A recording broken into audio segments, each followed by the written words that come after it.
Angus steer exhibitors. Class 43 heavyweight Angus, be moving to classification, please. Class 43 heavyweight Angus, be bringing your steers forward, please.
Well, good morning, folks. We're ready to kick it off here for round two, and Spencer and I got us a little rest and took in some of the sights here in San Antonio. Really appreciate the hospitality once again. We're pumped about the next 2 days of cattle, just knowing.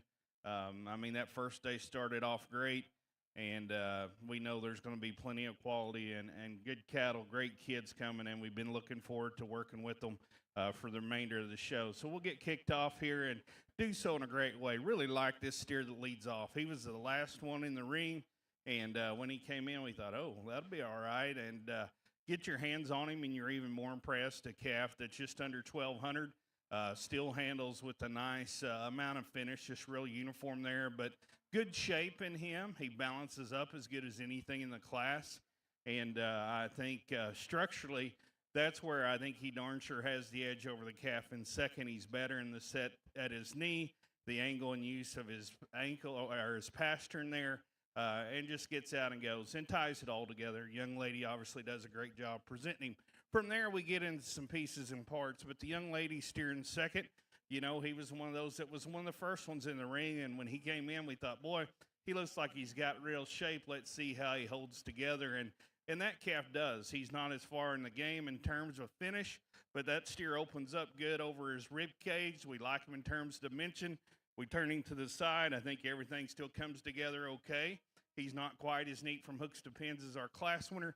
The big thing on him, you'd still, even though I think he's sounder than some that follow him, you'd still relax him in an ankle, give him a shot more foot size, but a good kind of a calf. Young man steering third, you know, if we could freshen him up just a nickel, we might go ahead and bump him up a notch because this calf we do like in terms of that hip and hind leg he plants.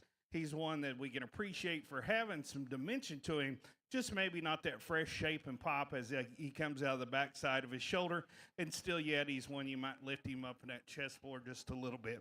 Young lady that's next in the lineup, this is a real practical calf. And actually, we get into this one and love his rib cage, love his structure. That's an easy feeding kind of a steer. He's one that proportions out okay in terms of weight distribution. Just reads a notch plainer. Get over the top of him, not quite that shape and dimension. Maybe not quite that wow factor up front, even though she does a great job on the strap. He's just one of those, just a nice kind of a steer. We just wish he had a little more of those extras there if we're going to make him rise in this class. The steer circling out now. Underline up, this calf is a top pair kind of a calf. I mean, they have got him fresh as you can make him for his weight. Good top shape in him, power, still a nice up-headed look. But you can see standing there, he just comes too straight there on both ends. We need to relax him, improve him structurally to work him up. The next calf in the class, another real useful kind of a calf. Actually, the next two, both cattle we can appreciate for having some body shape, some soundness to them. Just maybe read a notch plainer in terms of just their muscle shape. Not quite as attractive there in their chest and lower shoulders. The young lady there next to the in the lineups, the steer you can appreciate from his hook bone forward. I like the rib cage in him. Got a nice set up front. He gets a little off from hooks to pins and a little extra set to that hind leg. And although that doesn't hurt his flexibility, it maybe takes away from some balance. Steer that wraps up the class. That's another real powerful calf. Love the muscularity in him. Just structurally challenged there, and unfortunately we couldn't get him just to get out and go a little more. But again, that steer's feeling good this morning. Young man battled him. I appreciate all his effort. Let's give him a big round of applause, please.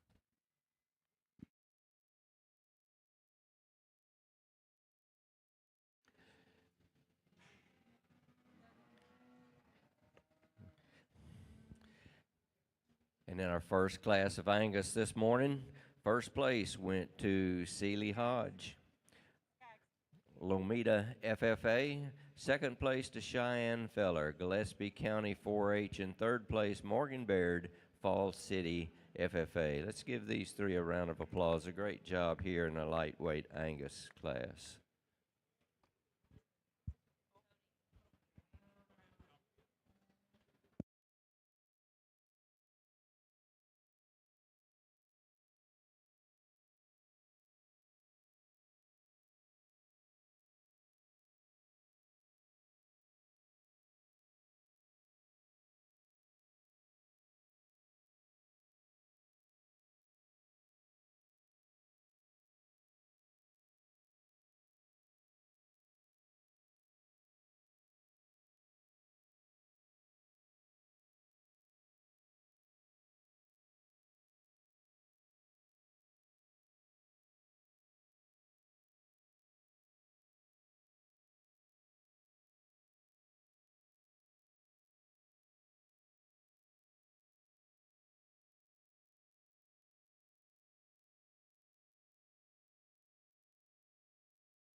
Entering the show ring now is the middleweight Angus. There are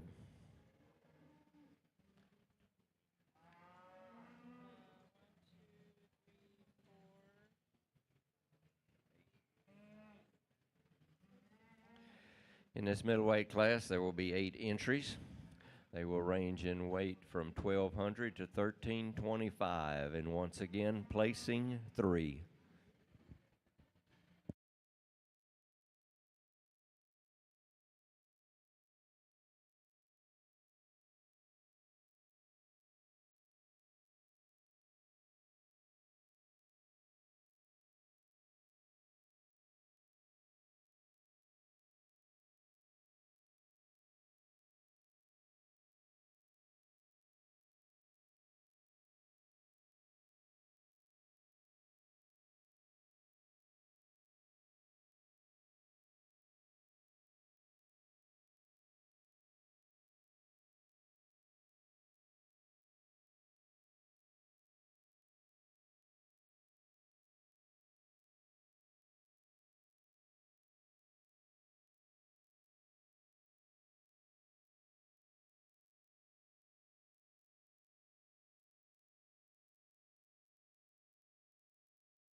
Just for information to the exhibitors, TLMA will not be receiving any steers until 10 o'clock this morning.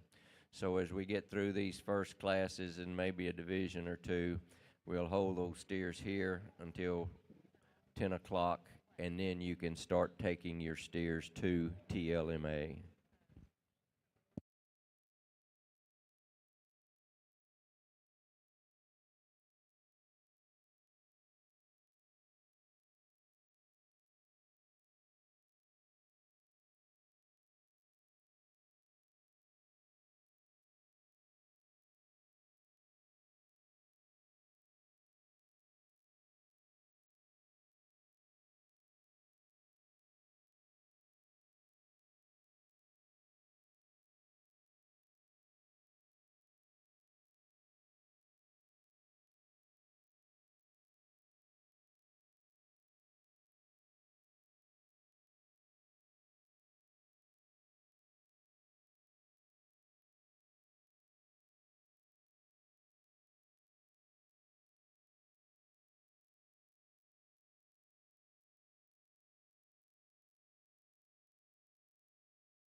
Well, folks, we get here in our middleweight class in the Angus show, and we like both these steers up here at the top end pretty good. And I'll just tell you the differences we see in them.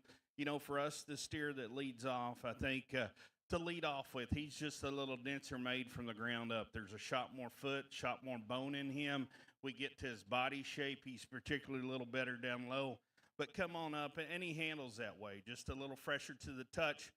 We like the dimension of him. In terms of just turning him to the profile, that steer proportions out. He's not quite as jack-necked as that steer in second and cleaning his chest, and I wouldn't argue with anyone there. But I do think this steer is better through his rib cage. He's better structurally, and one that we do like, just that extra shot of bone. The young man steer we have in second, man, I love his neck set, the way he rises out of his shoulder. That steer's maybe not quite as powerful from the point of his shoulder back to his hook bone, but I do like the dimension back through his hip, through his quarter there. Still presents you with enough shape with that added look.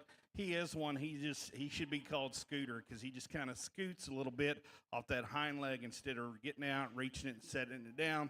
But on the stand, young man does an awesome job getting that steer pulled together. The steer we have in third, to me, is a lot like him. An attractive steer there that has some true shape. We would just like to maybe just mellow him out a little bit through that rear rib and flank.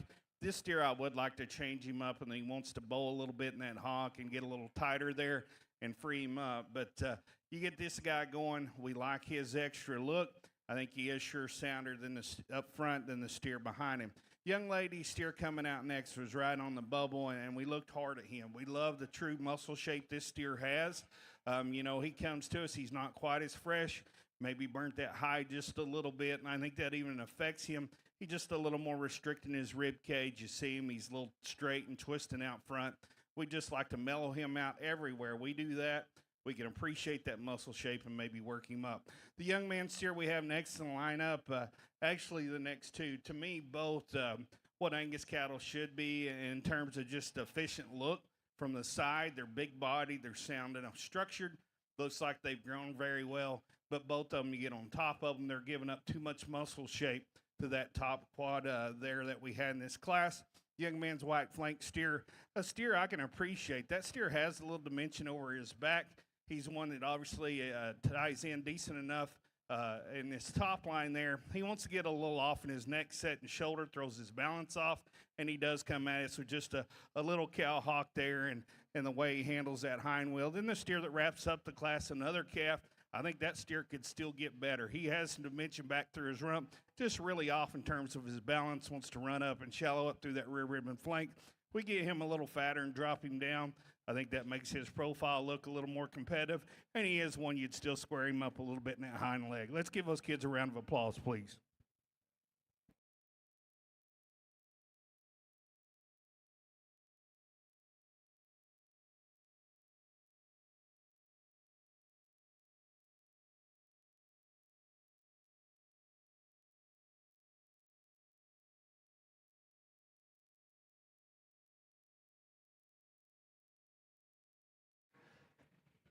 Attention in the barn. Shorthorn steers, class 46, lightweight shorthorn steers. Be moving toward classification, please. Shorthorn steers, class 46. Be bringing your steers forward.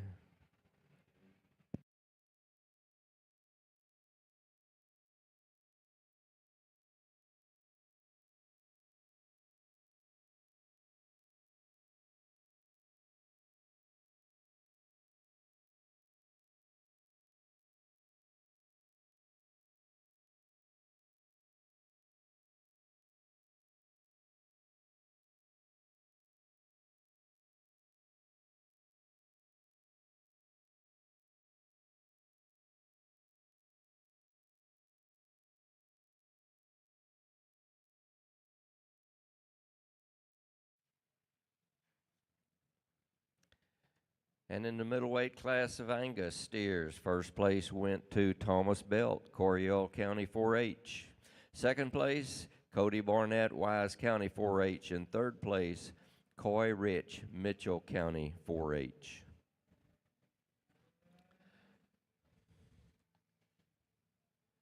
We'll bring in our heavyweight class of Angus steers.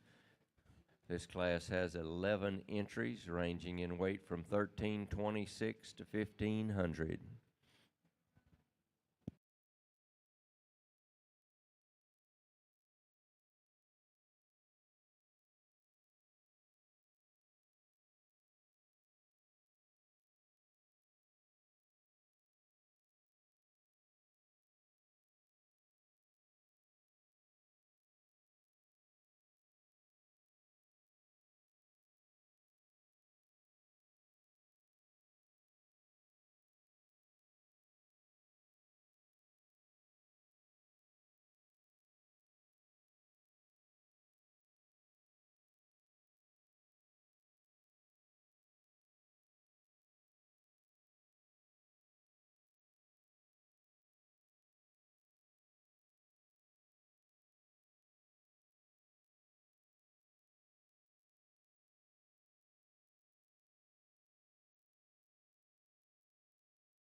Good class of them to wrap up here in our Angus division. Blake and I discussed these, and I do think a good class and definitely quality up here on the top end. Some close calls and some decisions that we were talking about over here that were on the bubble on the far side. And as we're going through these cattle, the last sale spot that we have in each class is just as important as our breed champions that we're naming. And so we're going through and discussion and having some good discussion on those cattle and a good breakdown of them. And really, I think the cattle over on the far side, some good pieces in them. We got a big-bodied sound one that needs more muscle. He's just a little bit stale from a composition standpoint. The young lady here second in line, I thought for me this one, if we were going to pull one more, this is him, because of the ones remaining, he's the boldest and he's the most muscular. Now with that, he's a little cresty, he's a little stale in terms of his height, and his hind leg isn't quite good enough in the way that he plants it. But of the remaining ones, I do like his muscle and I do like his shape whenever you get up on top of him. Here's a calf that needs just a shot more whenever you get right up on top of him, kind of the opposite direction of the one that goes out right ahead of him. We need to feel him and see him just a little squaring behind his shoulder. Here's a calf that's got muscle. He's got shape. Cutability's good. I think that's his problems becoming his structure, especially whenever you study his hip and his hind leg. We need to change him there. Another one that we need to change his hind leg design and give him just a shot more bone to go ahead and get a pull here in a tough class. But if you would, those exhibitors did us a great job. Let's congratulate them. That's all they're going to get today. Put your hands together for them on a nice class here in San Antonio.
Attention in the barn, Class 46 Shorthorns.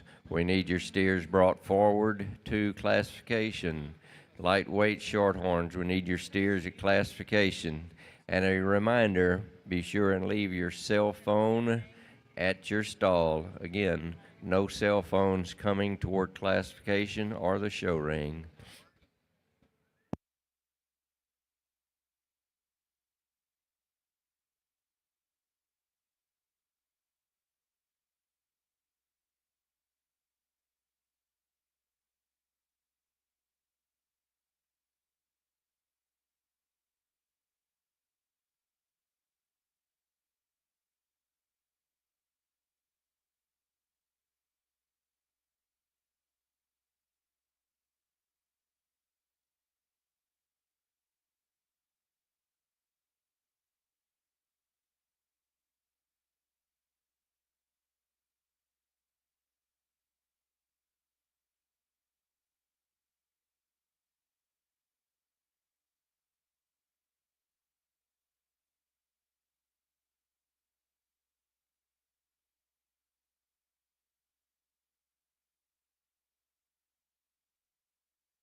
Adams Fab. Established in 2007, they build custom livestock pinning and equipment to fit all your needs. Hanger feeder rods, adjustable slam gate latches, and skirted panels. It all comes standard. Custom pins made by hand and hot dipped galvanized so that you know that they're going to last. Adams Fab is a certified TIPS vendor and can design, fabricate, and install equipment to fit all your needs. Visit AdamsFabLivestock.com to get started today.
Well, we get out here in this class of heavyweight Angus, and there's just some decisions to be made. And Spencer and I talked through those things, and we think these top three, depending on where you want to put your emphasis, maybe could shake out different spots. But to me, 2 and 3 both excel in different places, and one is the compromise in those two that does a good job combining genuine dimension, fresh shape, and power with a little more balance from the side than maybe the 1 and 3rd. This steer right here comes at us, and you get your hands on him. Where he really gets the 1 and 2 is right in behind his shoulder, coming in his top line, even down the center portion of his quarter. There's more dimension to that calf.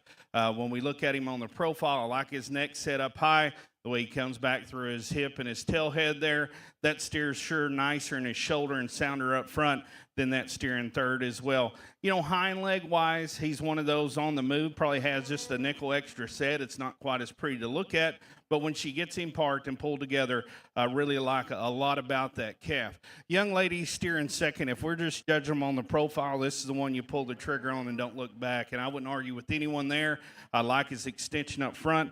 I like his top line. He too plants a nice hip and hind leg. When you get right in on top of him behind his shoulder, he's not as shapely and opened up as our steer we lead off with, or even the one behind him. He needs to be opened up in his forerib. You'd still tuck him in his chest too for having that kind of pretty. That's where you'd change him just a little bit, and I probably expected him to have just a little more mellow, a little more pop to the touch when I saw that chest in him, but she does an awesome job. He was being a turkey, and she stuck with him and got him shown, and I can appreciate that. His added soundness there, too, gives him an edge. The steer in 3rd, there's parts about him that are right up my alley. From his shoulder back, density of just rib shape, bone work, and muscularity. I like this calf. He's one that doesn't proportion too bad, but if you stand right in front of him, the widest part of this steer is the point of his shoulder, and that's saying a lot because he has some dimension out back. He's just too opened up for us up front. He wants to bulk up there, and as a result,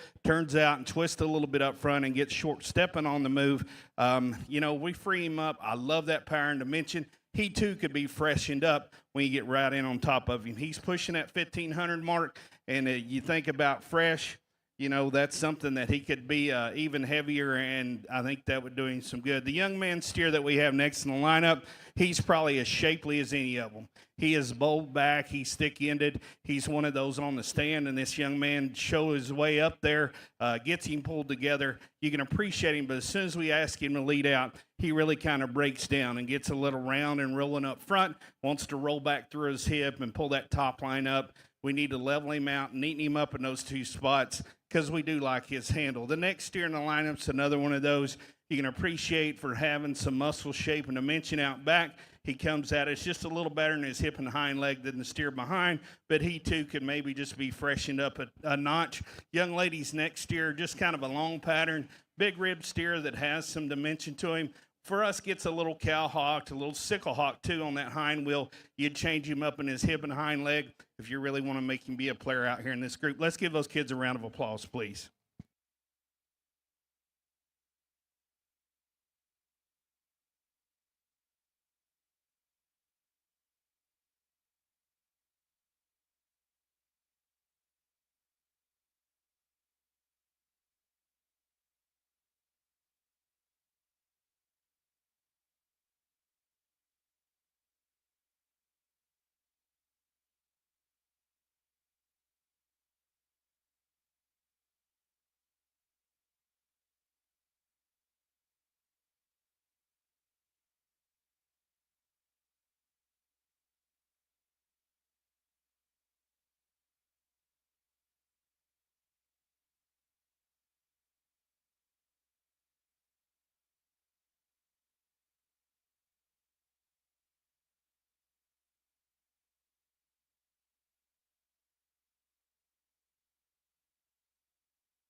And in the heavyweight class of Angus, first place went to Cadence Kennedy, Stevens County 4-H.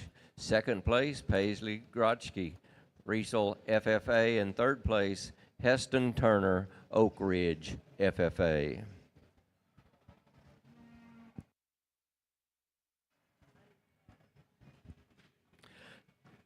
And as we move to the championship drive of the Angus division, in the lightweight class, first place steer shown by Celia Hodge, Lomita FFA. Middleweight class, first place, Thomas Belt, Coryell County 4-H. And out of the heavyweight class, first place shown by Cadence Kennedy, Stevens County 4-H. In the lightweight class, second place shown by Cheyenne Feller, Gillespie County 4-H. Middleweight class, second place, Cody Barnett, Wise County 4-H. And again in the heavyweight class, second place shown by Paisley Grodzki, Riesel FFA.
Well, we get out here in our champion Angus, and really for us, a good breed to start off with. We did so in a great fashion. That little lightweight steer that wins that class, that's a good calf. He looks good today, and he's one of those. I think if this wasn't terminal, he went on, he would get even better as he progressed. But relative to his weight, love the shape in him, love the balance and proportion. Young lady does a really nice job presenting him out here. We get to our middleweight steer and like that extra shot of bone he has, body shape and dimension. We like all those pieces and parts. You get him out here with maybe some of the others in the lineup, he's not quite as attractive. When you just get him right on the profile, a little shorter neck, not quite as neat over his crest and through his chest, and maybe could be just fixed just a nickel there in terms of his pin set. But that's a good kind of calf, good middle of the road, and appreciate him. We go to that heavyweight steer, and we talked those top three just a while ago.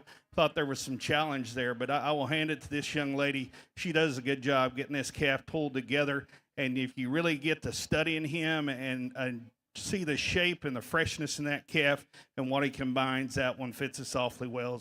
So we get out here, again, a tough lineup. If you would, let's give these kids a round of applause. We'll show you the two breed champions we like.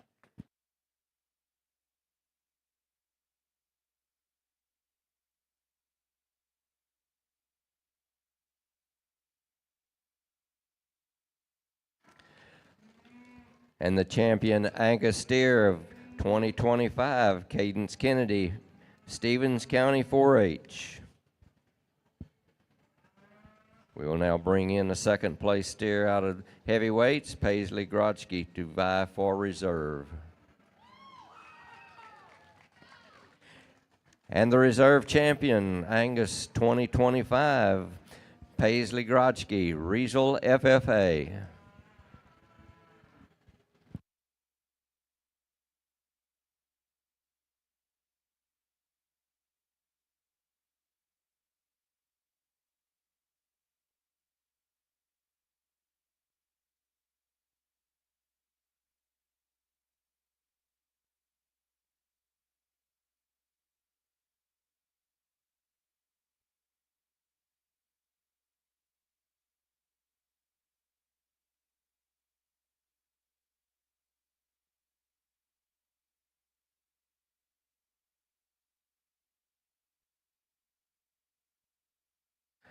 Shorthorn steer exhibitors, we're needing middleweight class 47. Be bringing your steers forward for classification.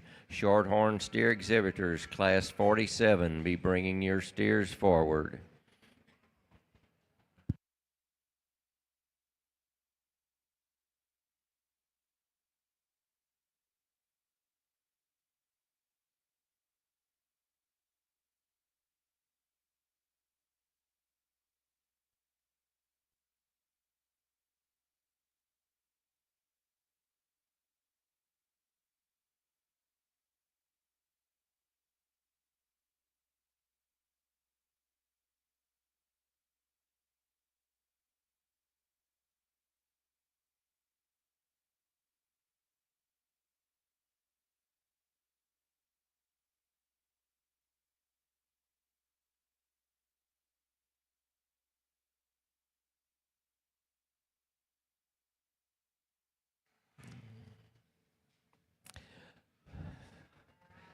With our first class of shorthorn steers entering the show ring, this is the lightweight class.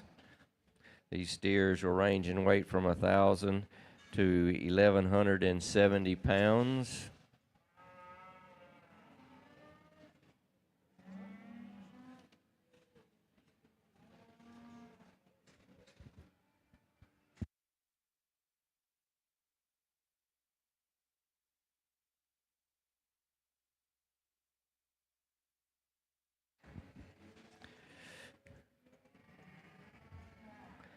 And this first class of shorthorn steers does have 20 entries. And again, placing 3.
Good way to kick off here in our Shorthorn division. And you young people around ringside, if you weren't joining us for the first day, make sure you keep showing those cattle, because as we're talking about it, as we're making decisions and discussing what we're going to do here, you might get pulled right before you go out of the gate. So make sure you keep showing hard the whole time out here. Good calls that we've got out here. And if you've ever tried to raise Shorthorn cattle, you're going to appreciate how good the top end of this class is, because I think we've got a really, really nice set of them out here in the middle. And hey, I'll tell you what, we've got a pretty nice set of them that are along ringside here with some good decisions and some pretty close calls. You didn't make our job easy out here, I can promise you. Couple cattle that need to be just a little bit sounder, especially out of their front end structure, that are coming next. Here's one not bad in his shape, just we need to change him off both ends of his skeleton. Same thing here. This steer, actually, he's got a really good turn up high. His hind leg kind of limits him to being on the outside here. The young lady's got one here on the predominantly white steer. I think this one's got some upside. I think he's got potential to get better because he's got a nice look.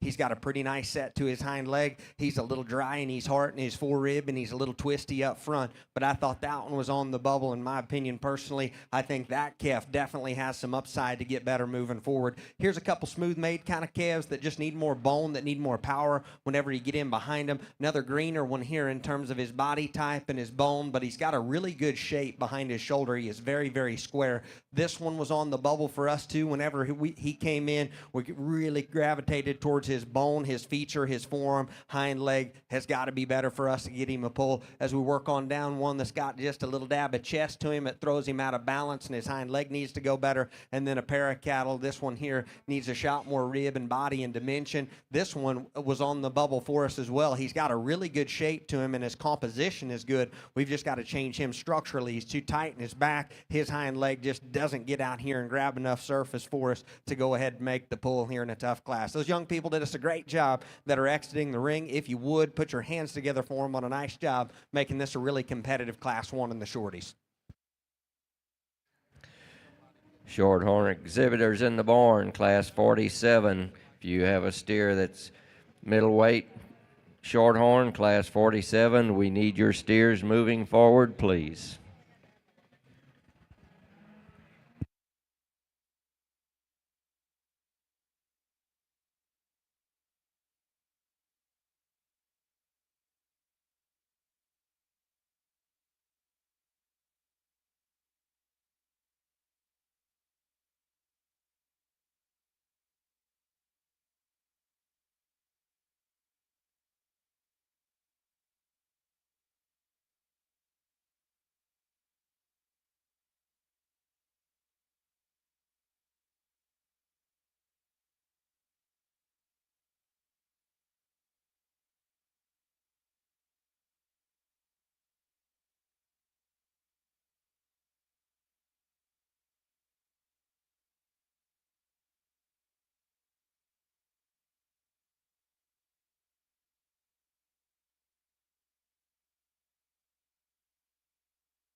Shorthorn exhibitors in the barn, heavyweight class, class 48, be moving to classification, please.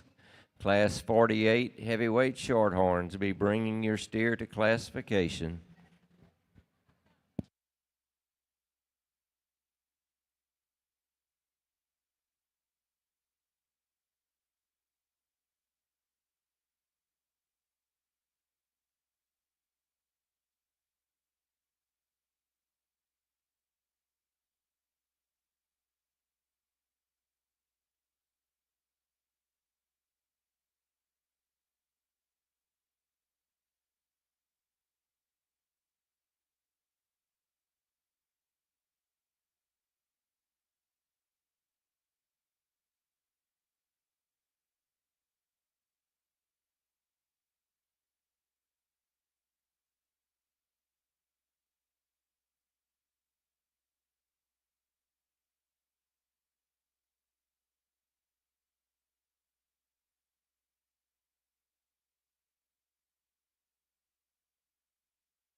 Attention in the barn.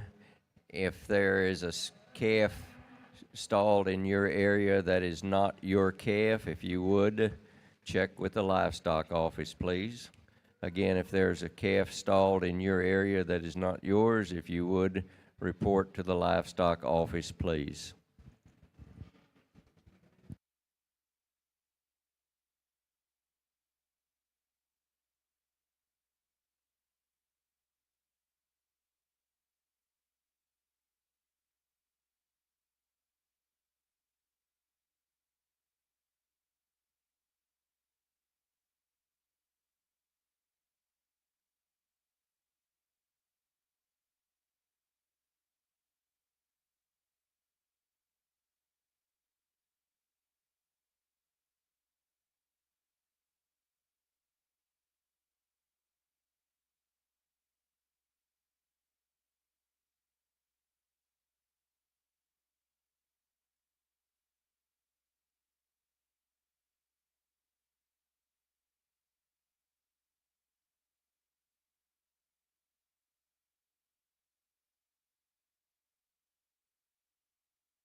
When we see so many spectators in the stands, I always like to ask, how many of you are here for the first time to witness a steer show? How many of you here are parents watching an exhibitor? How many grandparents are here? That's great. And how many of you have shown here yourself?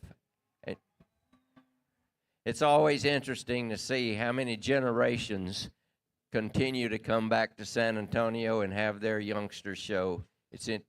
Glad to see you.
Well, folks, we get out here starting off our Shorthorn show, and for us, we're not going to lie, it took us a little more time. There was some challenge there.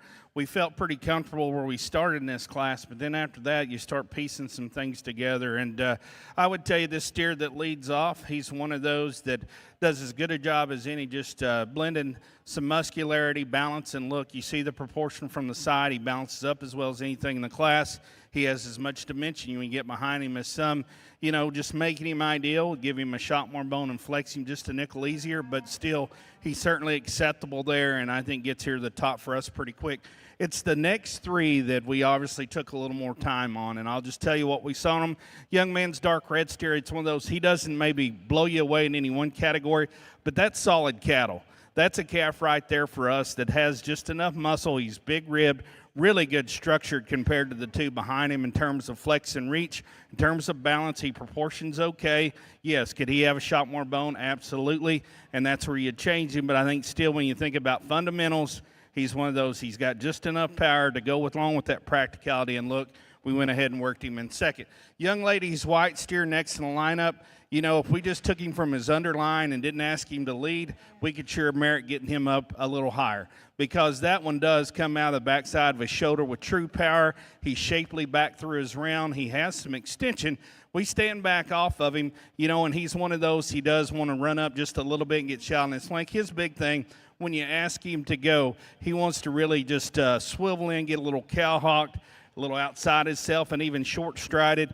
And he's another one of those. When he stands, the widest part of him is up through his front end. And we'd like to reverse that wedge shape in him. His just balance and his structure needs to be better. We love that top side power, but we would change him up there. The young man's white steering third. There's another one. I love the body type in him. I like his heaviness of skeleton, like all those traits. This calf, you know, to us gets a little deeper chested, not quite as attractive to the front third of his body. I can live with that if he really overwhelms you when you step in behind him, but he doesn't. He's just okay in terms of muscle. The big thing on him is free him up, pretty him up a notch, and you can certainly live with the practicality and body type of that calf. The red steer next to the lineup, impressive for the muscularity and shape he has. That calf, too, is pretty good up through his front end. You'd like to free him up in terms of just his rear rib and flank and his hock. Same way with this white steer next. Like, love the heaviness of structure. That's a cool neck calf that has some shape to him. He's still pretty green when you get your hands on him. You'd like to certainly just see him a little more mellow there. He's another one you'd free him up and his hawk on the go. The next two cattle are both cattle we can live with in terms of just practicality. Okay in terms of flex, okay in terms of body type. Read a notch plainer as you get in behind them in terms of muscle. And both we would like to pretty up a little bit on the profile. Let's give those kids a round of applause, please.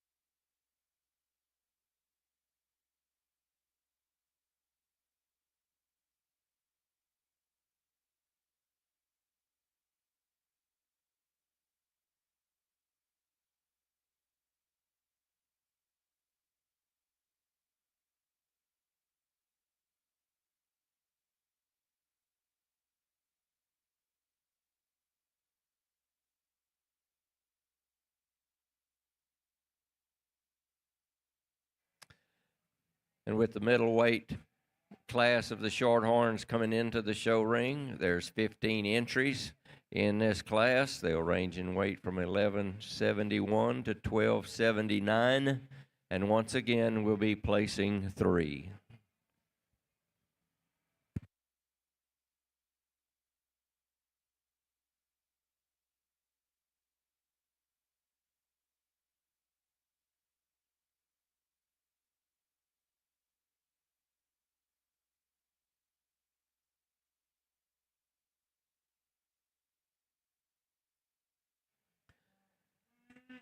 Shorthorn exhibitors in the barn, class 48. If you have a steer that is in class 48 Shorthorns, we need your steer to classification, please.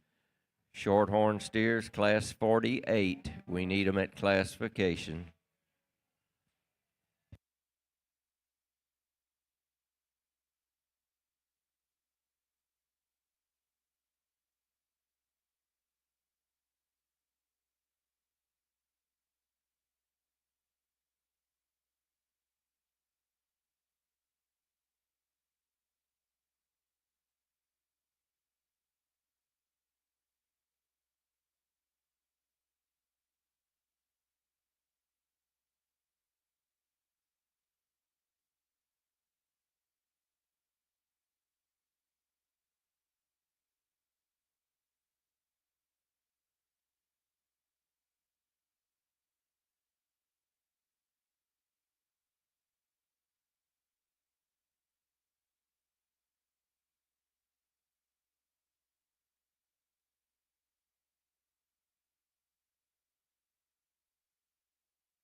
Steer exhibitors, as we finish each class and each division, we will ask that the champion and reserve champions and all first place steers remain here in the barn.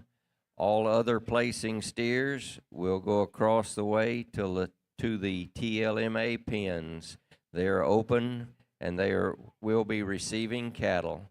So again, throughout the day, champions and reserves and all first place steers stay in the barn. All other branded steers must go to TLMA pens.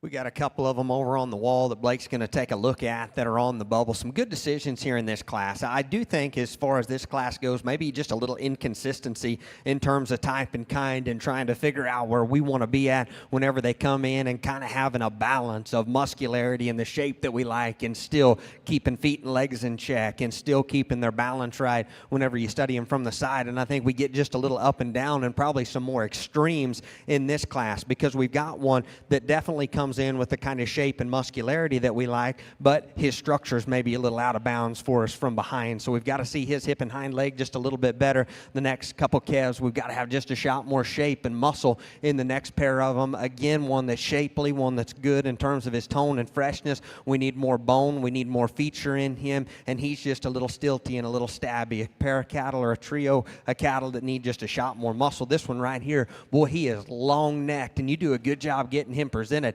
Man, he's got a neat look up front. But from there back, his underline isn't quite as good. And again, hind leg maybe gets him in just a little bit of trouble there. I like the body type. I like the moderation. I like the feedability of this calf right here. He's just a nickel plain in terms of his look. And then if we're going to be just a little plain in terms of look and maybe not have the kind of shape that some of those other ones have that we pulled, then we've got to be just a little sounder. And then he'll roll up in his back. He ducks his pins and kicks his hind leg. So that kind of eliminates him from contention out here. Now, what does not eliminate this one is muscle shape and spread. I told this young lady she has done a phenomenal job getting this calf fed because he is fresh as a daisy. I'm telling you what, if you want to just close your eyes and go through and handle him, that might be the first one you pull out here. But whenever he came in, his structure just hit us just a little rigid and a little tight from behind. If we change his structure, he definitely gets pulled. We've got to see him sounder. Good class of them. Congratulations. We're excited to work through what's going to be a really good top end over here in our middleweight shorthorns.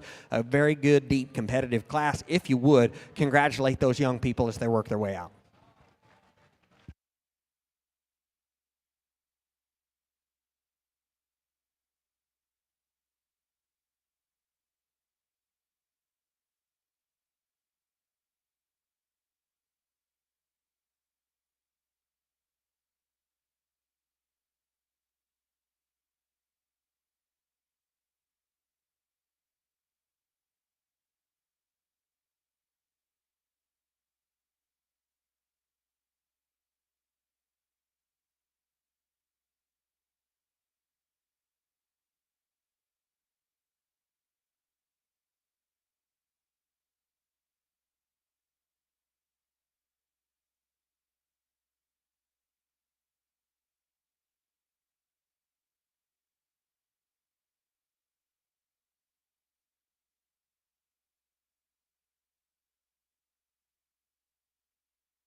Every detail matters when preparing your livestock for the show ring.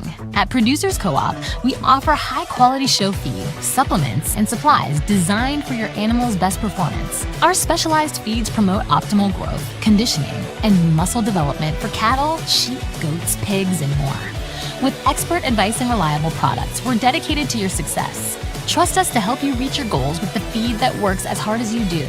Come see why at Producers Co-op, it's better here.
Well, folks, we get out here in this class of Shorehorns, and again, there was some challenge after number one. We felt really good. We thought this white steer won it pretty quickly. Then after that, you could go some different directions. I'll just tell you our logic and why we did what we did. But this white steer, that is the one that comes out here and puts together some stoutness with a nice enough look and good enough feet and legs. And really in this bunch, he's probably as sound as anything out here, except maybe that roan steer on down there. But, yeah, he gets him parked, and this calf fitting perfect back through his hip. But the young man gets the stick on him, gets him loined out, and he presents you a good enough look. Fresh bodied, enough power there. We can sure live with that one. The red steer in second gets here because this is the other calf in the class for us that combines just enough acceptable structure with body type and muscle shape. He's big backed. He's not maybe as powerful down through his stifle and lower quarter as some. We like him up top. We like his center body. Again, that's one of those you can live with his top line for sure. He does get a little deep in his chest. You'd give him a shot more bone if I'm going to change him up. But we like his rib cage, his center shape, and we can sure live with that. The young lady spotted steer, if we're just judging him on the stand on the profile, he works his way up because this is a good-looking rascal, and she does a good job showing him he's one. Everything kind of ties together. There's some symmetry there, and look, he's sure one that has some bone substance. However, he's one of those, when you get behind him, he wants to just flatten up a little bit through his rib cage, not quite as much power there, and he does get a little tighter in the way he handles his hock and knee on the go. The white steer, if we're just hanging them straight up and looking for muscle shape, this is the cat. He's the one, without a doubt, he would, as the judging kids used to say, the most shapely carcass. He will do that because not only is he the biggest through his quarter, he's the biggest through his shoulder. Love the power and shape. There's just a little too much. And you can see, guys, where this is kind of going over the edge because it affects his structure down low. It affects his type. Just a little too coarse for us, a little too tight in the way he goes on both ends. But standing there, power and shape, sweetie, you do a good job showing him and making him look as good as you possibly can. We just like to change him out, particularly when he gets on the go and down low. The young man's roan steer next in the lineup. This calf pattern's up good. Like I said, he's probably as sound moving as anything out here, and there's a reason why, because he does get pretty plain as you study him in terms of muscularity. But that calf has some smoothness to him. He has some look, and we can appreciate that. Young lady steer next in the lineup. You know, he got the pull because we knew he had some muscle shape to him and still maybe had some neatness up through his front end. We start breaking him down. Excuse me. He gets a little more restricted in terms of his rear rib and flank. The big thing on him structurally, he's one of those, he's got some challenges coming to the ground. He's swollen in his hock. just gets a little iffy there as we go on down, but we do appreciate the dimension he has. Let's give those kids a round of applause, please.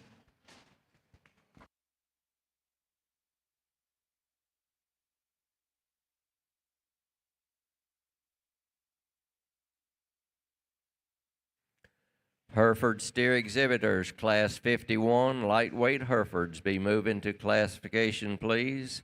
Class 51, lightweight Herefords, be coming to classification.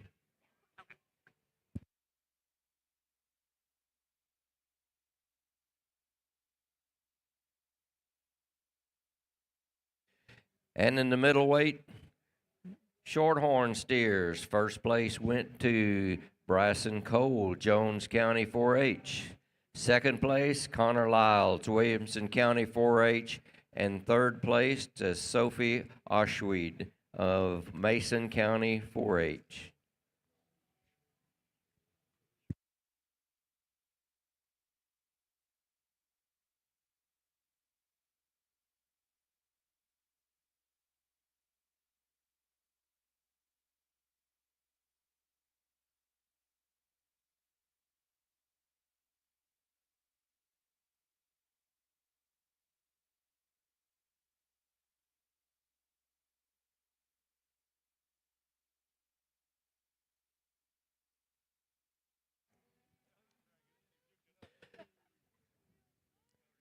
Entering the show ring now is the heavyweight Shorthorn steers. This is class 48. There's some 18 entries, ranging in weight from 1280 to 1500 pounds. And once again, placing 3.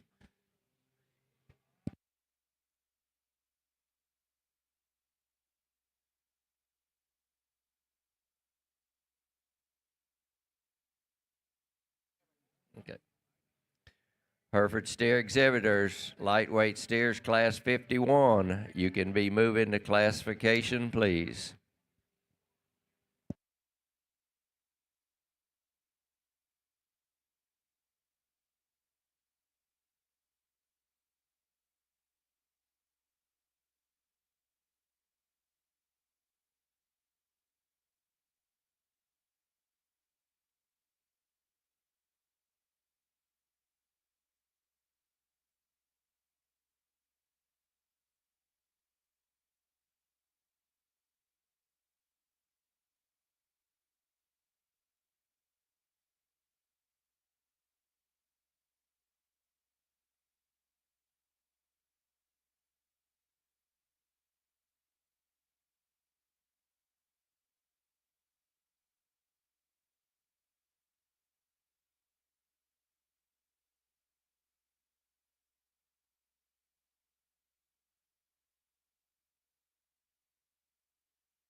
reiterate a little bit what I talked about in the first class. If you think it's easy to find good shorthorn cattle, you need to go try to raise them, because it is very challenging, and I do think we've got a good set of them out here. And again, if you've raised these cattle and you know how hard it is to get them so good in this color, you know how hard it is to make the ones that we've got on the pull out here. Good set of them. And again, kind of echo some of the things that we talked about in the last class, just finding that balance of cattle that we can live with their structure, that we can live with their body type, that have enough muscle to them, and kind of blend enough and combine enough good things to be solid, good feeding cattle to make it out here to the center. I think is where we get just a little hit and miss on these. I think probably the biggest sword as these were coming in was hip and hind leg structure, and that's one thing that Blake and I think that's one of our bigger priorities that we're looking for, cattle that can get out and go, that are good enough in their structure. I think we run into some cattle up here in the front of the line that maybe you're just a little hit and miss there, and same thing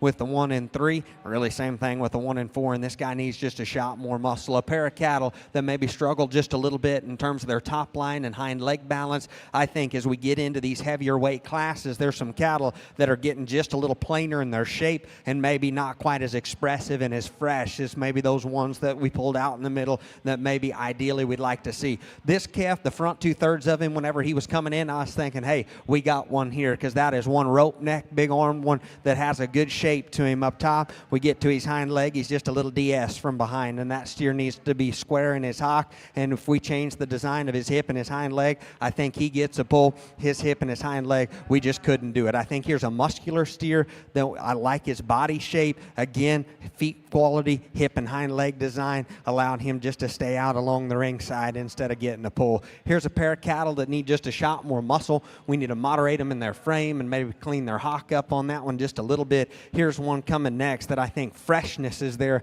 and boy, I'll tell you what, this young lady's done a good job feeding this calf and a good job showing him. And we talked about it on the first wave, how hide quality really makes those cattle pop whenever they come in, and you can tell those cattle that have a good home life, because he comes in, you have done your part, because he is clean, he is fresh hided, he is great shaped. He just ran out of structure on you, and he didn't do his job hanging in good enough in terms of his feet and legs. He wants to blow his hock, he wants to get just a little tight top, a little dippy from behind, and we need to change him up from a feet and leg structure standpoint. But I do want to commend that young lady on how good of a job she did showing and how good of a job she did taking care of that calf at home. Here's one that's a little bigger, taller, needs more muscle that we're going to round out with. Again, congratulations. We're excited to work through our heavyweight class, the top end of them. I think we've got a fun set to work through. Congratulations to the ones that made it out and made it a very deep and competitive class here in our heavyweight shorthorns.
Hereford steer exhibitors, class 51, lightweight Herefords.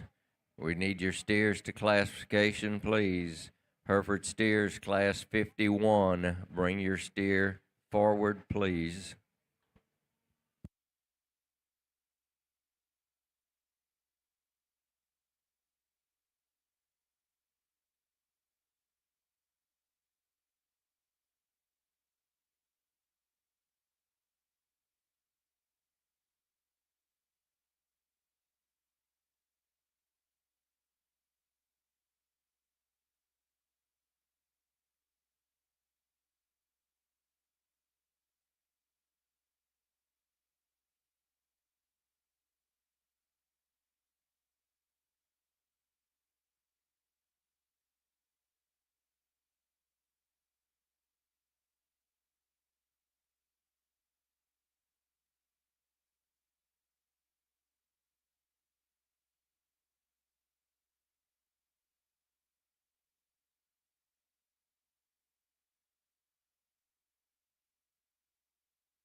Adams Fab. Established in 2007, they build custom livestock pinning and equipment to fit all your needs.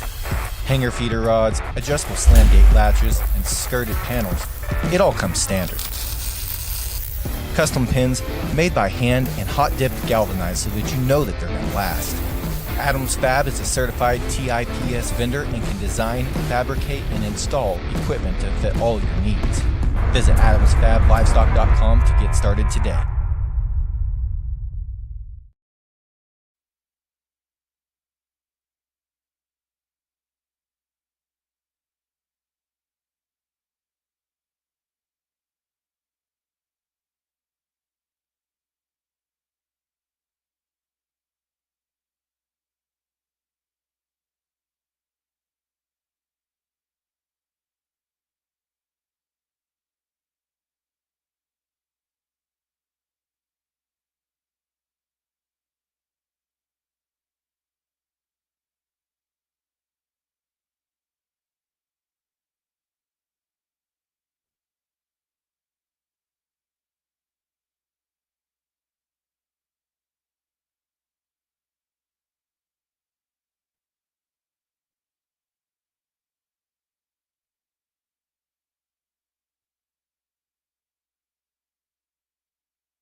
Well, folks, we get out here in the heavyweight shorthorns, and again, it took us a little longer because we were piecing some things together. You know, our class winner rolls out here, and we'll just throw the rock at him. You're going to throw, yes, he could move a little better on his hind legs. After that, you just got to say, can you live with it? And we both decided we darn sure could, and we knew that's the one we wanted to start with, because when you think about a steer that combines the kind of power we're looking for with some balance and look and quality, he does that extremely well. I think he powers up as good as anything, and still you can see, man, that top line from his pole, crest of his neck, shoulder blade out through his pin set just ties together so well.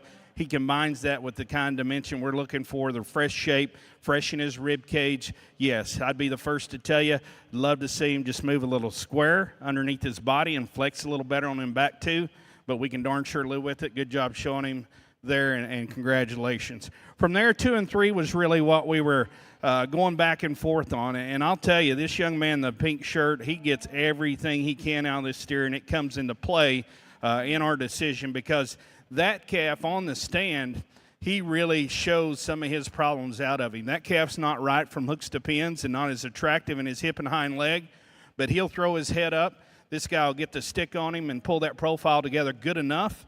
We do like the fact he opens up and squares up good behind his blade and has some shape through his round.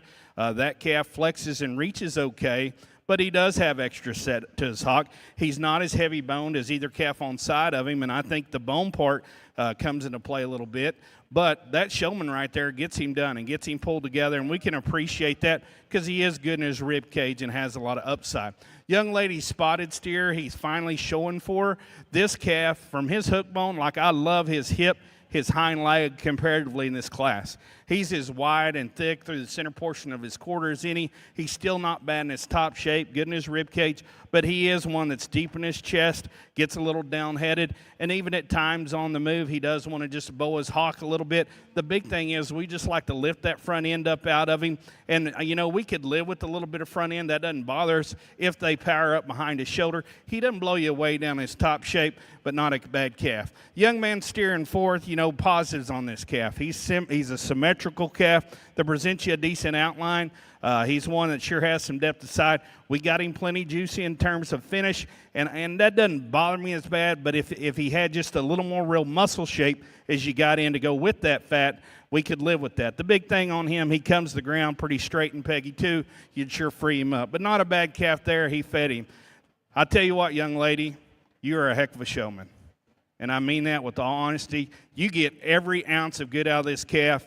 Please give her a round of applause, because that's a hustler right there, and I love that. You guys can see it from the stands. That is a pretty rascal. He's probably as pretty as anything out here in terms of neck set, top line, and she gets him set up and exhibited perfectly. Unfortunately, he just runs out of gas when you get in behind him. He's a little too flat down low, a little frail in his bone work. But, man, what an awesome showman, and trust me, I was pulling for you. I was trying to make him have more muscle. I just couldn't get there, but I love that effort. Young lady coming out next in the lineup, if we just look at muscle shape and from his underline up, we like the top, the shape in his round. We love all those parts. Just unfortunately, from that underline down, structurally, he gets a little too straight for us on both ends, a little rougher in his joints. But, again, a nice calf. Young lady does a great job hustling. Let's give him a round of applause, please.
Hereford Steer Exhibitors, Class 52, medium weight steers be moving to classification.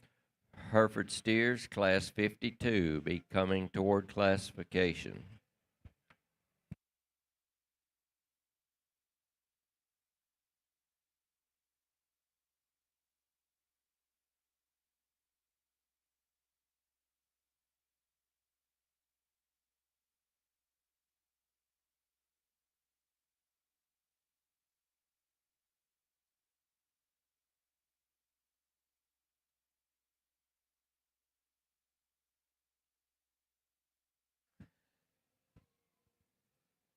And then Shorthorn heavyweight class, first place went to Bliss Besire, Lubbock County 4-H. Second place, Carson Little, Groesbeck FFA. And third place, Ella Sathoff, Davenport FFA. Setting our championship drive for the Shorthorn division. First place in Class 1, Carson Bowen, Highland FFA. Middleweight class, first place, Bryson Cole, Jones County 4-H. And in Class 3, the heavyweights, first place to Bliss Besire, Lubbock County 4-H. In the lightweight class in the Shorthorns, second place went to Mason Richter, Bryant Steele, FFA. Second place in middleweights, Connor Lyles, Williamson County 4-H. And again, in Class 3, the heavyweights, second place, Carson Little, Groesbeck, FFA.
Well, folks, we get out here in this shorthorn breed, and we were just talking about that. I'm not going to lie to you. At times throughout these classes, it was almost trying to build a Lego set with no fingers. It got pretty challenging at times, and we tried to make it as logical as we could.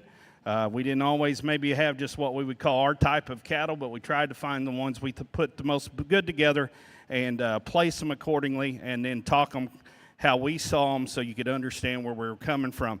The young man's lightweight steer. Now, with that being said, we feel good about the cattle we come out here with, but there's not one of them that's perfect, but there's some good in each one of them. This lightweight calf, that one has a neat look. He's clean-necked, good in his top line, good true meat animal shape in terms of muscularity. The big thing for him, if we could give that steer a shot more bone to match up with his body type and shape, that calf is awfully nice, and he is a good steer, and the young man does a good job showing him.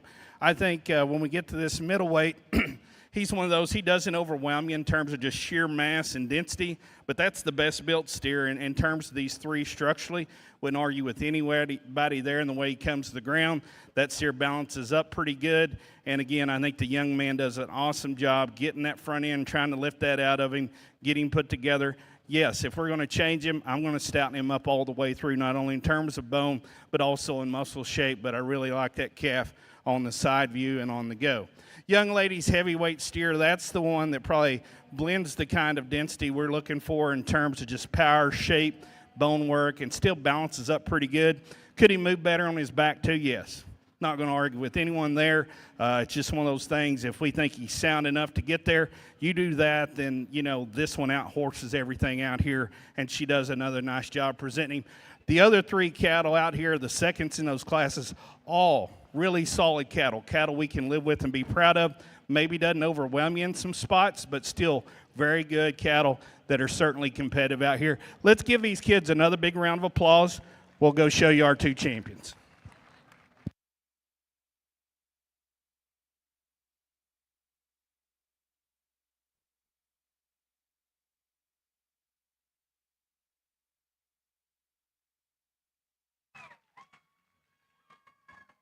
And the champion, Simmon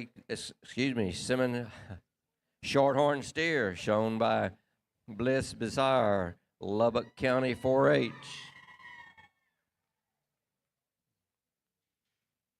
We'll bring in the second place steer in the heavyweights. It's Carson Little. And a reserve shown by Bryson Cole, Jones County 4-H.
Moving to our Hereford division, our first lightweight class, Class 51, range in weight from 1,000 to 1,267, placing 3.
We will be taking a short lunch break directly after the Polled Hereford division. Again, lunch break after Polled Herefords.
Carson Little, if you would come up to the announcer stand, you can pick up your second place ribbon.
Well, a good class of them and some quality to kick off with here in our lightweight Hereford division. Blake's going to give those few that we talked about on the bubble one last look there, so keep showing hard until you hit the gate. But a good set of them again. I like the ones that we've got out here in the center. Took just a minute to establish the mean and kind of figure out where we're at here in this class. Again, I think there's a balance in these cattle. And as we get into some of these lighter weight divisions, some of them just a little green, a little skinny, a little gangly, and probably need a little more time. And there's some of them that are just a little quicker from a maturity pattern standpoint, that have more muscle, that have more shape, that maybe aren't built quite good enough and a little jammed up and a little punchy whenever you study them. I think some cattle that we have rolling out here in the front of the lineup, all of them I think kind of fall into that category of just needing a little more time. I think they're just a little plainer shape kind of cattle. They don't have the same kind of mass. They don't have the same kind of maturity and body density as some of these ones that we pulled out in the center. Not bad cattle at all, just a little plain in their shape and a little plain in their body type. Kind of the same thing with this one. That's a sound, smooth built calf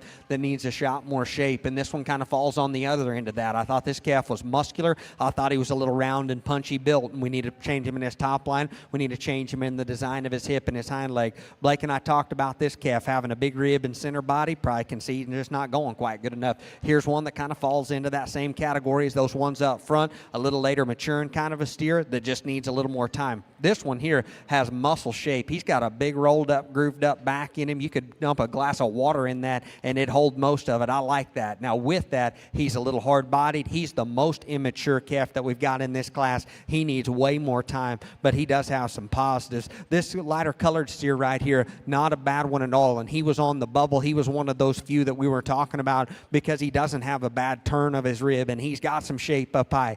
Comes off initial impression. It's not love at first sight because he's not big enough in his foot. He's not stout enough in his bone work. He's got a little crest. He's got a little plainer look to his head. And so there's a few things in him that maybe just kind of hit you, not quite as impressive as those ones that we pulled towards the middle. Here's one that's a big bodied steer that needs a shade more muscle and a better hind leg. Again, a nice class of them. The depth of quality in here was very good. Congratulations to those exhibitors that made the pull. Congratulations to those ones on a nice day that made this a good class that didn't quite make it. Good job.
Hereford Steer Exhibitors, Class 53, heavyweight Hereford steers, be moving to classification, please.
Well, guys, as we start our for Hereford show, this class again is interesting and kind of tell you how we saw it. We thought these were the two powerful cattle in here.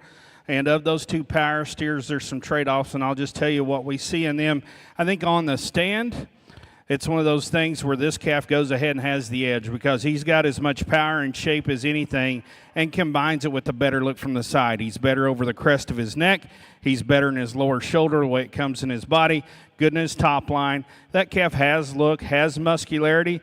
Would I like to see him move out freer, particularly on his back too? Yes. Won't argue with anyone there. That's where I'd improve him. On the stand, though, and I think if we think about the market side of these things, that calf works his way up because not only is he better looking and one that's has plenty of power, I think he's better in terms of his knee and his front leg structure. Yes, I'd change his back too. The steer in second, the other power steer in this group, I like him better in his hind leg. I think he's good in terms of his rib shape and dimension. We like his added bone work. We like him there. But you get to his front end, he's one that's a pushing there, and in terms of his knee and his front end, a little crestier there and coarser over his neck and through his shoulder.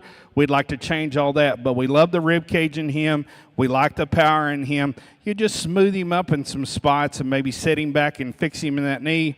We do that, then he wins the class, but he's there today. The steer in third, he balances up as well as any of these top four and probably moves as well as any of these top four.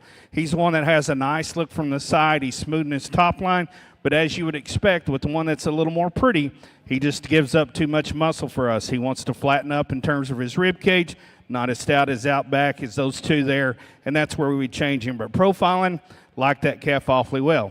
This steer coming next in the lineup, this calf is one for us, has some parts and presence. Of course, you got a great showman on him. She does an excellent job. This calf for us has some dimension back through his hip and quarter, like that with him. He probably is not as impressive right in behind his shoulder as you think he might be. That's where you just like to see a little more pop in him. The big thing on him, when we ask him to lead out, you guys can see it on those back two. He really struggles in terms of his ankle, his foot size. He gets small on that outside toe. He even breaks a little bit in his loin to try to compensate for some of those structural issues. We need to change him on those back two. Young man steer next in the lineup, not a bad calf. He's one that's big-ribbed. He's sound enough on his feet and legs. Balance a little off there, breaks in his top, a little deeper fronted, not quite as expressive from behind. The young man steer next in the lineup. Love the extension in him. Love the fact he's a heavy bone calf. He has some shape back through his round.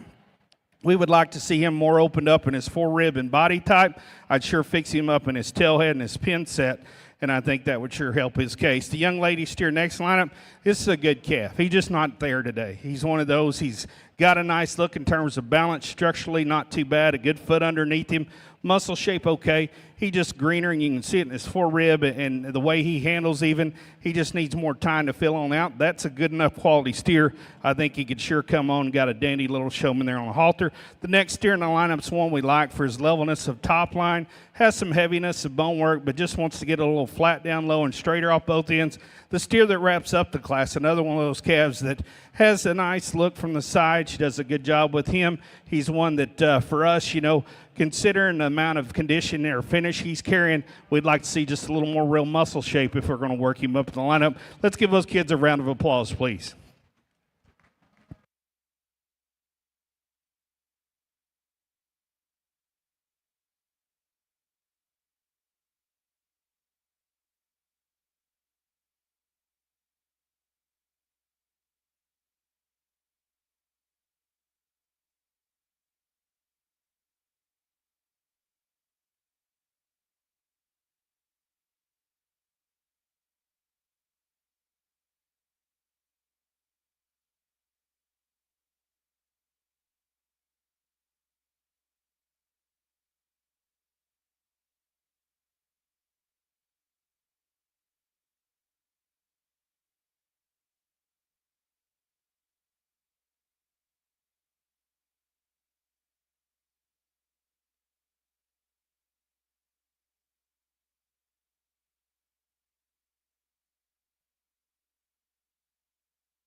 Middleweight Herefords are now entering the show ring. This class has 18 entries, ranging in weight from 1268 to 1347, and again placing 3.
Loose steer.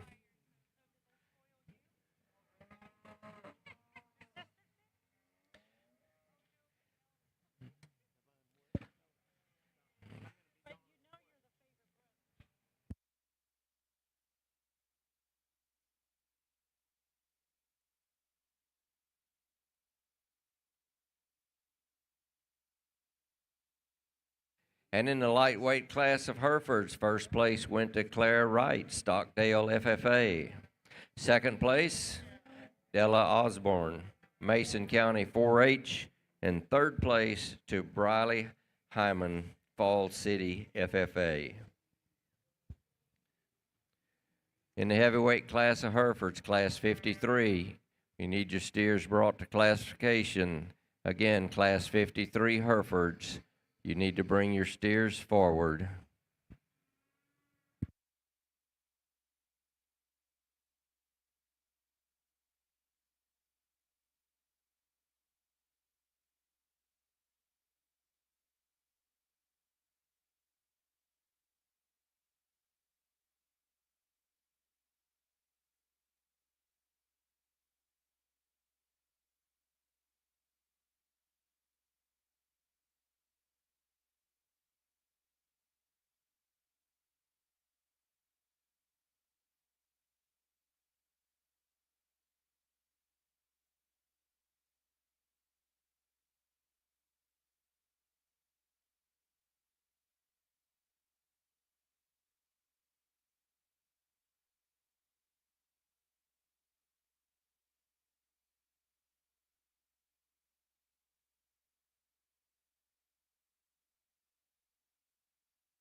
Working a little deeper here in today, too. I thought as easy and as clear-cut as some of the decisions were that we made the first day that we were here a couple days ago. You guys are making us earn our dollar today. I'll tell you what, there's some tough decisions that we've got out here because each and every one of these cattle, they've got good to them, but they're different. They come in different types and kinds, and I probably thought in the last few breeds that we've done today, probably as much variation in type and kind and where you want to stand as any of them. Definitely some decisions, and Blake's going to look at them one more time, and some of the ones that we discussed that were on the bubble. There's some cattle that have some muscle in here. They're stout and they're rugged in terms of their bone. We got one that needs a little more body and needs to move a little bit better. Hind leg set needs to be better here on that 1 and 2. I think another one that needs just a shot more rib cage and a shot more body there. This steer, I liked his shape, and whenever you go in and handle him, if you're just going to go in and just pull him off the handle, he gets pulled because he's got a big square fresh back in him, but for as bull-necked as he is, he's little boned and he's little footed, and he needs bigger feet, he needs bigger bones to match that power up high, and again, a little too crusty up top. Steer here that he's got some shape and he's got some power. His top line balance and lower body and the way he moves just isn't quite good enough. Somebody start yelling at me if that steer comes up behind me. I think we've got another group of cattle that are pretty solid. We've got one that's a little rounder in his hip that needs a shot more bone work, more muscle needed in this calf and this calf and this calf. They all just need to be a little stouter, a little bolder in terms of their shape. Another good class of them. We're excited to work through the middleweights here. I think we pulled some really good ones, and I'm excited to get into them. So congratulations to the ones that made the pool. Congratulations to the ones that are on the outside of the lineup. It's a pretty cool opportunity to get to show out here on the green turf in San Antonio. So if you would, pay them off with a good round of applause as they work their way out on a nice day and making this a good deep class.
Polled Hereford steer exhibitors, class 56.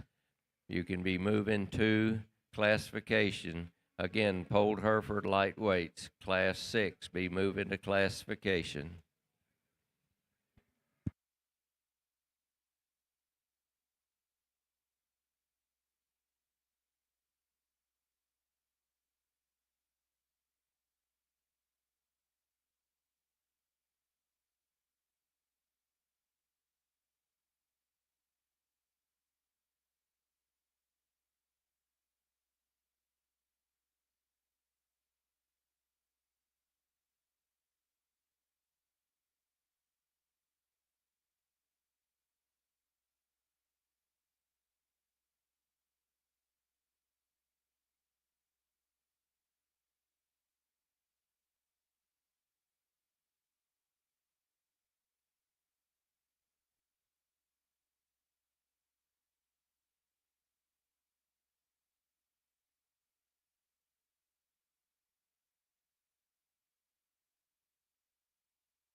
Well, folks, as we get started here in this middleweight class, feel really good about where we lead off these top two cattle. But this steer that leads off, he's one that hit us pretty good coming in. You could see the quality in that calf. And as we've gotten to some of these English breeds today, you know, we kind of get that front view of them, and then the profile.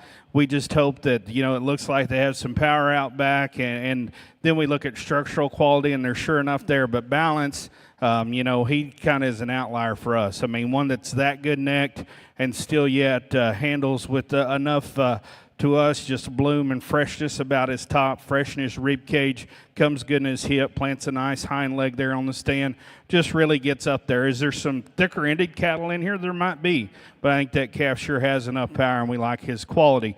Young man steer in second, a lot of that same mold, and we felt very comfortable getting him second because this calf is another one of those calves that's fresh, in terms of having some good shape right in there through his center body. That calf has enough muscle from behind. You know, he's just not as pretty. He's got a little more crest to his neck, not quite as good in his pin set in his hip, but still acceptable there structurally. Really one that's footed is pretty good, pretty solid there. Young man does a nice job with him. The sales spot, and that's what we were debating longer than anything, is taking that very serious and looking at it hard. For us this steer, we put third. Compositionally, he has a distinct edge in terms of not only trimness, but also true muscle shape. He is one that opens up good right there over his rib and loin, back through his rump. It's just one of those things we turn to the side. How's his balance? Proportion not bad. Little round shouldered, a little round hipped, and cuts up in his flank. We dropped that flank. I think that helps his case a little bit. Another thing for him is he's even better footed than this steer in fourth. The steer in fourth, it's one of those things we probably got burnt to biscuits just a little bit in terms of finish on him, because I think if he's just a little trimmer, I think that helps him. And y'all can see, guys, he's got a pretty decent amount of fat laid on right behind his shoulder, and it even makes his tie in the middle of his back look a little off there. We'd like to trim that up in him, because that is a calf that has some proportion and balance look to him. He has some width as you get him behind him. I would like to clean him up and just see him just a notch trimmer. I'd free him up in that hock, see him set down on a square, more even-sized toe as well. Young man steer next. Quality-wise, one of the better quality steers in here. He's got that look about him, that presence you appreciate. He has some muscle shape from out back to go along with it. What he doesn't have is just maturity in terms of his forerib, right in behind his shoulder. He wants to cave in a little bit. He's pushing a little straight there through his knee. But I do love the look. Obviously a great showman there, just not enough calf to run with the top of this group for us. Young lady steer next in the lineup. That's a calf on the stand. We really like a lot of things about him. He's practical in his rib design. That calf has some symmetry to him from the side. He just one reads a little plainer as you get in and study him for muscle. He's another one, too. We'd like to free him up a little bit in his hock. The steer next in the lineup, we appreciate that young man bringing him out and getting the most out of him. This calf on the stand you can appreciate because he is big-backed. He is clean-necked. He handles good. I'd like to drop a little more mid-rib in him, a little more flank, and another one you'd still like to see flex a nickel better. The steer that wraps up the class, that's a calf that has some balance and look to him, just one of those that comes at us a little narrower chested, a little flatter design to move up any higher in the class. Let's give him a round of applause, please.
Moving to the heavyweight class of the Herefords, This class has 19 entries, weighing 1348 to 1500.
Probably as much sort on composition as anything as we get into this heavyweight Hereford class, and keeping these cattle 12 o'clock and keeping them fresh is kind of what we're looking for. And I mentioned during the first wave, probably for us, we care about how fresh they are and if they fit their weight rather than what their weight is turned in at. I could probably, Blake and I have talked about it, we're going to care if they are good and fresh and quality before we care what they weigh. That's more important to us. So I think that's maybe some of the things with these cattle. We're kind of getting up there towards 1,500 and maybe don't have a lot of wiggle room, and they look a little drier and maybe a little staler. So and then there's some cattle that probably get pushed just a little far past 12 o'clock, and from a cutability standpoint, we need to dial them back just a little bit. Here's a good practical kind of calf that his ankle's just a little bit weird and he doesn't have enough shape in behind his shoulder, but I thought that was a calf that was kind of on the bubble. If we were going to pull a couple more, he would probably be in that group. Some of these cattle, maybe we could tone down just a little bit in regard to their frame size. That one needs just a little better look of balance to him.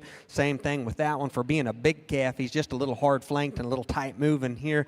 Again, one that's nice looking, just a little too flat. Here's one that I like his shape and I like his freshness coming right out of the backside of his shoulder. Little cresty, little bull neck for the kind of body that he has. We need to drop his flank in him just a little.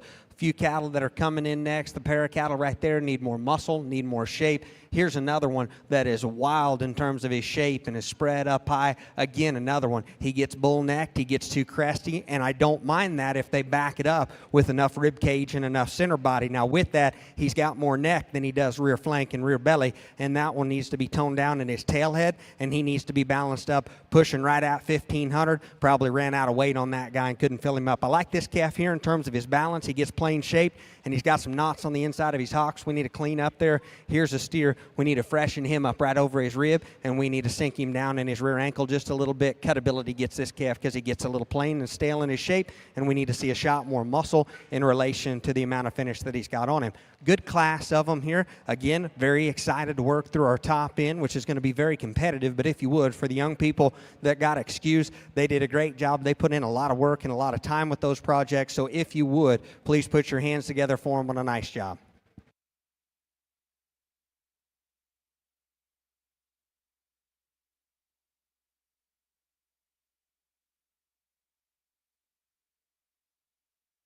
And in Class 52 Herefords, the middleweights. First place went to Charlie Tusa, Stamford FFA. Second place, Mason Rodriguez, Holland FFA. And third place, Emery Holman, New Braunfels FFA.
Polled Hereford steer exhibitors, class 57, middleweight poles, be moving to classification.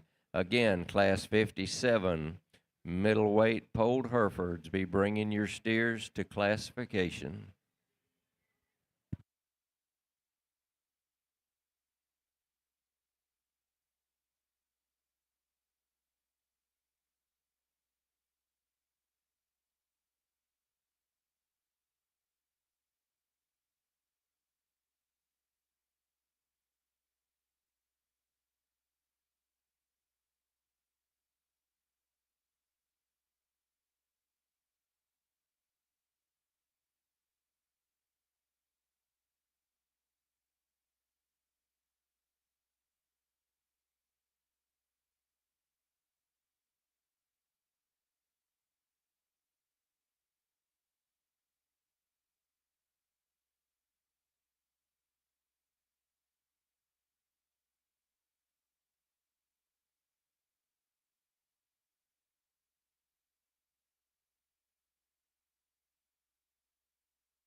Reminder, steer exhibitors, all breed champions and reserves and all first place steers will stay here in the barn.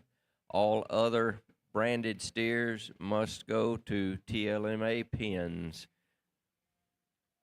If you have a non-placing steer that you would like to sell, you can take that steer as well to TLMA pens. Be sure and take your disposition card with you.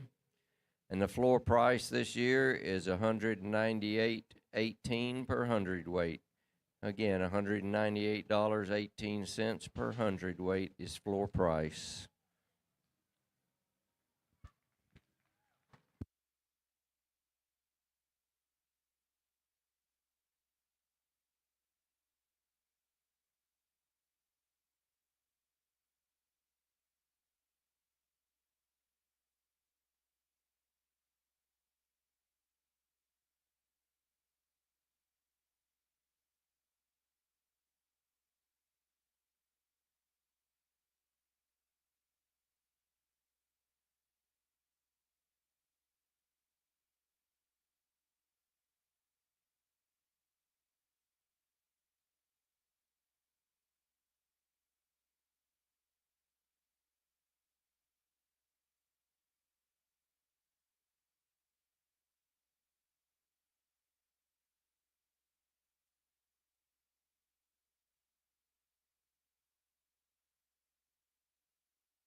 Folks, we get out here in this heavyweight Hereford class, and obviously we thought these top two were really close. And there's some trade-offs in the cattle, and just tell you what we see in them. I think without a doubt the steer that we used is the stouter one of the pair. He's darn sure better in his forerib and up high there over his back. I think he's sure heavier structured. We like the fullness he has out through his hip and his round. Just that added shot of muscle shape and bone gave him the edge, because I think when we get him to the side, young man gets him put together. He definitely proportions and balances plenty good. I'll be the first to tell you I'd like to improve the soundness and just in terms of foot shape and size. I think if you do that, that helps the way he uses those hind two. He's not bad up front, but I would change him up there. That's where the young man, and the young man in second is an excellent showman. He does a great job getting to show off the parts of this calf that he's really good at. Places he's really good, he is as extended and neat through the front third of his body as you could ask one to be. He's one that's better footed and a notch freer in the way he moves in terms of his structure. Where he runs out of gas is right there, and you can even see it on the side. His forerib right behind his shoulder. We need to open him up, and I would give him a shot more bone to go along with it. I was just telling Spencer this. If he has just a shot more bone, I try to live with maybe that lack of top shape, but he doesn't. and he doesn't have just an overwhelming top shape, but he is a good-looking rascal. You got an excellent showman that shows him off, and I think he merits being up here. The steer we have in third, his bone and muscle shape probably matches our class winner a little more, just in terms of being a dense-built, wide-bodied, thick-made kind of a calf that's big-boned. He doesn't actually take a terrible stride off his back, too, where you'd change him up through his shoulder and front end. You'd set him back in that knee. You'd tuck him in his shoulder and chest if we really want to make him play with those top two cattle. The young lady steer that we have in fourth, if we're just asking them to stand out here and underline up, we can like this calf pretty good because he does have some shape to him, some symmetry in his top line. You can see he comes to the ground, wants to twist out a little bit, get a little tighter in the way he handles that hock. But we like his freshness of handle.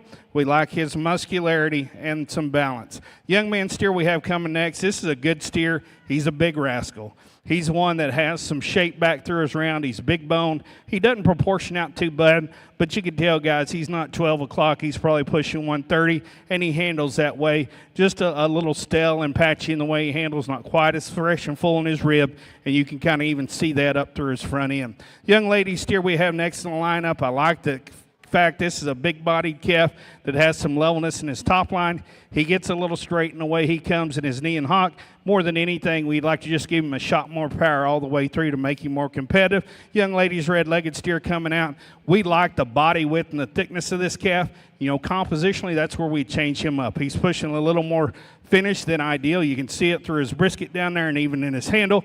We trim him up there and extend him through that front end. The calf that wraps up the class, again, he's one of those on the stand. You love the composition and power and shape in him. He doesn't balance up for a big calf. He's too straight off both ends, and that's why he ends up down here. Let's give those kids a round of applause on sticking with those heavyweights and bringing them out there for us today.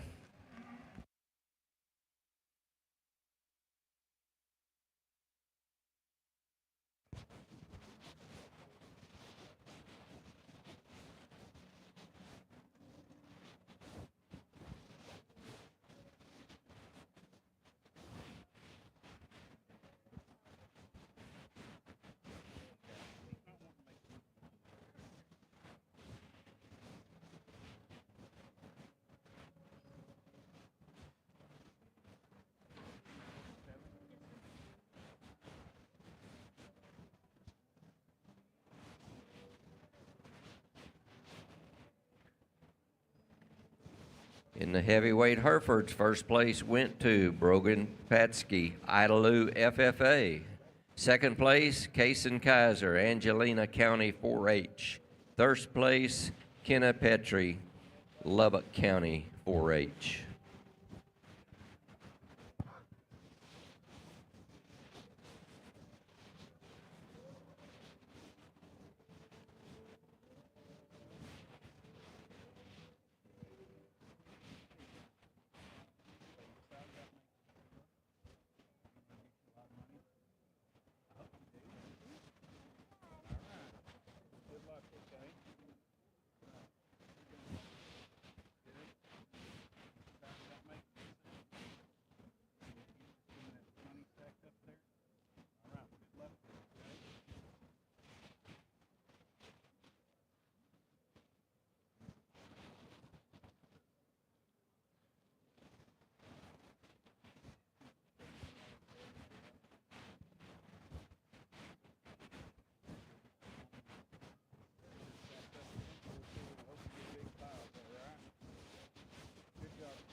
And setting our championship drive in the Hereford division. Out of Class 1, the lightweights, first place went to Clara Wright, Stockdale FFA. Middleweight class, first place went to Charlie Tusa, Stanford FFA. And Class 3, the heavyweights, first place to Brogan Patsky, Idalou FFA. In the lightweights, second place went to Deli Osborne of Mason County 4-H. Second place in middleweights, Mason Rodriguez, Holland FFA. And in the heavyweight class, second place, Kaysen Kaiser, Angelina County 4-H.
Well, I think we get out here for Champion Hereford, and again, at times there was some challenge in piecing that together. And you know, it's one of those things from the get-go. When we talked about this, you know, if we had a default and we couldn't find the structure or the quality we wanted, I mean, Muscle Steel, where we're going to do our best to hang our hats and live with body width and muscle, and then we go from there and try to make them sound enough, try to make them good enough looking. And that's kind of the path we tried to follow. And at times, like that lightweight class, that's where we got to. That calf could move better, and we wouldn't argue with anyone there. But I think you'd agree on the stand. That calf, you can appreciate the muscle dimension he has relative to his size. You like his balance, and presents you a nice look. A little stretch right now, but a nice calf. I think when we start looking at competition, this breed drive, it really heats up more a little bit. But I think there is one that for us just puts together some pluses. Young men's medium weight steer comes out here, and you know that one is one of those. He's pretty enough. You just hope he's got enough power, and I think he does when you get in and study him. But that next set, the way he gives you that profile, plants a nice hip and hind leg, and one of those that he's not the biggest backed one in the drive, but I think still reads with enough muscle, handles with enough muscle for us, and has a lot of upside. Then you have that heavyweight, and that's the power calf of the bunch. Big back, thick-ended, big-boned, and still, you know, balances up pretty good. Where you change him, just like we talked, it's where you live with his ankle and his foot. If you can improve that, you know, then all of a sudden it's a different ball game. But that's where he has some challenge, is you'd improve him on those back two. But you love the density and stoutness of that one. Then we get in here with some really nice reserve divisions that I think are going to be playing after we select our champion. Let's give them a big round of applause, and we'll show you the two that we like the best.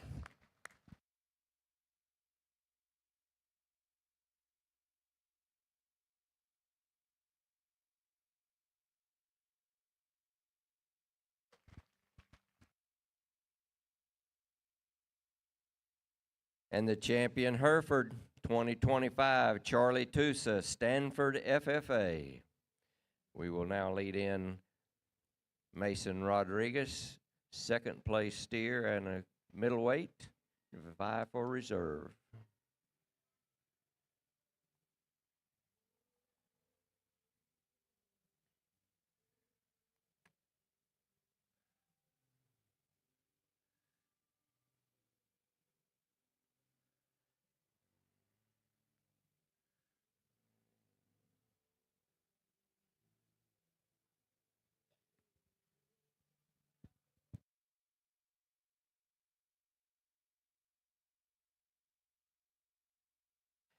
And the reserve champion shown by Mason Rodriguez, Holland FFA.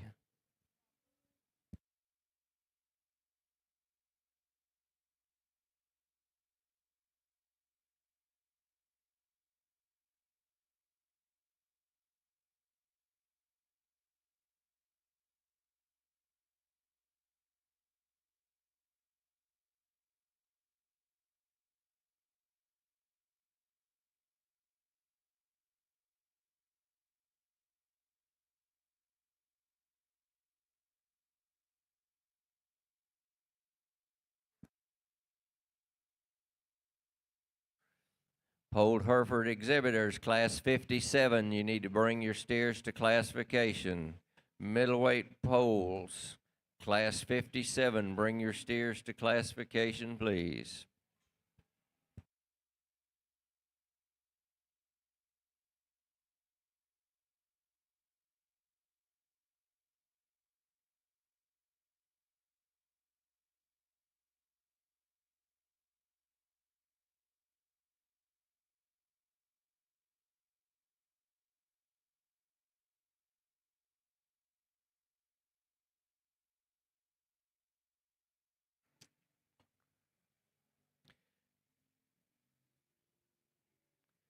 And in our Polled Hereford division, our lightweight class has 13 entries ranging in weight from 1,000 to 1,219 pounds, and we will be placing 2.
Not a whole lot of numbers here in this class as we start off in the pole division. I think the cattle that we have along the rail, they fall into one of two categories why they didn't get pulled. They either don't have enough muscle or they're not sound enough, and I think that's kind of the end of the story there, why each and every one of these, that's either one or the other is their problem. We've got one here, he's got muscle, needs more bone, not quite sound enough. The boy's calf that's a little bloated is too rolled up in his top line, and he doesn't handle himself quite good enough on the move. We've got another one that is muscular, just not quite sound enough whenever you get out and see him go really off both ends. We've got a pair of cattle, don't have quite enough muscle to them. We've got one that's very, very muscular here. He's very good shaped. And whenever you go in and handle this guy, that one's the best handling one that we left out on the rail just whenever we got him in motion. His shoulder angle, his shoulder set, his hock, and his rear ankle just wasn't quite good enough, and this calf needs just a shot more muscle. But congratulations to those young people on a nice job. Good class here in our lightweight division. Good job to them, if you would, as they're working their way out. Got a nice crowd here. Let's put our hands together for them for a good job today.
Polled Hereford exhibitors, class 58, heavyweight poles. Move to classification, please.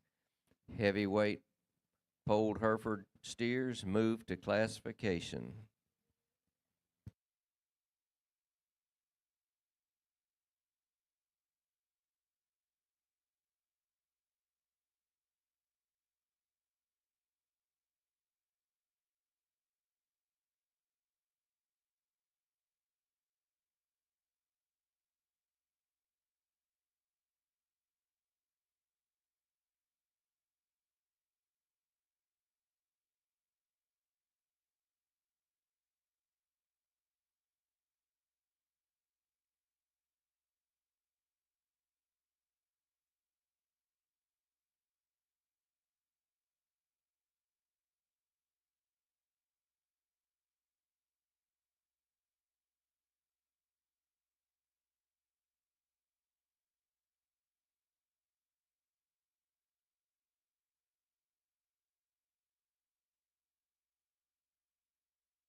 Well, guys, as we start off our Polled Hereford show, I really like this class and like the cattle we were brought out here. We thought this class was deep. For us, this little steer that wins just really puts together a lot of good things. I think he puts together really good muscle shape and dimension and does it in just a little more attractive package than the steer that's right behind him. I like his neatness of neck and his shoulder blade. We watch him structurally, and although not just 100% perfect, still solid enough. Just a real solid calf there to get out here and win that class. The young man steer in second. Really like this calf from his shoulders back. I think he's good in his rib cage, good in his muscularity and thickness, a big bone calf that's big-footed. Would like to see him just a little more attractive about his chest and over his crest there a little bit. And now we're getting him set up, and he's really looking apart at times, but we probably let him get a little jammed up and awkward. But I think that is a really good calf. But the fact he was a little truer right in there in his forerib and just maybe carrying a little more finish gave him the edge over the steer in third. And I told this young lady she showed her heart out and did all she could, and we appreciated that, and we considered that. We appreciate her hustle. That is a long-fronted calf that's big bone, has some dimension through his hip, but you can even see it from the side. Right in there in his forerib, there's not the power or openness. He's still pretty green yet. The thing about it, that steer's got a good enough running gear and some pieces. I think you can keep feeding on him and still maybe get him a brand or get her some money on down the road. And I wish you the absolute best of luck because I love your hustle, young lady. You bet. Give her a round of applause, guys. She deserves it. The young man that we have here next in the lineup, on the stand, we like this calf. He's one that balances really good from the side. I think in terms of finish, sure, even the way he's distributed there, not as overwhelming in terms of just muscle shape and bone as maybe those cattle that precede him in class, and that's what we do. We give him a shot more bone. I would like to see him move just a little truer in his skeleton underneath himself there in his joints, but on the stand, I like the balance and presence. Young lady steer next in the lineup, another really good job on the halter. Good-looking calf that's stretched out. He does have some dimension there through his hip. Gets a little narrow top, more than anything, a little straight and tight in that hock and knee. You'd change him up there and drop him in his flank. Then the calf that wraps up the class. You can appreciate this young man does a good job showing him. He's done a good job with the feed bucket because that calf is carrying some finish and getting there. Just like to see a little more true composition and muscle shape in him. He wants to hock in up front, get a little chesty. We'd like to see just a little more neatness in him to move him up any higher. Let's give him a round of applause, please. And in the lightweight class of Polled Herefords, first place went to Hope Scribner, Gray County 4-H. In second place, Austin Penny Whitney, FFA.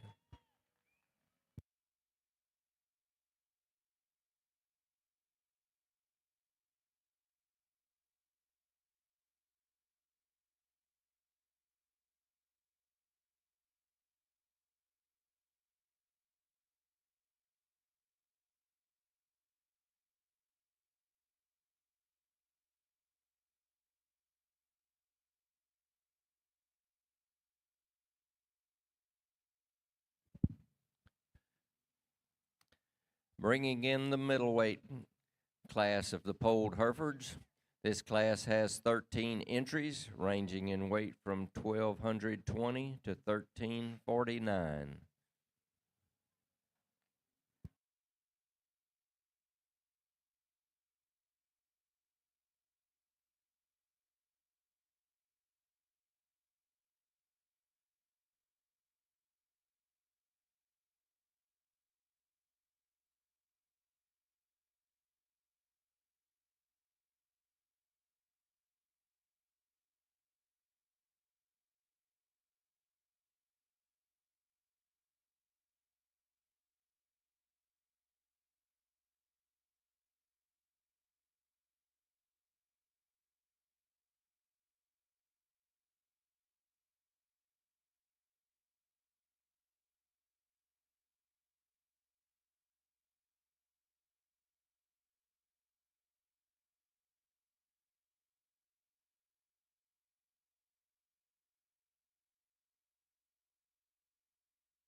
Good set of cattle here in our middleweight polls. Again, some close decisions that we've got. Blake's going to give these one more look over on the rail. Some of those ones that we discussed that were kind of right on the line, whether to pull them or not. So he's going to give them one more look over there. So young people, you keep showing hard and give him a good look over there. Again, I think some cattle that we've got in the middle that are good. I think they're solid. We're going to have fun sorting through those. Some ones that are on the outside of the lineup. As these cattle were coming in, whenever they hit that gate and whenever you're judging a show like this and the quality is so good up at the top end, those cattle, whenever they make a first impression on a judge, they've got to have something that you can really gravitate to. And a lot of these cattle maybe just are missing one elite piece that really hits us hard coming in. This calf's big-footed and heavy bone, but needs to move better, and he's a little too plain just in terms of his design.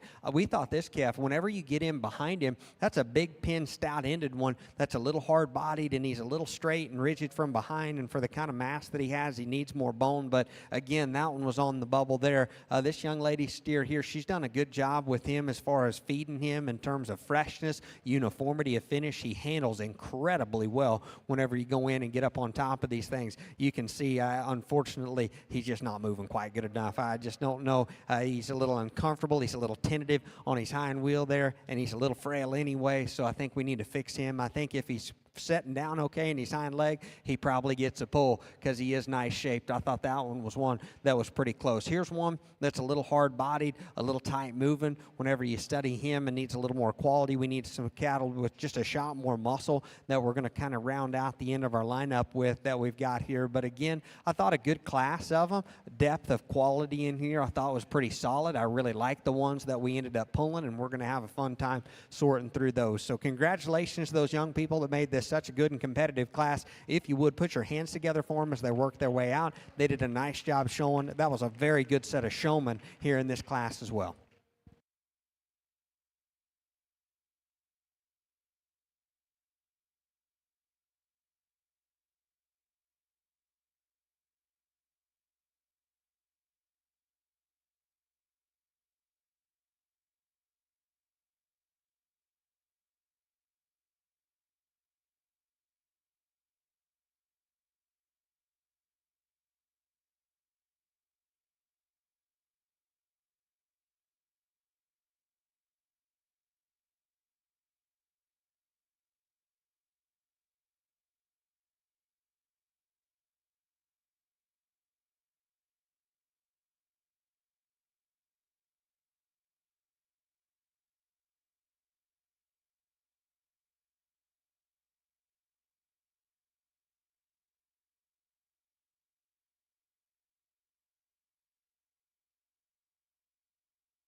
Every detail matters when preparing your livestock for the show ring. At Producers Co-op, we offer high-quality show feed, supplements, and supplies designed for your animal's best performance. Our specialized feeds promote optimal growth, conditioning, and muscle development for cattle, sheep, goats, pigs, and more. With expert advice and reliable products, we're dedicated to your success. Trust us to help you reach your goals with the feed that works as hard as you do. Come see why at Producers Co-op, it's better here.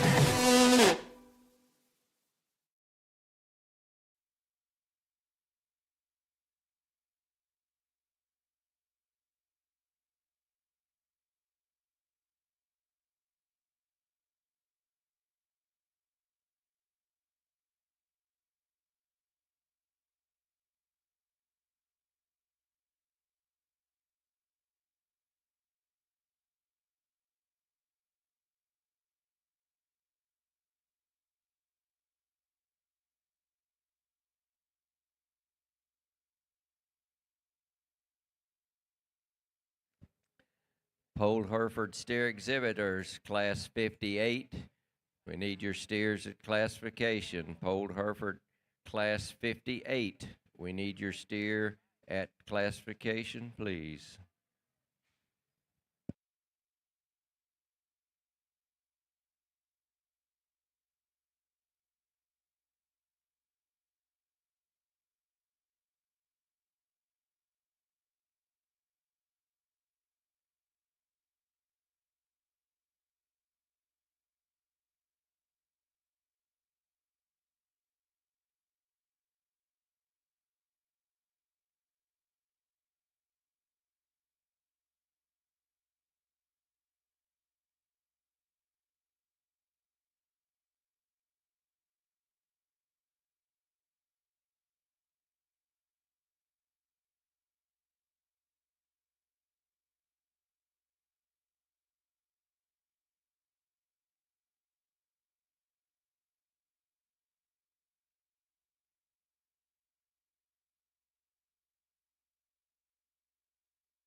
Polled Hereford exhibitors, class 58, last call, class 58.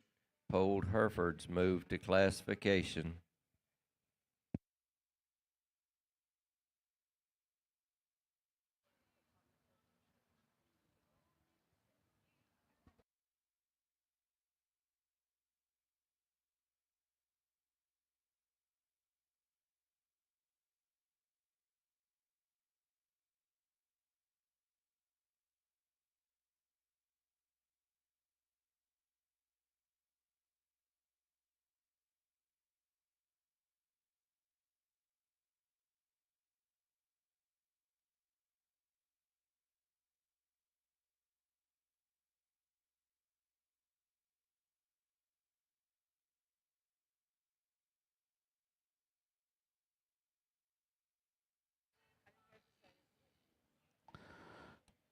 Well, as we get here in this class, for us, it gets a little interesting at times. So some nice steers here, and you just kind of have to pick your pieces and parts. But for the steer we led off with, we were both in agreement on him. That's the calf of the ones out here that does a good job just blending some muscle with some look from the side. I think he balances up just in terms of just type and kind, as well as any of the ones out here. You know, he's pretty level in his top line. He's decent enough fronted, you know, and he doesn't come to the ground perfect, but he's sure acceptable there. But blending muscle shape, body shape with some look, he gets up here. The young lady steering second, we really like the top side power in this calf, the muscle shape and the fresh shape he has up high. We wish he had just a little more drop and feel through his heart and through his flank. We'd change him up there and improve him in terms of just the set back through his hip and the way he uses that hind leg. Young man steering third, not a bad calf. He's big boned, he's big ribbed. That calf, we would like to see just a little more true pop and shape in him and set him back in that knee. Young man told me, he said yesterday we gave him 3 buckets of water. So they got him hydrated, and I appreciate that. But he also said he had a plan if he didn't make the show here or sell, he was going to go to Houston. And I wish you the absolute best of luck, partner. Let's just keep an eye on that front leg and make sure it doesn't get any worse. But that's the big thing for him. I'd just like to see a little more true shape in him and set him back there. The young lady steer next in the lineup, I appreciate the length that steer has, the levelness in his top line. He's a calf that has some bone. I guess for me, I was expecting maybe just a little more shape, and that's where you'd change him. You get him behind him, you'd like to open him up through his center body and see more dimension of muscle. Young man steer that wraps up the class, if we're just looking at muscle shape from his underline up, I can appreciate the thickness in this calf. He opens up good right there through the top of his hip, back through his quarter. That calf has some length, a little too straight in his knee and his hock. We need to free him up in both those spots, and I would still see just a little more elevation in this calf. For his elevation, I was going to say I'd like to see a little more drop through his flank just to improve his look. So, again, a competitive class there. Let's give those kids a round of applause.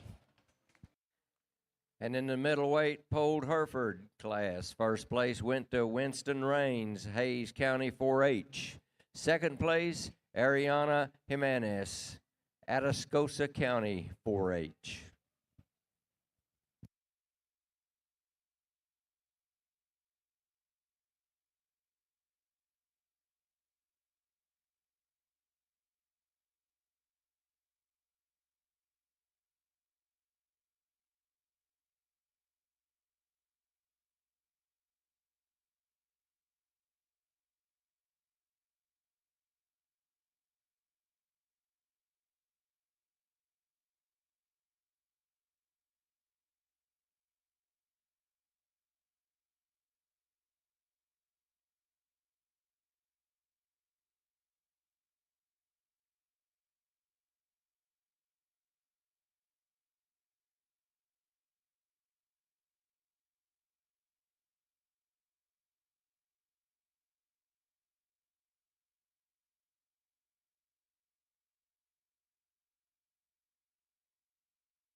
In the heavyweight class of the Polled Herefords, we have 11 entries, ranging in weight from 1,350 to 1,500 pounds. Once again, placing 2.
Well, we've got our last class of the day before we break for lunch here, and another good one, and I think the top end is really nice. I think probably in this particular breed, out of the 3 classes, the depth and quality has been very, very good. We've got a calf that's extremely muscular there that's up front, that's a little cresty. He's not quite as good in terms of his balance and his lines. We've got a big, tall calf that we need to moderate and give him a little more body, a little more spread and dimension. I like this steer here, and just in terms of his body shape, I like him in terms of his extension. We need to clean him up in his hock just a little, and we need to see him just a little bit fresher in terms of his shape. He's just a nickel past 12 o'clock. This steer right here, he would easily get pulled if he wasn't 3-legged, and he comes in, he just isn't putting enough weight on his back left, and I wish he was, because he would easily be out here in the center. He's just not going good enough for you, my man, and I hate that for you, because you got a good calf. The one that's here in the back of the lineup, we need to moderate him and see him with just a little more chub and just a little more muscle shape to accommodate his frame size, but still, young man's doing a good job with a big calf there that he's done a good job feeding. Congratulations to all those exhibitors. We had an awesome class to wrap us up here before our lunch break. If you would, put your hands together for them as they work their way out. Guys, that's all they're going to get, and that's all they're going to get today here in San Antonio, so please put your hands together for them as they work their way out. Nice job.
Adams Fab. Established in 2007, they build custom livestock pinning and equipment to fit all your needs.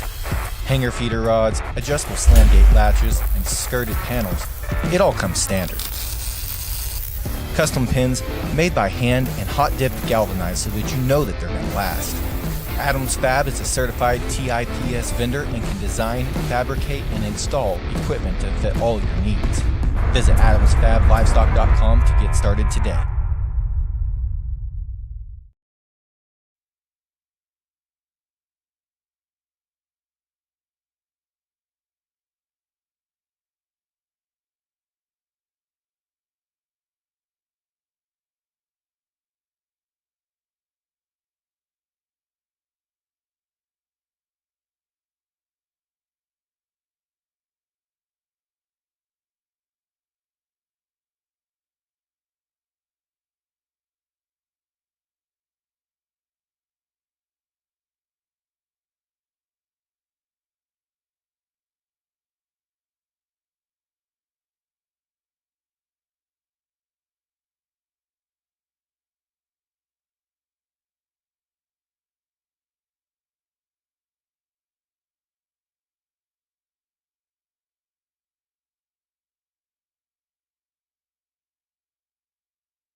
Well, guys, we get out here, and it took us a little longer because, you know, we wade through the hearse, the polled hearse, and all of a sudden we roll into this class, and we get 3 or 4 of the best calves we've seen out of these two breeds easily in this class. And it makes it tough because there's a sell spot there, and just like the young man I pulled third, I said, "Bud, I'm sorry.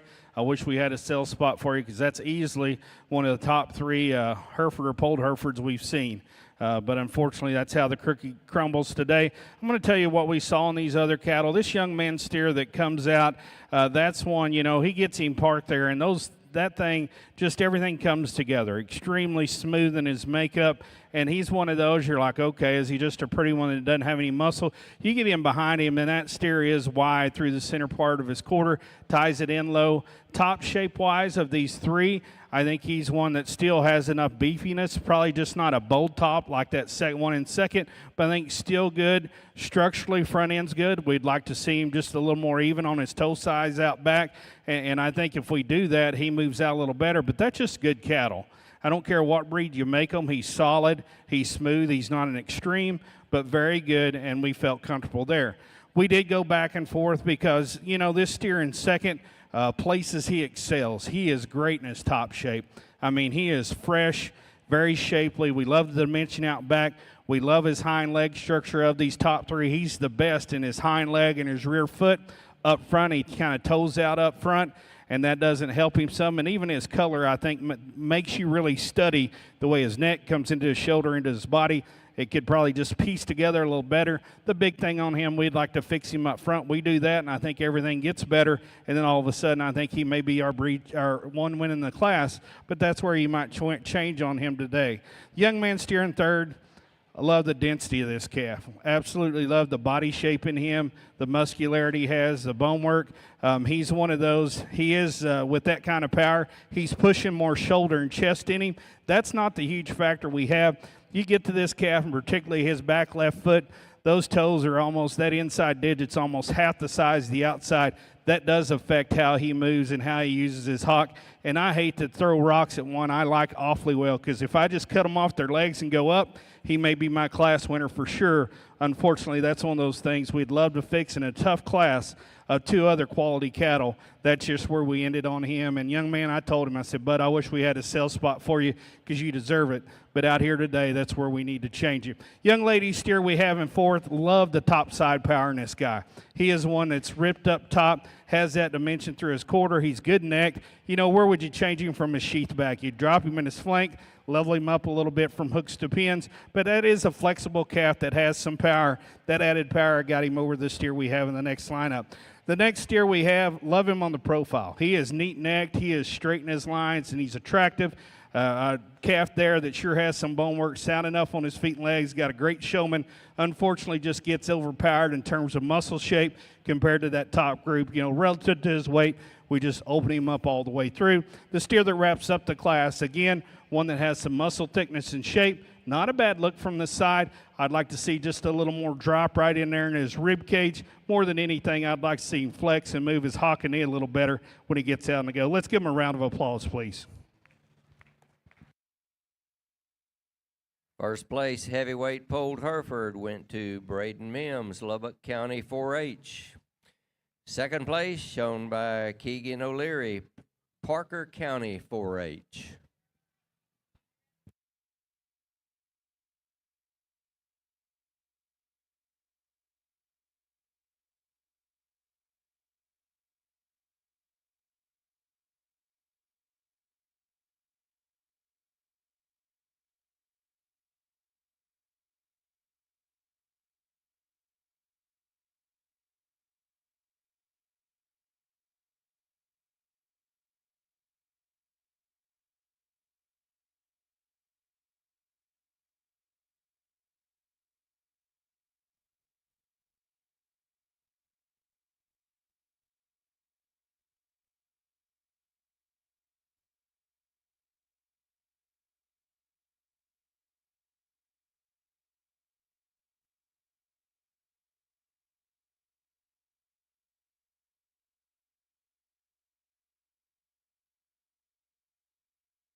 Championship drive for the polled Hereford division. First place in lightweight class, Class 1, was Hope Scribner, Gray County 4-H. First place winner in the medium weight, Winston Rains, Hayes County 4-H. And in the heavyweights, Braden Mims, Lubbock County 4-H. In the lightweight class, second place taken by Austin Penny, Whitney FFA. Second place in the medium weight, Ariana Jimenez, Atascosa County 4-H. And in the heavyweight class, second place, Keegan O'Leary, Parker County 4-H.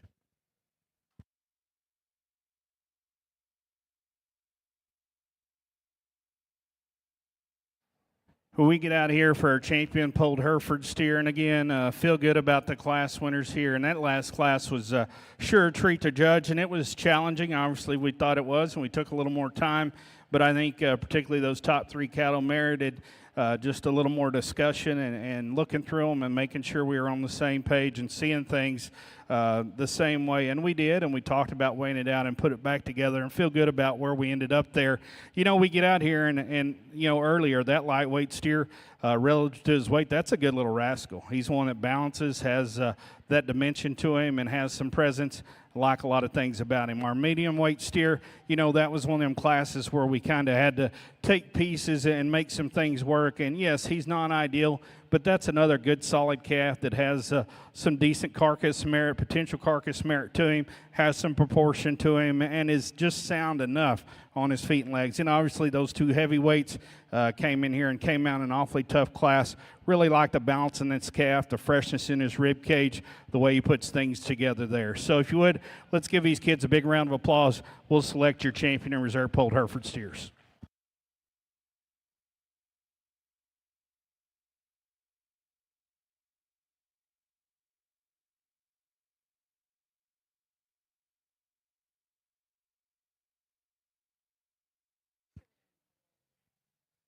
And the champion, Polled Hereford 2025, Braden Mims, Lubbock County 4-H. We'll lead the second place. And the reserve, Keegan O'Leary, Parker County 4-H.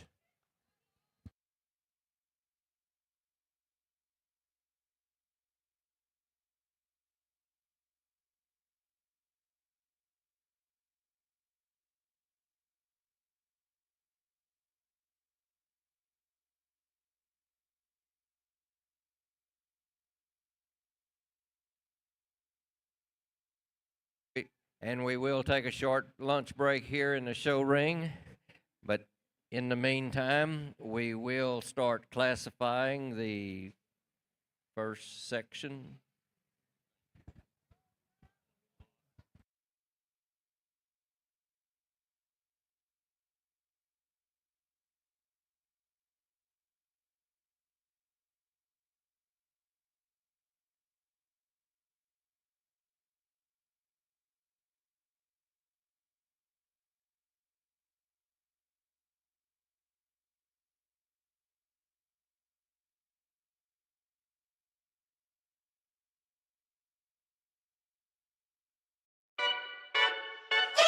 Every detail matters when preparing your livestock for the show ring. At Producers Co-op, we offer high-quality show feed, supplements, and supplies designed for your animal's best performance. Our specialized feeds promote optimal growth, conditioning, and muscle development for cattle, sheep, goats, pigs, and more. With expert advice and reliable products, we're dedicated to your success. Trust us to help you reach your goals with the feed that works as hard as you do. Come see why at Producers Co-op, it's better here.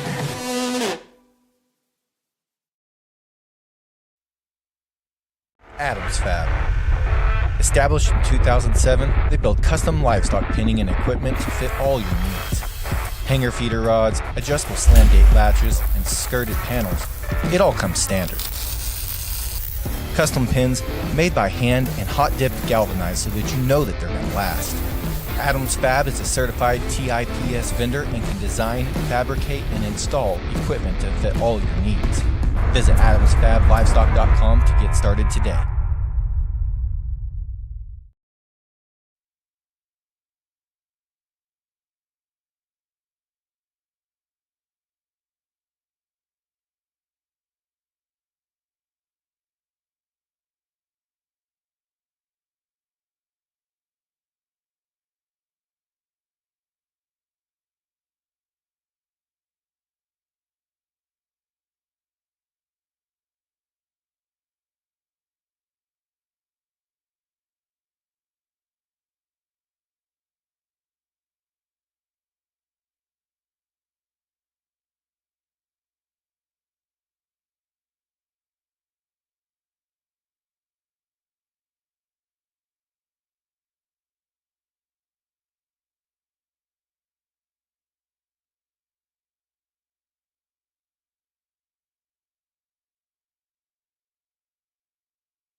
Attention in the barn. This is the first call for Red Angus Class 61.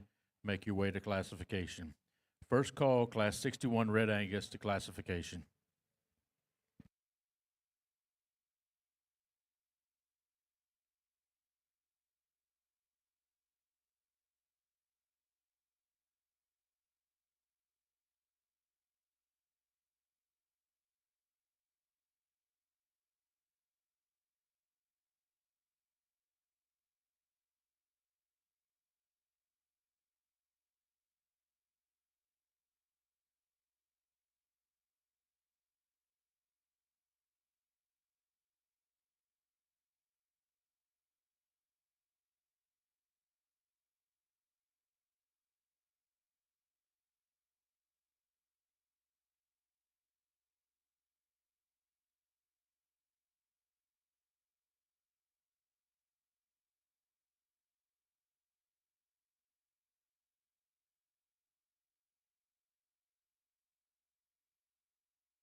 Attention in the barns. Second call for Class 61 Red Angus.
Red Angus exhibitors, last call for Class 61.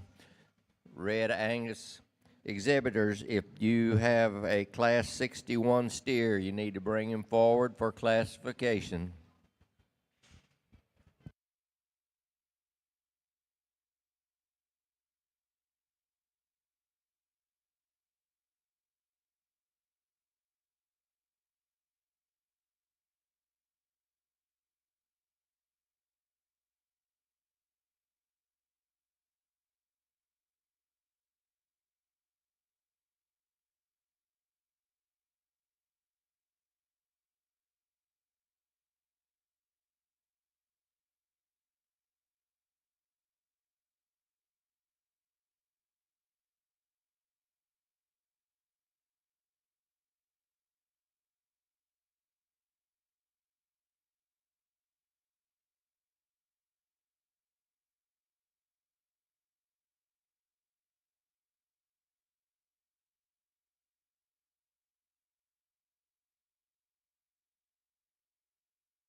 Red Angus steer exhibitors, Class 62. You can be moving to classification. Middleweight Red Angus, Class 62. Be coming forward to classification, please.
Red Angus exhibitors, middleweight class, class 62.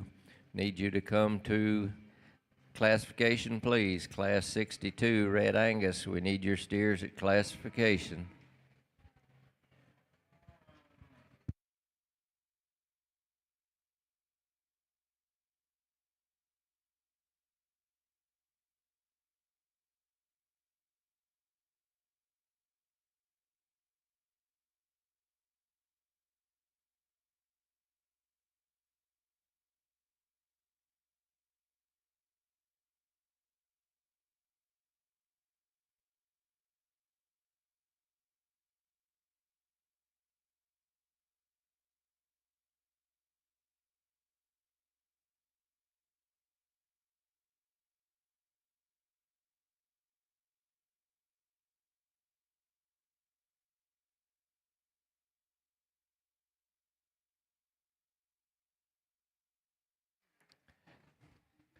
Beginning with the Red Angus division, we have our first class in the show ring now. This is a class with 6 entries, and we will be placing 2.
Red Angus exhibitors in the barn, Class 63, heavyweight Red Angus, be moving to classification. Again, heavyweight, Class 63, Red Angus, be moving to classification, please.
Well, folks, good afternoon. We get kicked off here again in our Red Angus show and start off in a great fashion.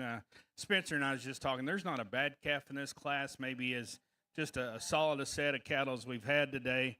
Not having just just an absolute one that you would sure like to change up and get after. But we did feel good about the steer we lead off with. Just a good fundamental steer. I think he's one you can appreciate for being a wide base calf that sure has some center rib dimension to him and dimension up high, sound enough on his feet and legs. You know, of those top 3 or 4 cattle, or the top 3, probably as good footed as any of them. Still balances and looks the part from the side. Just really solid to lead off with. The steer we have in second, that calf is one you like for having a good shape over his back and through his rump. You know, he too presents you a pretty decent silhouette from the side. I would be the first to tell you we'd like to change him up just in terms of toe size and squareness. Might give him a shot more bone to match up with the rest of him. We did think he was a structural improvement over the steer in third. The steer in third, boy, if you just get over the top of this guy, he's up towards the top of the class because that is an expressive, shapely steer over his rib and loin. Really like the dimension back through his hip and his quarter. He's one that, with that, still ties okay in his shoulder, but he just comes to the ground just a little tighter in his joints. He is one that really needs to be more even in his toe size and get out and go with more freedom because we love that top side power in that calf. The steer in fourth probably is just as good built and true moving as anything in the class. I think this calf, he's one of those, he's got the build to carry him on and show him in a later date, and there's some good in him. He's just so green yet in terms of his rib cage and his handle, but we love the balance in him. That steer has some muscle shape, and like I said, we like his structural integrity. Just, again, not far enough along in the game to get up any higher. The young man steer that's kind of turning right there, that's a calf you can appreciate for being a market-ready calf that has some obviously grown well and performed okay. Structurally, we change him up in the way he handles that hock, wants to kind of swivel in and can just flex and reach and go on a shot more stoutness all the way through. Then the steer that wraps up the class, again, good fundamental calf, good feeding. She's done a good job with the feed bucket on him, has some finish on him and some market readiness. He's a calf that's a little off from a balance standpoint and just reads a notch plainer all the way through. Let's give those kids a round of applause, please.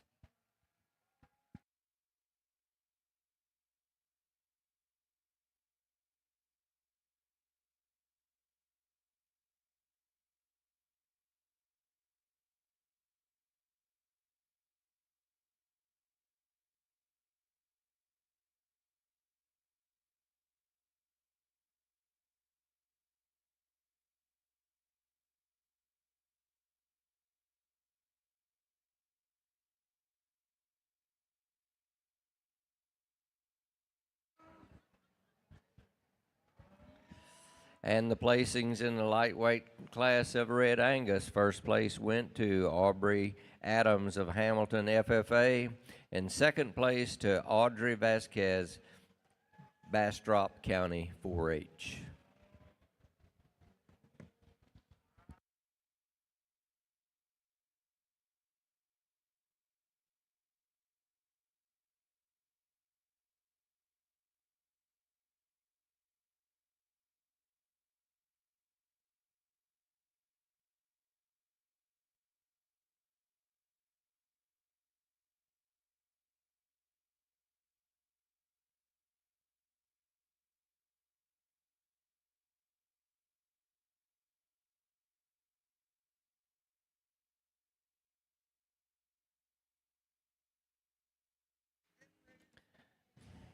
And in the middleweight Red Angus class, we have 9 entries. They range in weight from 1173 to 1272. Again, placing 2.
Attention in the barn, limousine exhibitors, Class 66 lightweight. Lightweight limousines be moving toward classification. Again, Class 66 lightweight limousines be moving toward classification, please.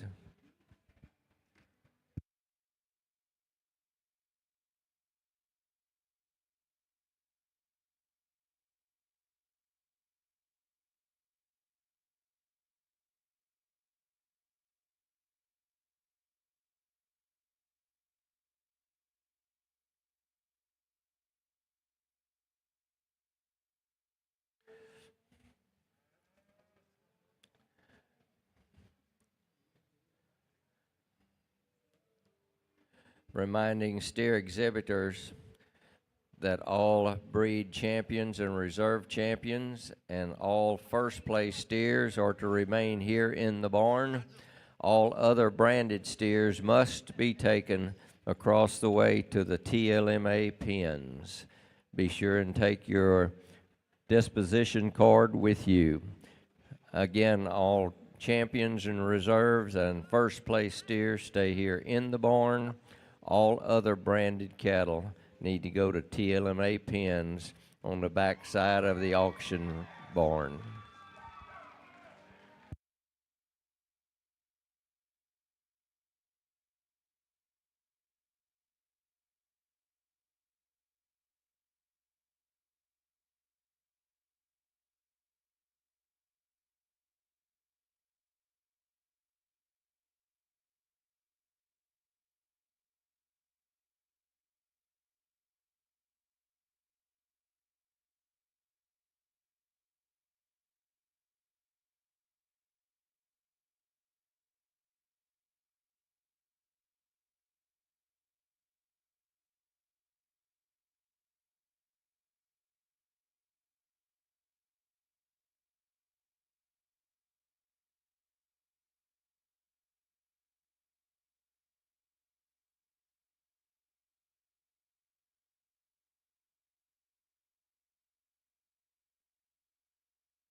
Well, folks, we get out in this class, and I think it's only fitting. I just heard the fireman song come on, and we've got these fire engine red cattle coming in that are awfully nice.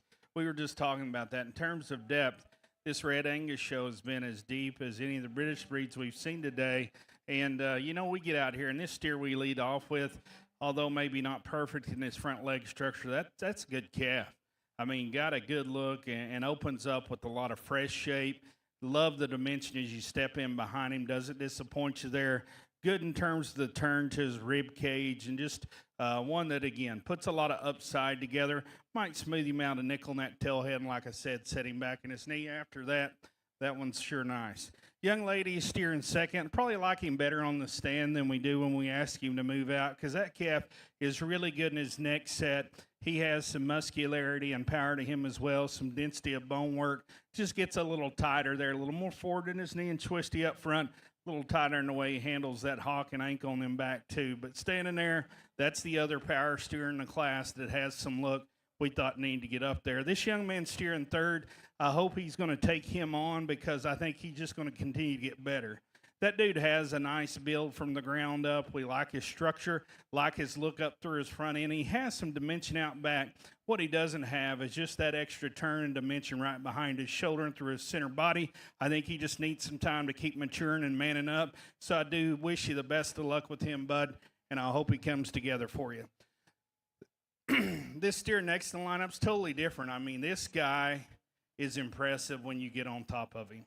He is fresh and huge back, really powerful in terms of his shape, pretty level in his top line. He's just rolling around here on bent rims. If we could just get him to go ahead and be a little more correct in the angle to his hock, free him up a nickel in the way he handles that shoulder. He's moving up in the lineup quite a bit.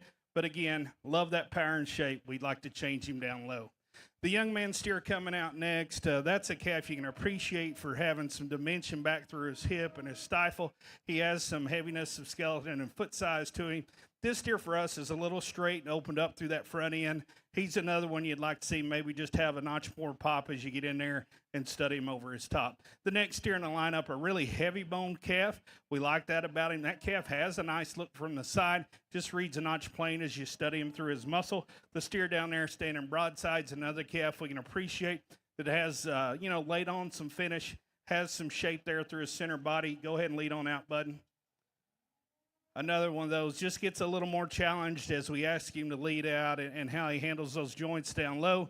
Then we got a couple of cattle down there towards the end of the class. Both could sure be freshened up and just have a little more rib shape dimension to them. We want to make them more competitive in this group. Let's give those kids a round of applause, please. In the medium weight class of Red Angus, first place went to Jackson Powalik, Falls City FFA, and second place to Addison Corpus, DeWitt County 4-H.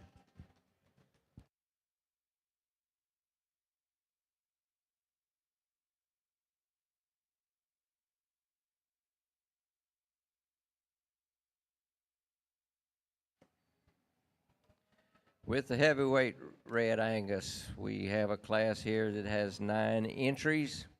They range in weight from 1273 to 1500.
Well, folks, we get out here in our heavyweight red Angus, and again, really pleased with the quality of cattle that was brought to us. We get to these top two steers, particularly this top steer. We thought he's the one that just really does a nice job blending fresh shape, like his handle, like added trimness in some spots, and still a nice look from the side. Everything ties in together up front. We study him coming down his top line. You like him? Does he want to duck his pin just a little bit? He does. That's where you'd tune on him. I think if we give him that rump structure, the steer in second, it's not even close, but that's where you'd tweak on him, but still acceptable structurally. Again, we like his added freshness and look to go ahead and take the cake here. The steer we have in second, this guy, there's plenty of calf there. That's a good steer. We might overcook the biscuits just a little bit on him, but for as much brisket as he has, you get your hands on him. He still handles with more true dimension. He opens up good. We like his fullness back, and I like his hip and his hind leg, the way he plants it there. That's a big rib steer. I like that with him too. I'd like to even him up a little bit in his toe size, and like I said, we trim him up a nickel up there through that chest. Young lady steer in third. There's parts about him you can maybe measure and compare, but at the same time, you could put him inside that calf in second. That's a calf that has some shape back through his quarter. I do like the fact he's trimmer in a spot or two, but if you really break him down structurally, he's another one that gets a little tighter in his knee, not quite as good in his hock when he handles. I'd like to smooth him up in terms of his shoulder and tail head. Young lady steer next in the lineup, a really smooth top calf that has some symmetry to him. He has some added soundness. However, he does give up some power as you study him, and that's what you got to do is just give him more oomph. We're going to move him up. Young lady steer coming next in the lineup, kind of this lighter red calf. You can appreciate he has some real muscle expression to him, has kind of an up-headed look. We'd like to smooth him up in that tail head. The big thing for him, he just needs to handle with just a little more pop and maturity through that center body, and he's another one that could come to the ground with just a little more flex. Young lady's dark red steer, another calf you can appreciate for having a nice look from the side. Just needs to have more dimension, and we clean him up in his hock. Young man, tall young man right there with that calf. That's a calf that's up-headed, big-footed, has some bone work to him, a little off there in his top line, not quite as neat and powerful as some when you get right in behind him. Young lady steer next to the last. We can appreciate, this is a big rib calf. He handles pretty fresh in terms of his finish there. For me, he just a little straight and peggy off both ends and gets around in his design. Then we have the big steer that wraps up the class. This dude is monster-footed. We love that about him. That calf obviously has plenty of stretch, and he weighs plenty. I think relative to his size, we just like to see more of him in terms of width and shape, and we'd sure like to see him maybe just tricked out a little more if we want to work him up the lineup. Let's give those kids a round of applause, please.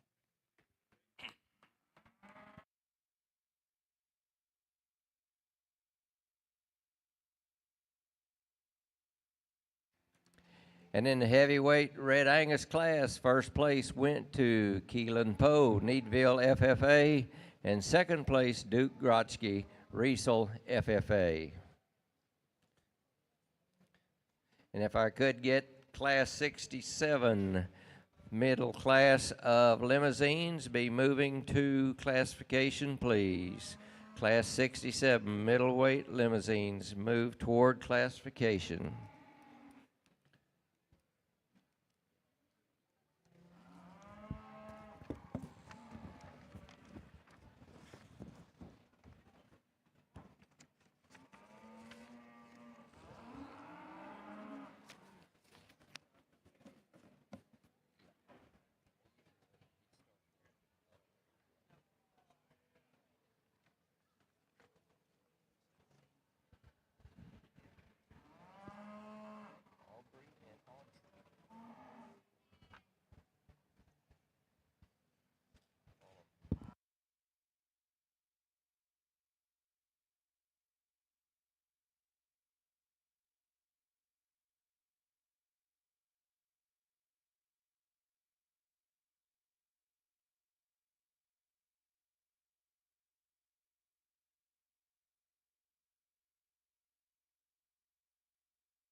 Setting the champion drive of the Red Angus division. Out of first class, the lightweights, Aubrey Adams was first place from Hamilton FFA. Middleweights, first place went to Jackson Bovelik of Fall City FFA. And in Class 3, the heavyweights, first place to Keelan Poe, Needville FFA. Out of Class 1, second place to Audrey Vasquez of Bastrop County F4H. Second place in the middleweights, Addison Corpus, DeWitt County 4H.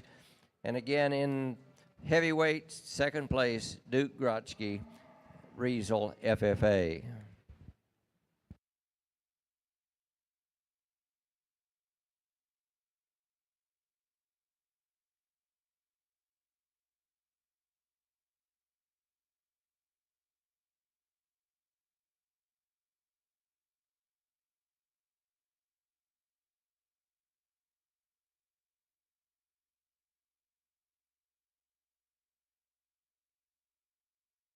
Well, folks, we get out here for our champion Red Angus, and again, a nice lineup of cattle. And I mentioned this in one of the earlier classes. One of the deeper sets in terms of the British breeds that we got to sort through today, and feel really good about the cattle we ended up on. Our lightweight steer, just a good, solid steer. You know, nothing overwhelming about him, but particularly in that class. You know, that one's good enough at the ground. He's good enough in his rib cage, enough muscle, enough look.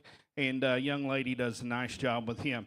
I think as we get to our medium weight and our heavy, you start needing to really analyze him and break them down. This young man's calf out of the middleweights there, really like his shape and power in terms of his top and back through his rump. That's something you really like, the freshness in his body type as well. That calf where we would tweak on him, you can see he's just wanting to push a little bit in that knee and get a little out up front. We'd like to see him flex better there and even in his hock. And I think if we do that, then this thing starts really heating up. But that's where you would change him up, is just from his underline down and maybe even smooth him up a nickel in terms of shoulder and out through his tail head. Our heavyweight rolls out, and this young man brings him out, does a good job presenting him. I just talked to him. Yeah, I'd raise him up a nickel and just change up the way that tail head and pin set sets in him. After that, really like that calf. Let's give him a round of applause. We'll go show you your champions.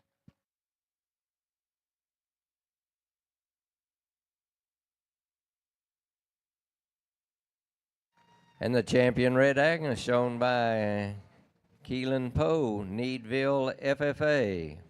We will lead in Duke Grotzky's steer to vie for reserve.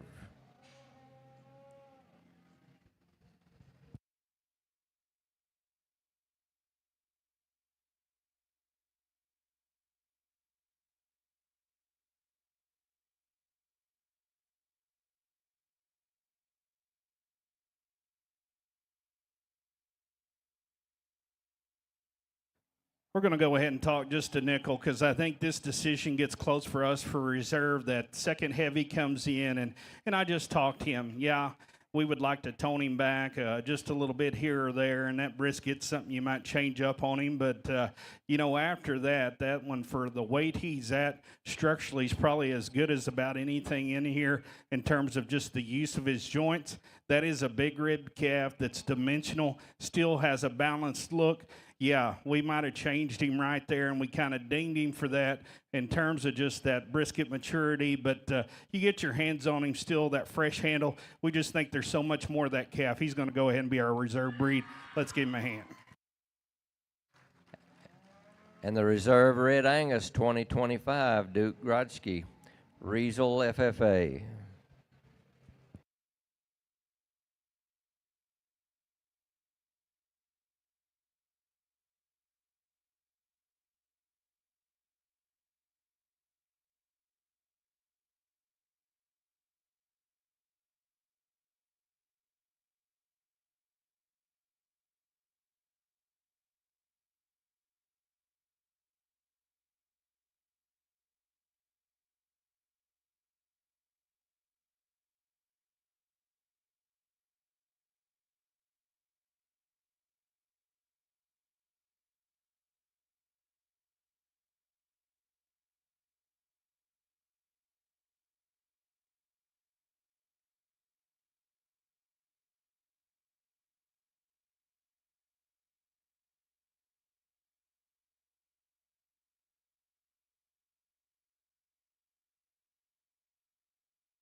Moving into the limousine section, we'll have our first class lightweight steers coming in. They range in weight from 1,000 to 1,215 pounds. 23 entries in this class, and we'll place 4.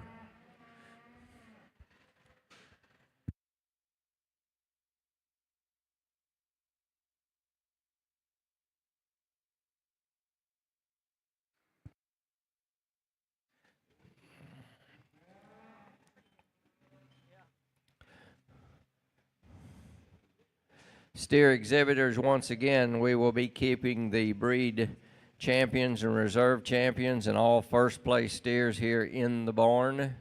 But all other branded steers must go across the way to the TLMA pens. Be sure and take your disposition card with you. As well, if you have a non-placing steer that you would like to sell, you can take that steer over there as well. The floor price is $198.18 per hundredweight. Be sure and take your disposition card with you. But again, if we could get all of those branded steers outside of champions, reserves, and first on across to TLMA, we'd appreciate it.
Well, as we get in here to our next breed, as we kick off here in the Limmies, we didn't have very many Red Angus, and they kind of stole all my thunder. So I'm back here in the Limmies, and we got the biggest class of the day out here so far. We've got some good cattle that we've got out here in a lot of these lightweight classes that we've talked about, just trying to find a balance of cattle that are kind of at the right part of their maturity curve, that blend enough muscle and still stay stout enough and stay good looking enough. I think those are the ones that we tried to get towards the middle. And again, Blake's going to keep an eye on some of those ones that we talked about that were on the bubble, maybe some close calls that we've got. I think a lot of feet and leg structures, things that we could maybe tweak in these cattle. Kind of the one up front, we need to tweak him in his rear hock joint and the way that he sits down in his rear ankle, change him just a little bit there. Here's a calf with some muscle. He gets just a little plain headed and just a little too plain up front, but from there back, his rib and his body shape and hind leg really isn't too bad. I thought he was kind of on the bubble, and honestly, if we were going to pull more of him, I think he would maybe be on the list. There's a good-looking calf that gets just a little frail in his bone work. We need to change up the structure here. We need to see a little more stoutness and power in this one. This one here needs just a shot more foot and bone, and we need to clean him up on the inside of his hock just a little bit. There's a calf with muscle and extension. Change his head shape, gets just a little cresty, a little plain-headed, a little tubby-bellied, and needs to motor just better from behind. I thought that black calf was one of the most muscular ones that we had left on the rail. He's got a big fat back, but he's got little skinny legs, and we need to change that about him, and he's too round off both ends of his skeleton. Here's one that needs a little more time, and we talked about maybe those cattle that are kind of on that kind of growth spurt, and they are just a little later in their maturity. I think he falls in that category. There's another one. Shape is pretty good. Underlines inverted on him. The black calf that the young man's got right here, he handles awesome. He has got a good shape up high, but again, he's too frail down low and doesn't match up that quite as good. Some good-looking cattle that need to be changed just a little bit, and their structure, especially their joints as you study them, we need to change up just a bit there. But a good class of them. I think one of the deeper classes of the day, definitely the biggest class as far as numbers that we've got. So we're really excited to work through a good top end that we pulled out here towards the center. If you would, around ringside, we got a good crowd that's gathered around. If you would, put your hands together for them as those young exhibitors work their way out for a nice job.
Limousine steer exhibitors, Class 68 heavyweight Limmies, be moving to classification. Again, Class 68 heavyweight Limmies, be moving to classification.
Well, folks, we get in here in our limousine show, kind of kicking this off, and run into some challenge a little bit in this class, and you can probably shuffle some things after we get past one or two spots in here, and we couldn't argue with you, but that's just how we saw them today. We did feel pretty good about this calf we lead off with. I think of this group, that's as sound and true moving as a calf as any of them, that still combines it with enough muscle shape, enough balance as you get him from the side.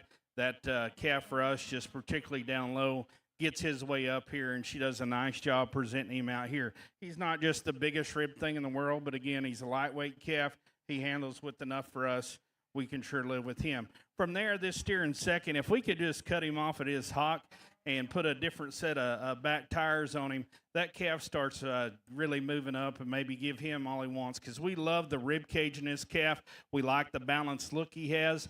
That calf is dimensional, maybe not as shapely as that one right behind him, but plenty of power, but just love that productive kind in terms of his body mass, his front leg structure. On his back, too, I'll be the first to tell you, yes, he's got a little extra set to his hog and wants to swivel in. We'd square him up there, but again, nice calf there. He needs to get up here. For us, the steer in third. Love the top side power in this calf. He's one that's shapely. He's expressive. He's all those things. Still has a nice look from the side.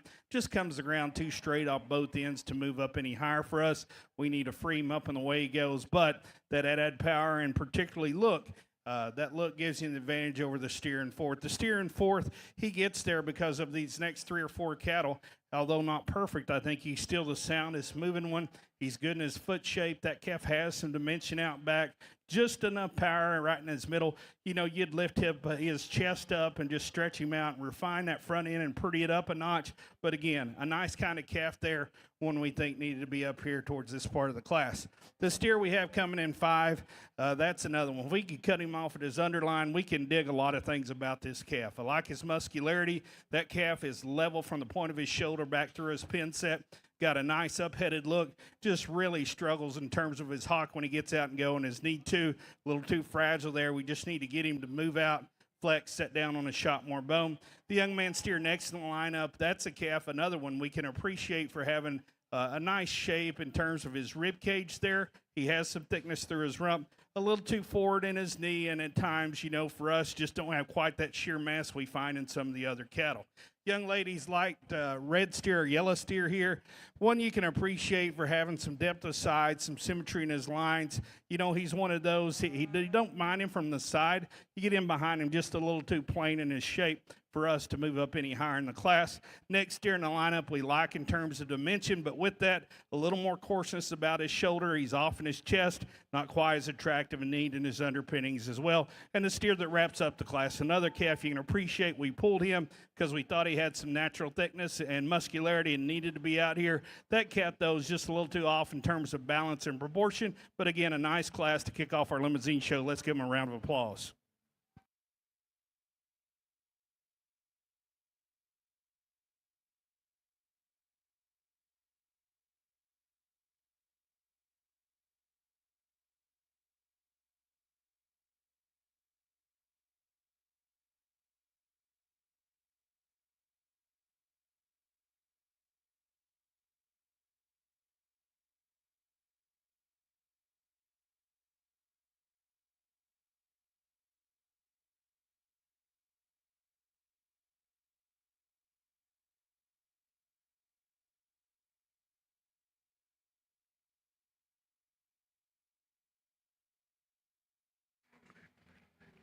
Bringing the middleweight limmies into the show ring now. This is a class of 25 steers, ranging weight from 1216 to 1369, and again placing 4.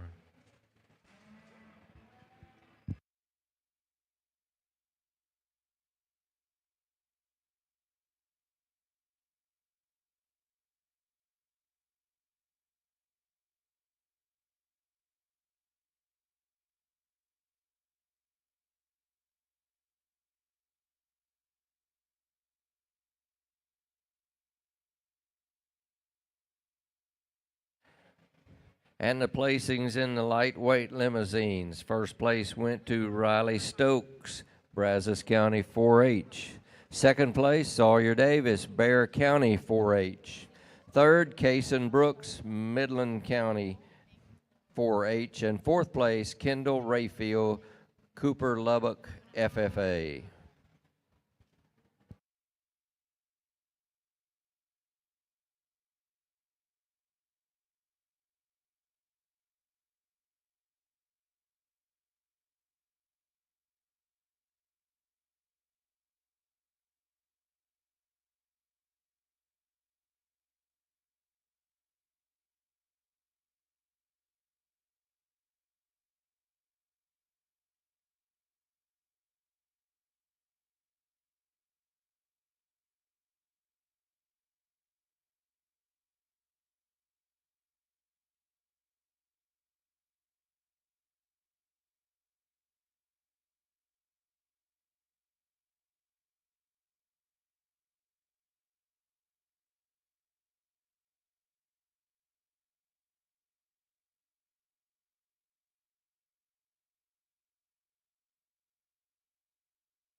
Limousine steer exhibitors, class 68. Need to get your steers to classification. Again, class 68 limousines. We need one steer to classification, please.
One of my favorite times every year is getting to come down to San Antonio for the livestock judging contest. And I saw a lot of the teams were rolling in and the stands are filling up. So I really appreciate the opportunity that San Antonio gives those students to come in and watch the show for a little bit and put on a great workout tonight. So I think we're rolling into a good breed here. And this one will be fun to watch because there is no shortage of beef over there along that rail. We've got some cattle that are stout, and they're not hurting for muscle. I can promise you that. It's just the ones that can combine it with look, that can combine it with athleticism and correctness and trueness at the ground that made it out here towards the middle. And this is going to be a fun set of them to work through. I think some cattle that as we work on down and as we talk about some close calls to be made, Blake's going to watch a few of those things that we talked about that were on the bubble. We've got some that are just a little uncoordinated in their structure here that need just a shot more rib and body. I didn't mind this calf at all. He's just a little frail and hook-legged, but I did think his rib and his center body and just his flexibility down low was okay. We run into some cattle that just don't move quite good enough. I actually really like this steer at the stand. Whenever he goes, he's really rigid in his hock and his rear ankle. If we could see him just get out and motor and grab a little more turf out here,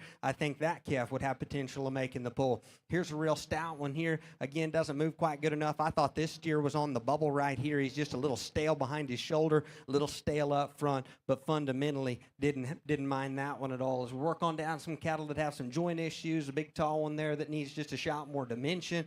Again, probably one that was on the bubble is this one right here that the young lady's got. If we change the design of his hind leg and the way that his rear foot sits down and we change his hock joint and make that just a little smoother and a little less coarse, then I think we can talk about pulling that one. Boy, there's a rank one right there. He just needs more body and he needs to just be a little easier feeding and looking. I thought this calf right here, he was one as I was going through, didn't mind him either. That's a good looking smooth calf that's probably okay in his feet and leg structure really. He's just a little frail in his bone work, and you get up on top of him for the kind of mass and power of some of those ones that we pulled. I just didn't think there was quite enough dimension there and horsepower as you study him all the way down his back, all the way to the surface. That was a good class of them. This one's going to be fun to work through. I thought there was a lot of good cattle that didn't make the cut in this class because that's just how good and how deep this one is. So if you would, around ringside, let's congratulate those young people on making this an awesome middleweight limit class. Nice job to them.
Steer exhibitors exhibiting Red Cross.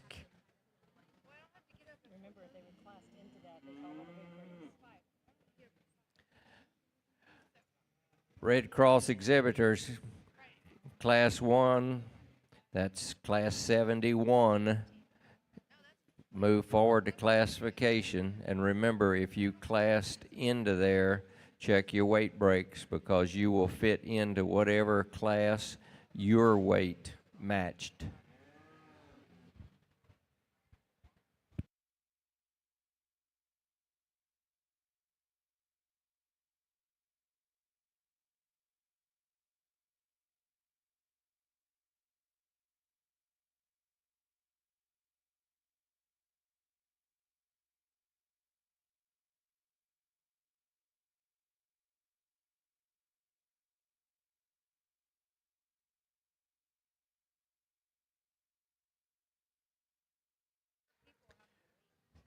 Once again, Red Cross, class 71, be moving toward classification.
Adams Fab. Established in 2007, they build custom livestock pinning and equipment to fit all your needs.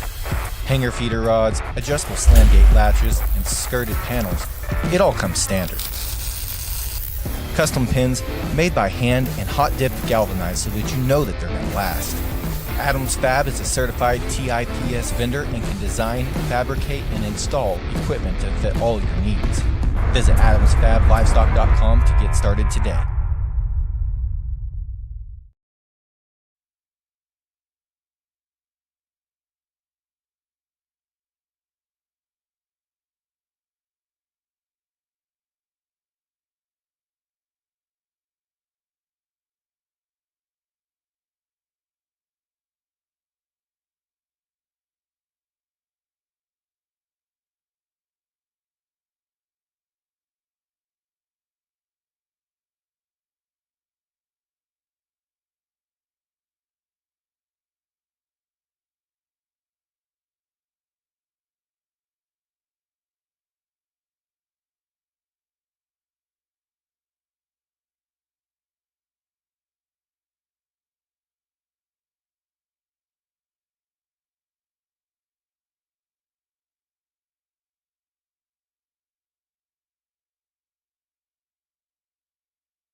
Steer exhibitors showing red crosses, Class 71. You need to be bringing your steers toward classification. Once again, red cross steer exhibitors that are entered in Class 71. Bring your steers to classification, please.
Well, guys, while we're waiting on the scales here, if you would, let's give all these kids a big round of applause. They've been out here sticking a while, give them a little motivation. Dr. Skaggs, can we have like intern races or something to kind of pass the time? We got pink coat, we got blue coat. We going to make wagers?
All right, folks. Well, now we are underway here, and that's good. Spencer and I really talked about that decision on 2 and 3 for quite a while, and I guess the scales made the decision for us, and that's fine. We're good with that because we like the cattle from there back. And talked to that little guy that's now in 4th and told him, hey, today's his lucky day. He definitely got him a sale spot, and happy for him. But this steer we lead off with, guys, I think you study him, and he's one. Just love the density of bone work in him, the way we come up. You get on top of him, shapely, powerful, still a nice enough look as you get him from the side. Yeah, he's not maybe just as dead level hip as that steer that's in 2nd now, but that's about the only place you might fix him because everything else about him, we really like that calf. Young man's lighter colored steer in 2nd, and props to him. He has shown his tail off because this steer is a little plainer fronted, but you do your very best trying to get that head jerked out of him and get that tidied up a little bit. From his shoulder back, I love the rib cage in this one. He's one that, is round rib but soft enough from one that looks like he's fed well. He handles good. I like his thickness out back. I like his heaviness of structure, but I would lift him up in terms of his chest, lower shoulder, and even just his neck set coming out and put him up a notch because from his shoulder back, really, really like that calf. He's one that hit his heart early, so I'm sure happy for that young man. The steer we have in 3rd, from his underline up, dude, you got to dig his power and shape. We love that about him, and still has a presence. Structurally, you'd change him. He wants to toe out and push up front, get a little off in the way he handles those hind two, and we would still like to maybe drop him down just a nickel in that flank and fix him in his hip. And I was talking to that young man. We recognized him. He showed earlier, and he's showing for his sister, and I told him, I said, hey, you got that steer in the sale. She ought to split the money with you. He thought that was a pretty good idea, so Mom and Dad will let y'all work that out. Little guy here that got himself a sale spot now in 4. Like the practicality of this calf. He's sound enough, structured. He's good enough in his rib cage. He's one that comes pretty smooth in his top line. Just maybe not just the extras in terms of an elite front end or elite power and shape. And that's what you do. Just give him a shot more bone and shape, and we'll see how he would fall then. But that's where he falls out today. Young lady next, that steer was kind of making it tough on her, but you can appreciate just the overall expression through his round. That calf's got a nice look from the side. We'd like to see a shot more bone in him and just power him up through his middle.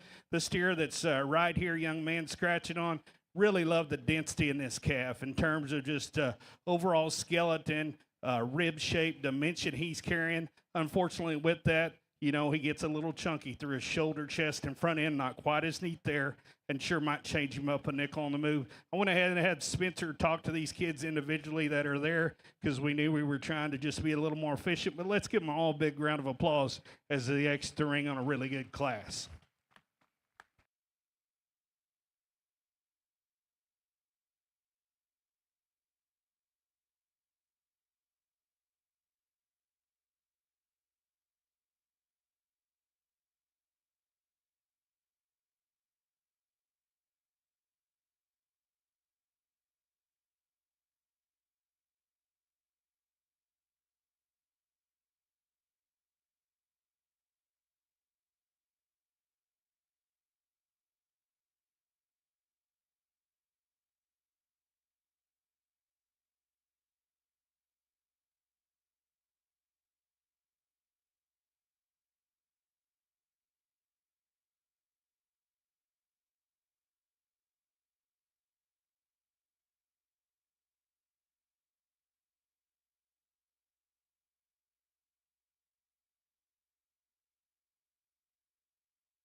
And in the heavyweight limousine class, we have 24 entries, ranging in weight from 1,370 to 1,500 pounds, and again placing 4.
Loose steers in the arena.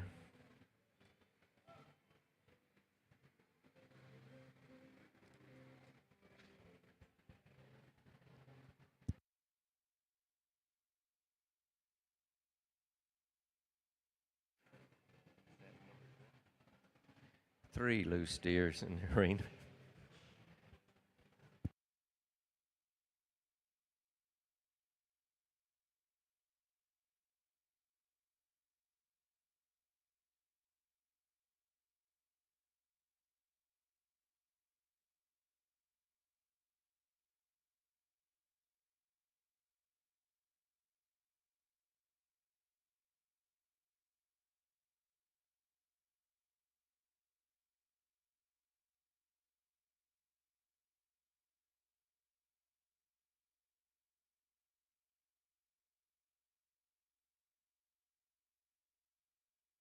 Heads up, another loose steer here in the arena.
good class of them that we've got out here to work through in our heavyweight limmies. I'm going to tell you what, these cattle are hard to make. You put these cattle together the way that they're put together, the ones that we've got out here in the center, I'm telling you what, you've done something. And to bring one out here to San Antonio here in the heavyweight limmies, you better have you a pretty good one if you want to stack up here in this class, because I think even along the ringside of some of those cattle that are going to get dismissed, guys, I'm telling you, they're good cattle, and they've got quality, and they've got good pieces. I'm telling you, it's just so tough to get one out here in the center because you got to bring a really, really good one. And I think top-end quality may be as good as anything that we've had today as far as depth and quality in this class. Definitely some good calls that we've got. Here's a real stout one that gets just a little coarser in his makeup, but we both like that one coming in. His body type, his roll-up high, that steer's got a lot of muscle. His hind leg just isn't built quite good enough, and he's just a little coarse in general. I think some cattle as we work on down, I really appreciated the handle and the freshness of this steer. He's got a neat neck, high neck set, awesome shape in the way that he hooks up behind his shoulder. If you study his hind leg, he'll want to get outside of himself and stab his rear ankle into the ground just a little bit too hard. Again, some cattle that maybe need just a shot more shape and muscularity working through them. I thought there was a little group of calves that kind of came in right here that were all pretty close and kind of all on the bubble. That one needs more bone. That one needs just a shot more look and freshness right there at the backside of his shoulder. But I thought that one was pretty close right there, in my opinion. Again, like I mentioned in a couple of those other classes, if we were going to pull more of them out here towards the center, I wouldn't mind pulling that one right there. The one that's right in behind him, if we change his hip and his hind leg, he kind of ducks his pins and really hooks his hind leg up underneath himself. That one's the fastest one here in this class. And then as we work on down, I do think these cattle need to be just a little more moderate, a little bit bigger bodied in terms of their feedability in relation to their frame size. Here's one right here that I do think's got muscle and he's got shape, just a little cresty, a little bit plain up front. But this was a good class of them and a fun class to work through. Again, there were good cattle that got the gate in this class, and that's one of those things that whenever good cattle come in, you hate to see them do that, but that's just the depth of this class and how good it is. Congratulate our young people that worked their way out from making this so good and so deep here in our Lemmy division. Nice job to them.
And in the middleweight class of limousines, first place went to Jackson Howard of Collin County 4-H. Second place, Braden Andrews, Leon County 4-H. Third to Bryceland Patsky, Idalou FFA. And fourth place, Lawson Hale, Miami FFA.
Red Cross Steer Exhibitors, Class 71. We need your steers to classification, please.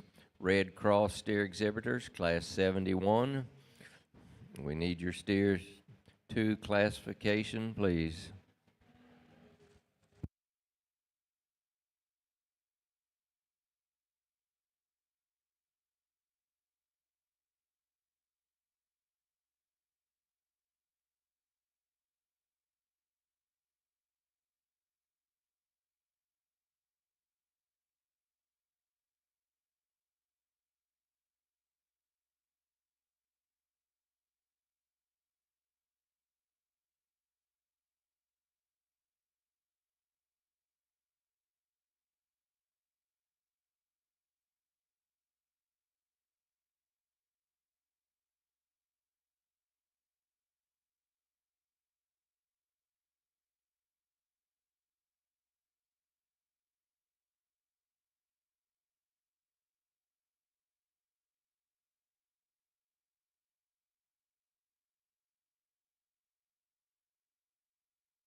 Red Cross Class 71.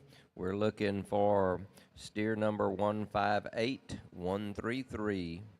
Again, tag number 158133. We need you to classification, please.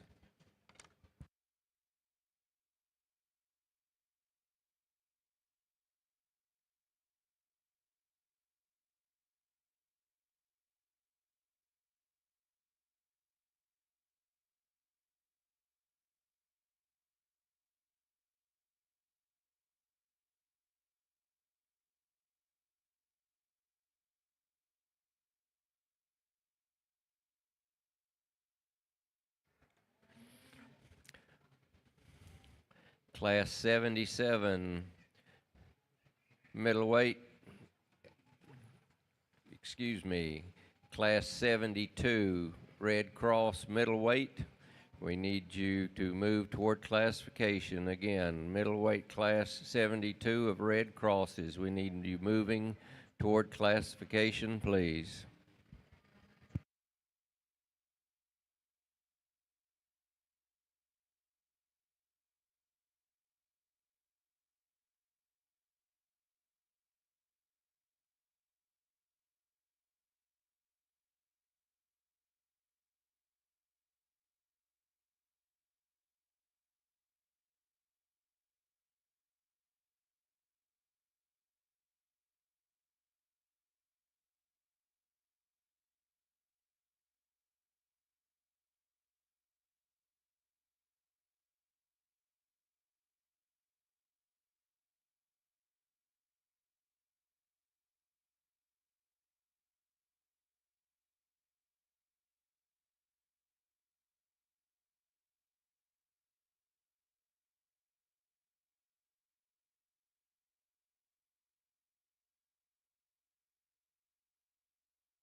Every detail matters when preparing your livestock for the show ring. At Producers Co-op, we offer high-quality show feed, supplements, and supplies designed for your animal's best performance. Our specialized feeds promote optimal growth, conditioning, and muscle development for cattle, sheep, goats, pigs, and more. With expert advice and reliable products, we're dedicated to your success. Trust us to help you reach your goals with the feed that works as hard as you do. Come see why at Producers Co-op, it's better here.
Well, folks, we got into this heavyweight class, and we think both these top two steers are extremely good. And I'm going to tell you the differences we see in the cattle and why we did what we did. Starting with this red one, you start at the ground, and that's where you start having advantages. That is a Clydesdale-footed big bone rascal that moves better and flexes and goes better off both ends. Then we work our way up. We get on top of him. He opens up with more real power right in there behind his shoulder. Y'all can argue with me, and that's okay. Get on top of them when they go out, and I guarantee you this big-backed red rascal here really comes at you good there. You like the power back through his hip. That one balances and proportions good. Things he's not as good at. He's not as smooth in his tailhead as the yellow one. He's maybe not just quite as soft right there in terms of just heart and flank, but I think that still fits in him. The fact he's sounder, he's bigger footed, he's bigger foamed, and he's more powerful on top gave him the edge for us today. The young man's light yellow calf here, I like this steer. I love his freshness of body. I like his handle, his dimension. That steer too is plenty well balanced. It's not like there's a major hole in him. He's not quite as good in his hock as that steer. He's not quite as big bone, but that's an awfully good one. That pair right there was really tough for us sorting through those two cattle. From there, though, I think it does sort. Good job, bud. The steer that we have in third's really an attractive big bone rascal that can rival him on the profile. You like him in terms of dimension back through his hip. He needs to be opened up right in his heart and right in behind his blade if you're going to make him run with those two cattle. But that's another good one there, that his structure gets him up there in quality. The young man that we have in fourth, love the top side power in this guy. He is shapely. He's expressive. He's good in terms of his handle. That calf doesn't proportion out from a weight distribution standpoint too bad. He's one, though, you'd change him and just wants to twist out front, particularly his foot, his toes on his back to you to even him up, and I think that could sure help him structurally on the stand, though he's a player. Young lady's big steer we have coming out, and he's one of those, we pulled him late. You get on top of him, you love this calf. There's parts about him you really like. And at the same time, you can catch some looks. If we let him get his head down, he starts opening up in terms of just his shoulder and chest. Not quite as attractive there. But we get his head up, you can appreciate the amount of muscle shape he has. Still flexible as he goes. Could use a shot of bone to match up with the rest of his dimension. The steer we have next in the lineup patterns up pretty good from a profile standpoint. He struggles a little bit, wants to push out in his knee, get a little tighter in the way he goes. We need to free him up on the travel. Then you run into a couple of cattle down here at the end. Both steers you can appreciate for the muscle shape standpoint. The light red or light yellow calf, I'd sure give him a shot more bone. He gets a little frail boned, just wants to taper to his base. Then the steer that wraps up the class, a little tight in the way he moves out. So again, highly competitive heavyweight class. Let's give those kids a round of applause, please.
And in the championship drive for the limousine division, out of lightweight class, first place went to Riley Stokes, Brazos County 4-H.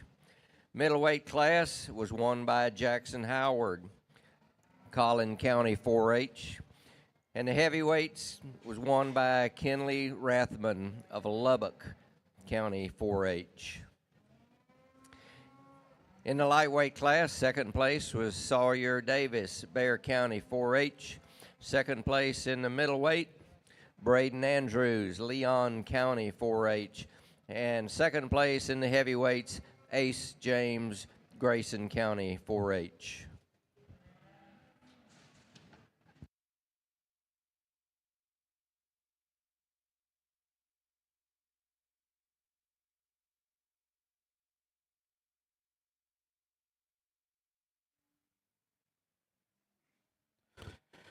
Well, we get out here for a breed champion limousine steer and really appreciate the cattle that were brought to us, starting with their lightweight class. Just a good solid calf, one you can appreciate there, that blends some look with power and certainly acceptable from a structure standpoint. That middleweight's rolling out there now, and that's a calf that he's one of those, he just kept growing on us as that class went along because he has some flexibility, he has some density of bone and muscularity. You know, we turned him to the side, and I said it earlier in that class, yes, I would raise him in his pin set a little bit, but that's a good up-headed calf that's good in his rib cage and center body. We get to the heavyweight, and that pair of cattle we both liked extremely well and thought there's give and take.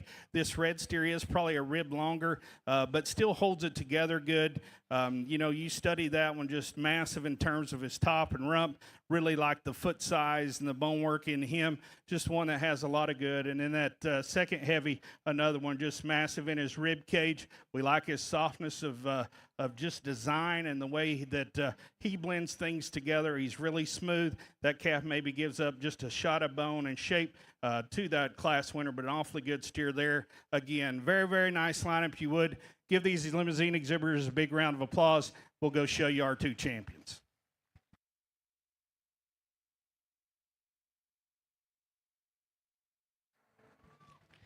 And the 2025 champion limousine shown by Kenley Rathman, Lubbock County 4-H.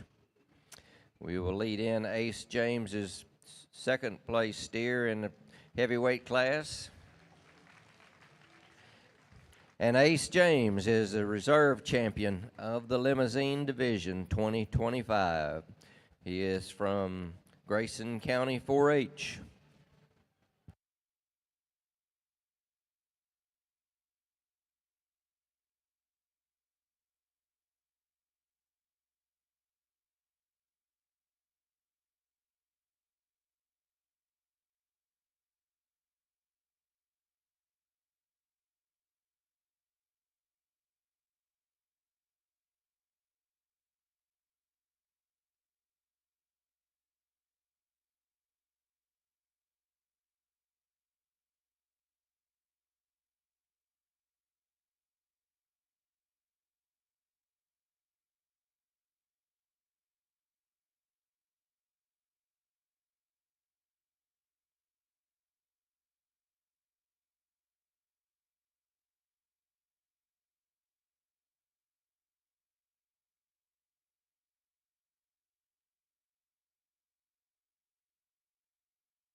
And the placings in that heavyweight class of limousines, again, first place went to Kenley Rathman. Second place to Ace Allen James. Third to Carbon Marsh of Deaf Smith County 4-H. And fifth place, Colton Voigt, Williamson County 4-H.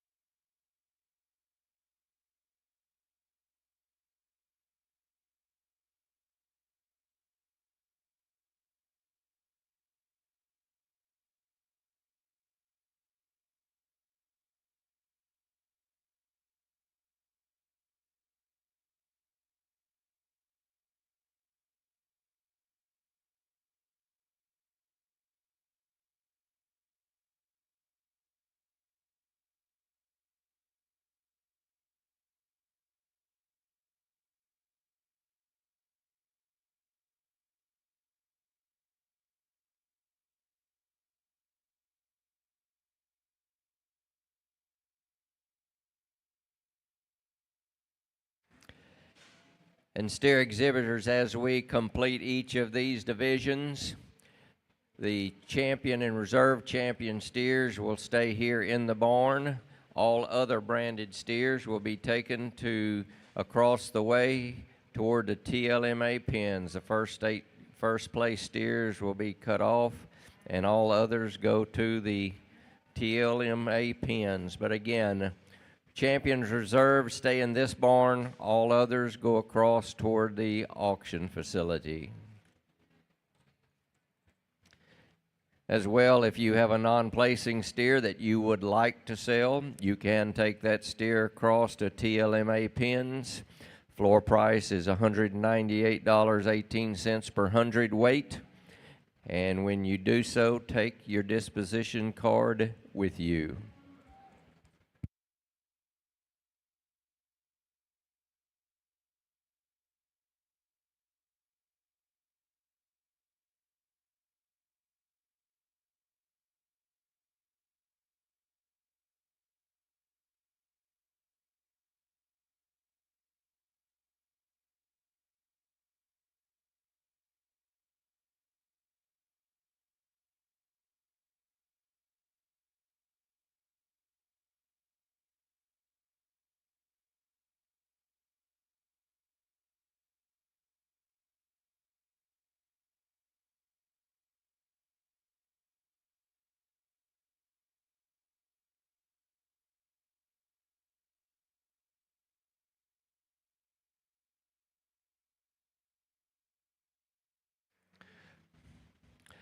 Class 72, Red Cross.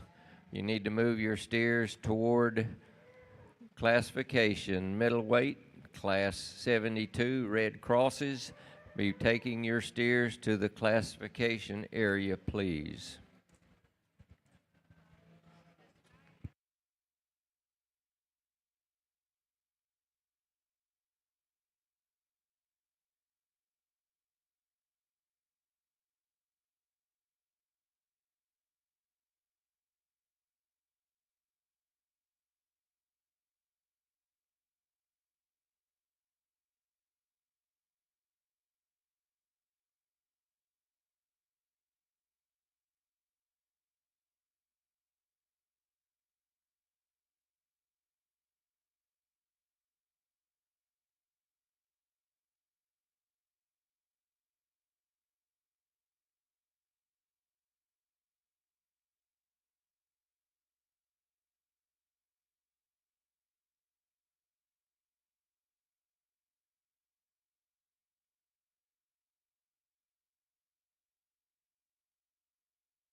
Exhibitors with Red Cross steers, Class 73, the heavyweights.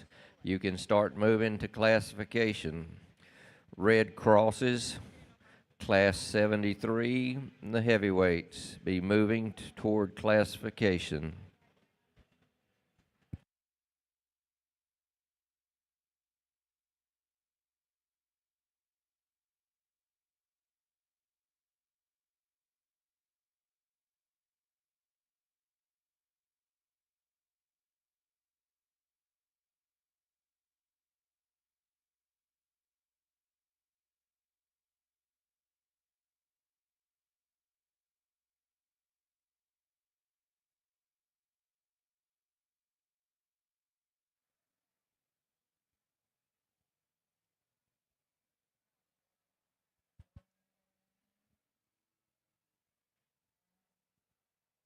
Well, as we wrapped up our Lemmy division, which was really, really good, we get going right here in the Red Cross division in the lightweights. And as they were coming in, just a little random in terms of types and kind. Boy, we've got a kind of a mixed bag of cattle that we've got out here. There's a size and shape for everybody, I can guarantee you that. So trying to find the ones that kind of fit that blend and that combination of body type and structure and still having enough muscle and still cattle that balance up.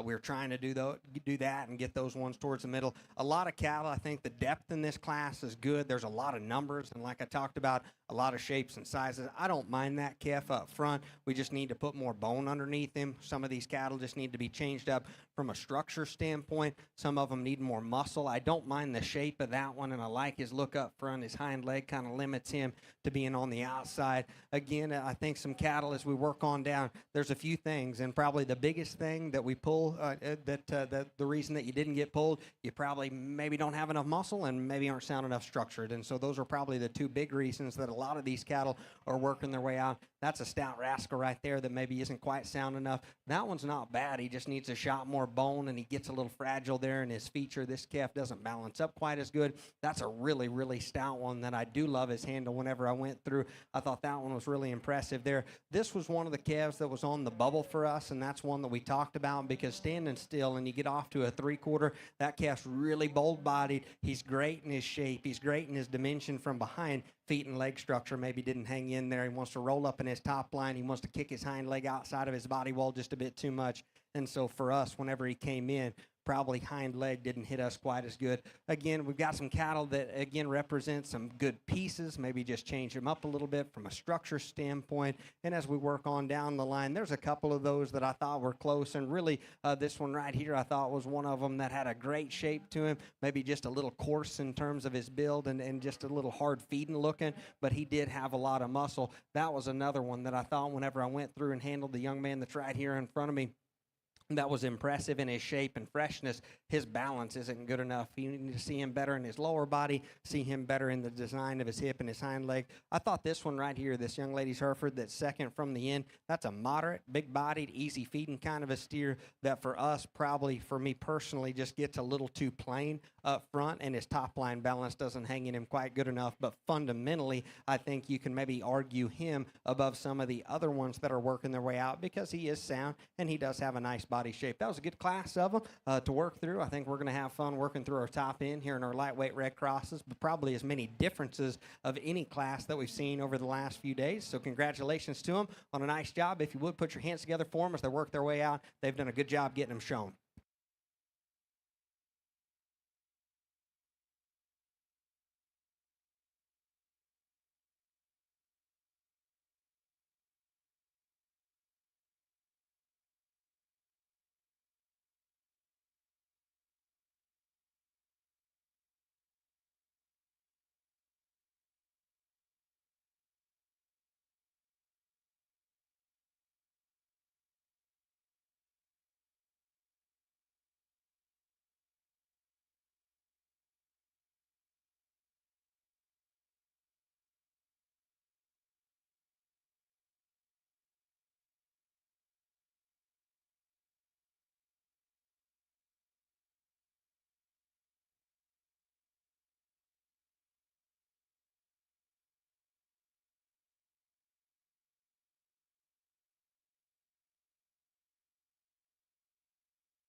Adams Fab. Established in 2007, they build custom livestock pinning and equipment to fit all your needs. Hanger feeder rods, adjustable slam gate latches, and skirted panels, it all comes standard. Custom pins made by hand and hot dipped galvanized so that you know that they're going to last. Adams Fab is a certified TIPS vendor and can design, fabricate, and install equipment to fit all your needs. Visit adamsfablivestock.com to get started today. Class 73 of Red Crosses, we need your steers taken to classification.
Well, folks, we get out here starting off of our Red Crosses, and this is kind of like a bag of Halloween candy, an assortment of flavors and styles and kinds, and trying to put it in perspective and make it logical the best we can, the cattle we liked, and we'll get to describing these, but Spencer and I talked about it. We still feel like we for sure these 6 cell holes in this class, we feel like we got the best 6 steers in there. You might could jumble them around and couldn't argue with you, but I would be hard-pressed to argue with them much on this steer that wins. I think that one of the group, that's the steer that does a good job combining just a good body shape, plenty of power. He's got a nice look to him in terms of muscularity, balance, proportion, structurally not too bad. Yes, could he have a shot more bone? He has a shot more bone. It's not even close, but that's where you might improve him. But I think that's a good, solid calf. Young man does a nice job with him.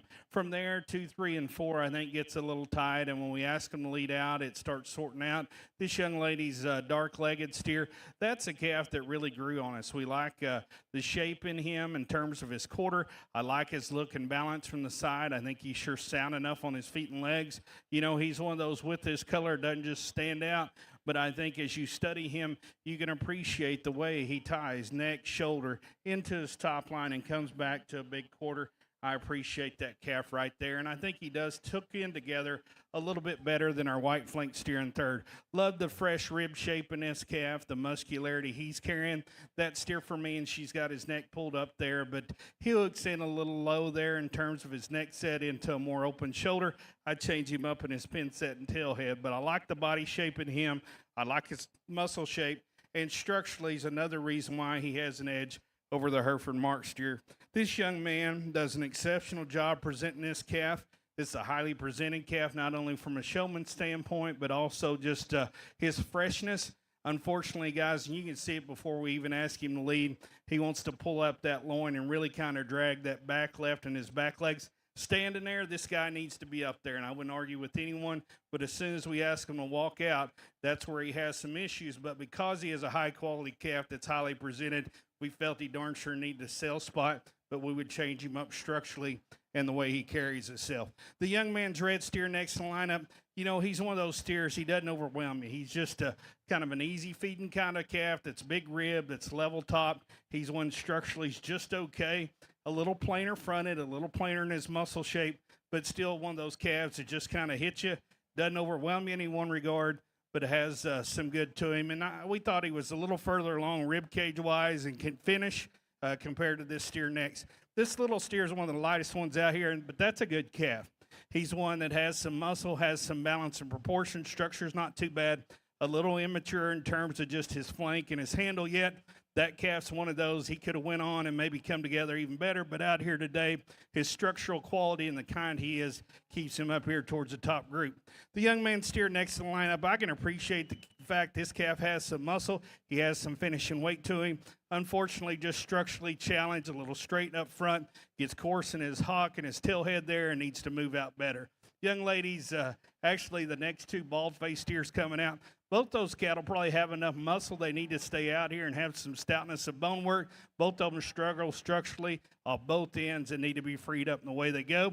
Young lady's a little light red steer down here on the corner. He's an attractive steer there that has some muscle shape up high, wants to get a little shallow body and restricted there. We'd like to just free him up and make him softer made. Then we've got the next two steers that wrap up the class. Steer there I can appreciate on the corner for having some heaviness of structure, some stretch and performance. Gets a little off in terms of balance and shape. Then the young lady steer that wraps up the class. Appreciate the fact that that steer is one that has some levelness there from the point of his shoulder back to his hook bone, some shape through his quarter, just a little shallow body, a little piecey in terms of his tail head. Sure like to change him from a structural standpoint up front and the way he handles his ankle. Let's give him a round of applause, please.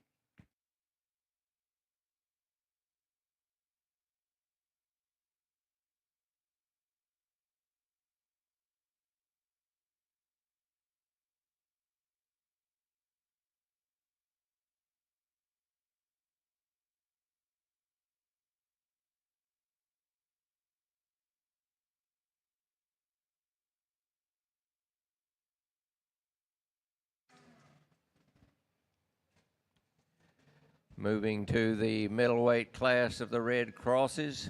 This class will have 23 entries. Weight range will be 1198 to 1303. And again, placing 6.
And the placings in the lightweight class of the Red Crosses. First place went to Clayton Taylor Curlick, Samuel Clemens, FFA. Second place, Grace Cox, Canyon, New Braunfels, FFA. Third place, Sutton Holman, New Braunfels, FFA. Fourth place, Rhett Reed, Swisher County 4-H. Fifth place, Christopher Bayer, Comal County 4-H. And sixth place, Taylor Lucky, Blanco County 4-H.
Good middleweight class to work through here in our Red Crosses. And our Red Crosses just kind of become a little bit of no man's land with some ones that maybe didn't class in a variety of breeds. The Shorthorns, the Red Angus, the Herefords, the Americans. There's a little bit of everything in here, and then some cattle that came to be in the Red Crosses. So we've just kind of got mix and match out here in terms of breed types and kinds as well. But again, I think we've got a good set of cattle that we sorted towards the top. They might not all look the same, but I'm telling you what, each and every one of them certainly has something that we really, really like. This steer right here, honestly, he's big-bodied. He's a practical, easy-feeding kind of a calf that gets a little pale in his skin, and he gets too plain in his shape and look up front. But hey, didn't think he was terrible. I thought that one, just in terms of his body type, was okay. This calf's muscular, just needs to move a little bit better, need a little more punch to that one. Same thing with the one in the corner, a group of cattle that I think just need a little more muscle right here with these next three. Whenever we went in and handled it, I thought this one, whenever you got right up on top of this steer right here, he's all there. You talk about one that's got a big, broad, square back,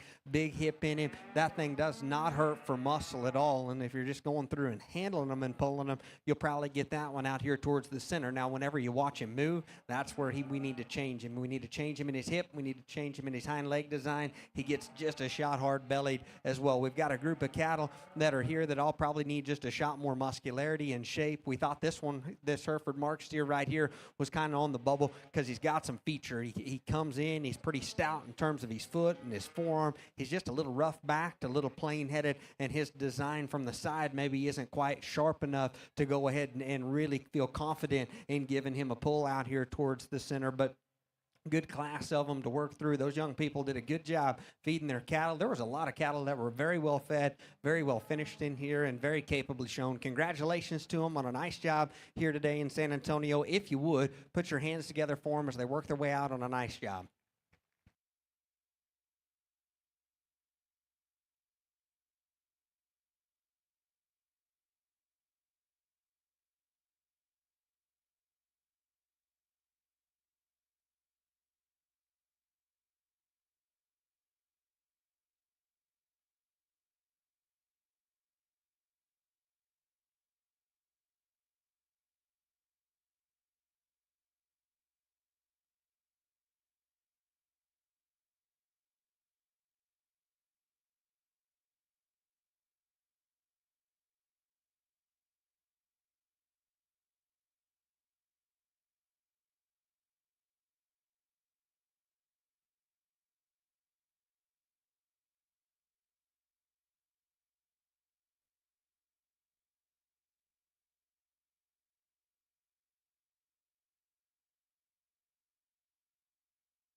Every detail matters when preparing your livestock for the show ring.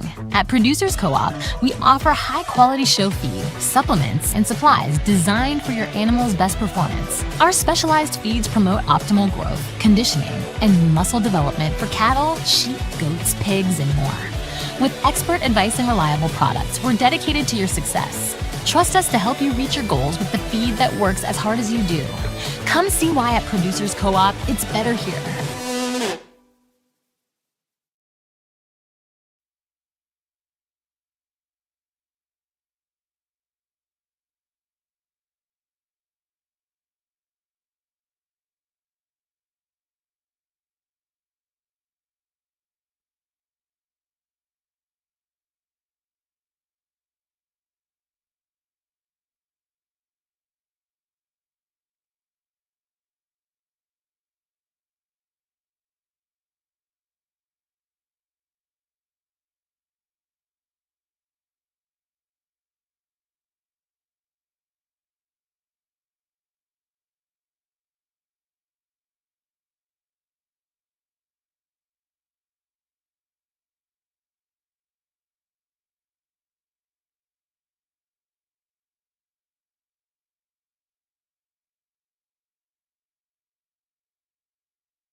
Well, folks, we get out here in our middleweight class here in the Red Crosses, and we really like this calf we lead off with. We think he could hold his own against some more competition and still get up here. We like that calf pretty well. Just one that, you know, you look at him structurally real good. That's a balanced calf that has some muscle shape. Maybe doesn't just overwhelm you in power, but there's enough there to go along with his kind, his quality. Young man does a nice job presenting him there, and we felt really good about having him when he rolled in to lead off with. The other steer we like pretty darn good is the young ladies in second. You know, this calf we like in terms of his handle, in terms of just fresh shape, good rib cage in him. This steer gets a little rounder back through his hip, not quite as neat in his shoulder, but still proportions out. You can live with that balance. I think his the way he just handles his hind wheels a little bit better, and that steer in third gets him up in here. She does a nice job presenting. The young man's light red steer, that one gets there off of just sheer muscle shape. That is a wide base calf that sure has dimension to him out of the back of his shoulder all the way through his pin set there.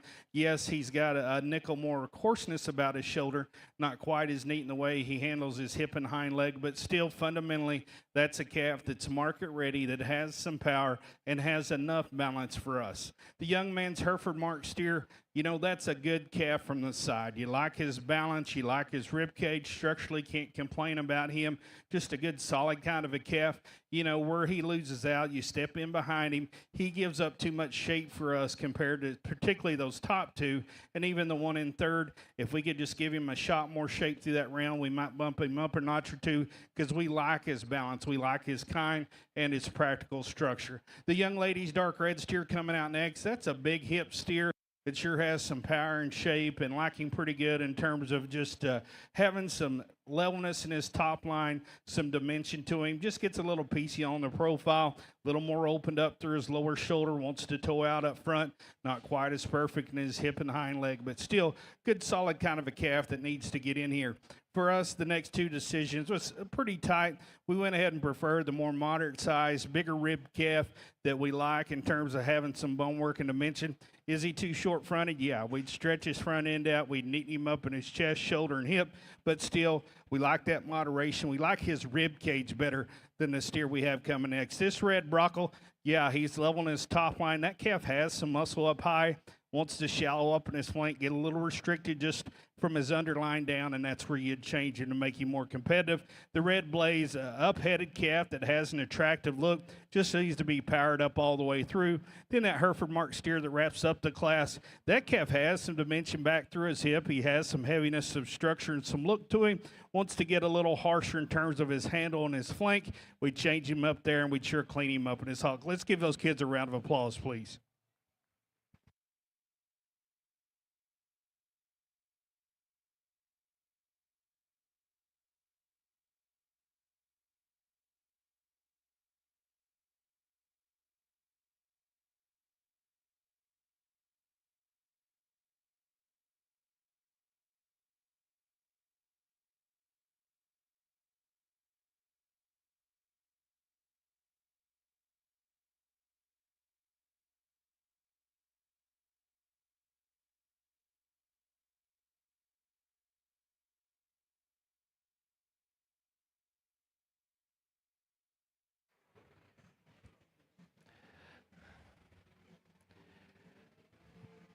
Moving into the show ring now is our heavyweight class of the Red Crosses. That class has 23 entries, ranging in weight from 1,304 to 1,500 pounds, and once again placing 6.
And the results of the medium weight class of Red Cross, first place went to Tayden Marsh of Whitesboro FFA.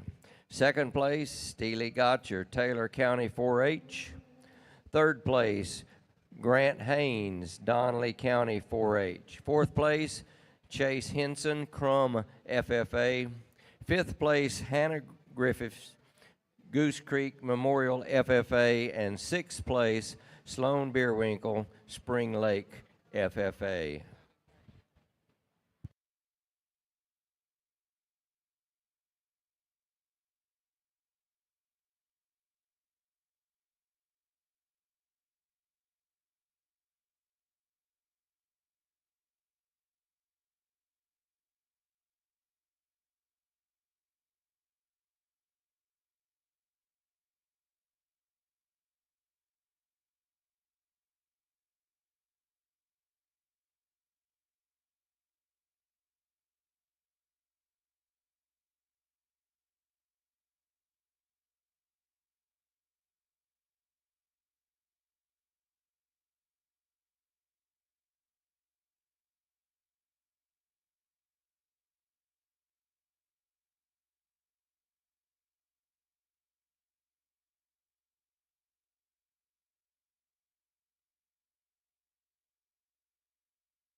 Well, a good way to wrap up the day. I think a really good class of them here in our heavyweight Red Cross. As I will say before we kind of conclude the day, this will be the last time I go to the mic. Again, it's been a pleasure to spend the day with you here in San Antonio. We worked through a great set of breeds today, and everything ran very, very smooth. I will tell you, you young people that are in the stands that come down for the judging contest, a lot of you guys will get opportunities to judge shows, but I guarantee you there's not a crew that's more first class than the crew at San Antonio behind the scenes out here working the ring. Their hospitality's been incredible. Real quick, we've got a good crowd. If you would, put your hands together for the crew here at San Antonio.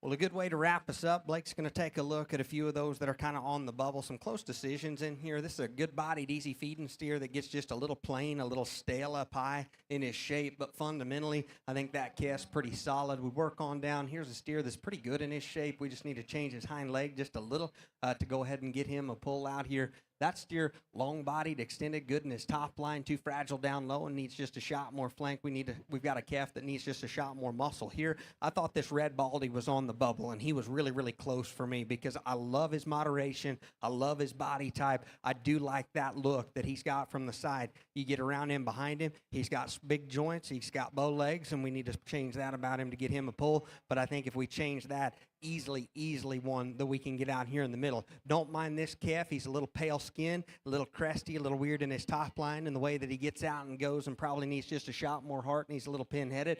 But again, good calf there. I thought this one, there was a group of those calves that were right here together that we thought were kind of on the bubble and very close, and some calls that were to be made. If this steer sounder, he gets a pull. If this steer gets out of his hip and his hind leg with more flexibility and athleticism, we like him, but he's just a little too bowed out from behind, and his hind leg does not navigate quite well enough. We've got a pair of steers that need a shot more muscle, one that's a little pale-skinned and hard-bodied. We thought this steer right here, again, one that has some rib and some body to him, but just a little little too plain up front. This Hereford right here, one of the stouter ones that we let out in terms of shape. Boy, he's got a big rolled up shape in behind his shoulder, over his rib, but he's a little cresty up front, a little too bullheaded, and just not quite enough rib cage and body in him. He doesn't balance out quite as well. Than a pair of calves that need just a shot more shape and freshness to them. But I think we've got a good set of them to work through to wrap up your day here in the Red Crosses. Congratulations again, if you would. We started strong this morning. We finished awesome this afternoon. Those young people made this a deep and competitive class, and I want to congratulate them.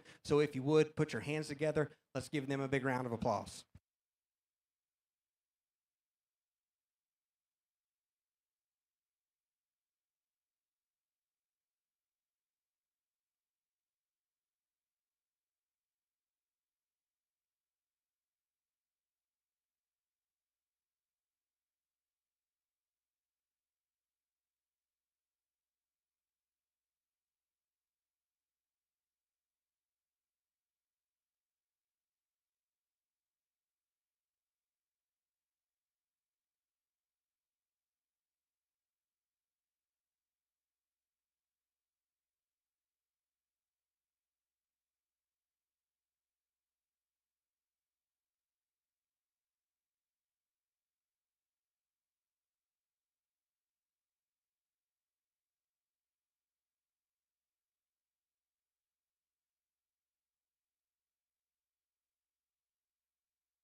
Reminder to steer exhibitors, all of the champion and reserve champions throughout the day must stay in the barn here.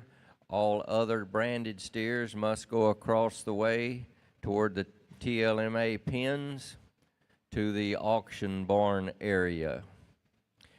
We will need all of the branded steers today to TLMA 30 minutes after the show ends here this afternoon.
Every detail matters when preparing your livestock for the show ring.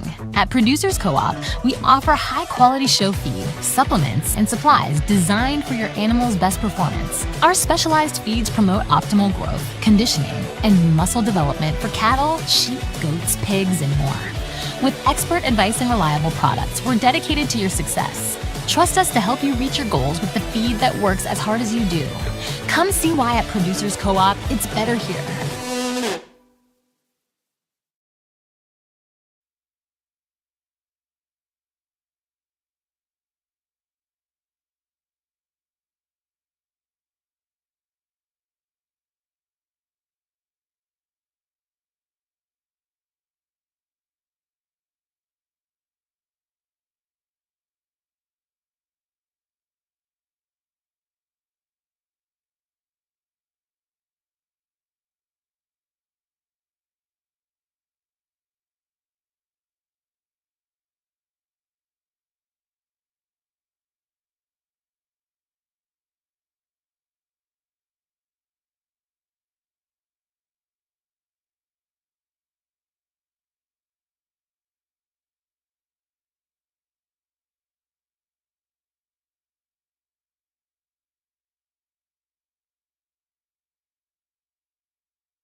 Well, folks, as we got into the last class of the day here in our heavyweight Red Crosses, really like this steer we lead off with. That's one he grabbed our attention when he came in and kind of held it there. And that calf, again, he's one of those that just blends a lot of good together.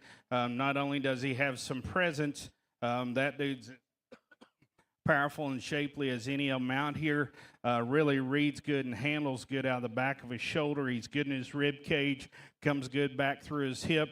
And you're seeing him on the profile there. Still proportions out. He's sure sound enough and a little cleaner in his joints than that steer that follows him, and better in the way he handles his hind leg. Really nice calf to lead off with here. Young lady's dark red Baldy gets here because I think he's the other one of the bunch that combines fresh shape with enough proportion and balance, and yet you still might just neaten him up a notch over his crest through his lower shoulder. Big thing on him, and this calf flexes and reaches okay.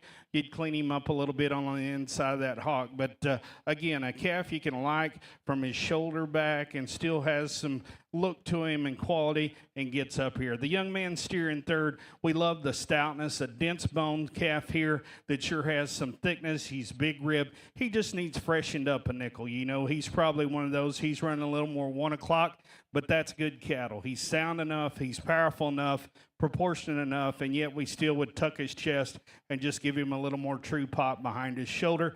Young man steer next in the lineup. He's probably the freshest handling outside of maybe our class winner out here. Don't let this steer's color fool you. You get on top of him, there's some true shape and dimension to him. We like his power he has. Still really smooth in his top line, ties in good, structurally not too bad. Could use a shot of bone, I would admit that, and that's where you might change him up. But I really like that calf. I like his smoothness and soundness up front over this next steer in the lineup. The next steer on the lineup, on the stand, you got to appreciate just the stoutness of muscularity, bone work that this guy puts together. He has a nice handle to him, just coarse build. He's coarse in his shoulder, his knee, and his hock, and I would like to see him squared up in the way he handles those front two. The next steer in the lineup, this calf comes out here, and that's one for me.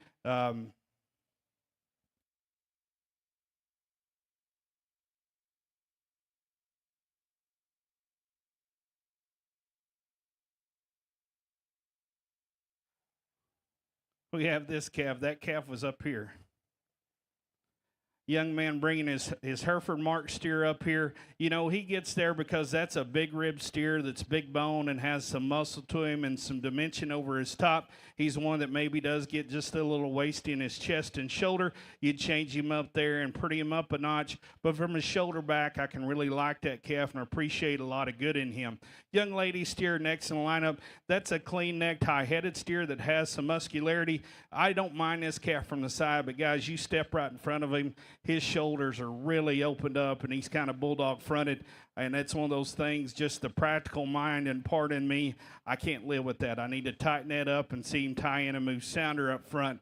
But I do appreciate some of the good in him, and she does a nice job showing him. The next steer in the lineup's one you can appreciate for his bone, his muscle shape there. He's one for me that we like on the stand. You ask him to lead, he gets a little straight-fronted and tight in the way he moves. Then we have young lady's red Baldy steer was next in the lineup. That's a big-ribbed, heavy muscle one there that sounds structured. He just gets a little too plain and common up through his front end.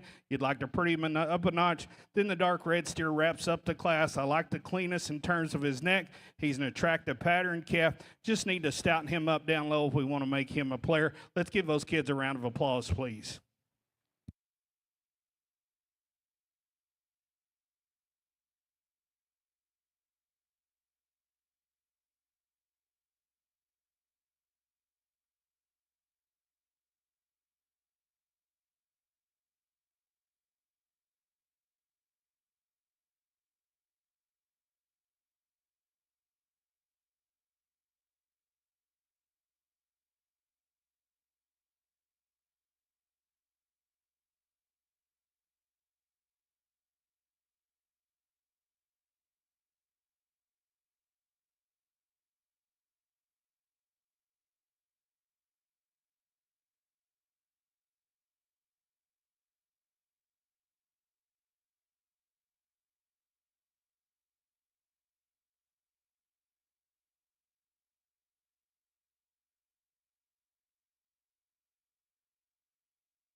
And setting our champion drive for the Red Cross division.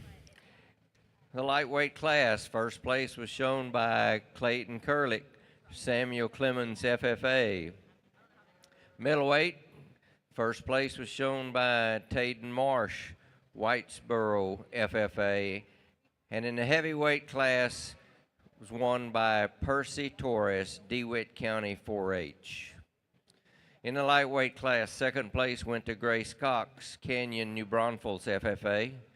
Second place in middleweight, Steely Gotcher, Taylor County 4-H. And in the heavyweights, second place, Addison Poe, Erath County 4-H. In the heavyweight class, first place went to Percy Torres from DeWitt County 4-H. Second place, Addison Poe, Erath County 4-H.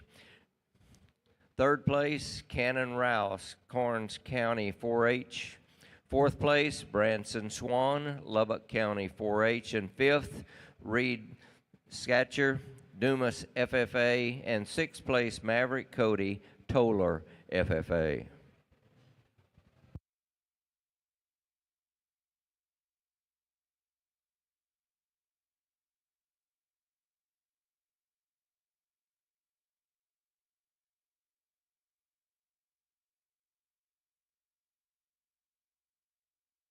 Well, folks, we get out of here with our last breed of the day and finished up on a strong note in our mind. You know, that lightweight class, that was a little give and take, and putting that together, but feel good about the two we ended up with out here out of that class. This young man's black-tailed steer, again, I think that's one you can appreciate for his body type, his muscle, still in that proportion there, and maybe you could give him a shot more bone to match up with that thickness he has. But I think that's a good kind of a calf, can sure live with what he brings to the table.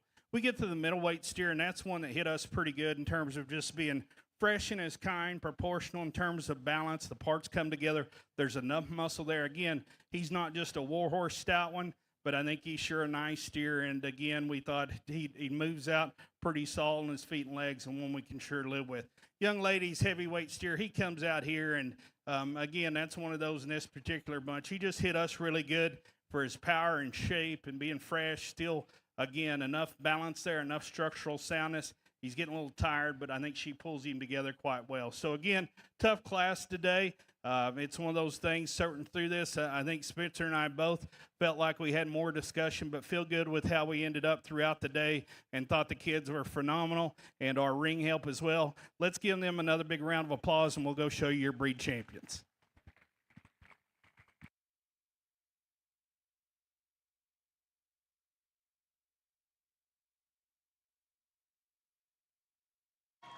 And the Red Cross champion shown by Percy Torres, DeWitt County 4-H. We will move in Addison Poe, Erath County, 5-4 reserve.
Reserve champion shown by Tayden Marsh, Whitesboro FFA.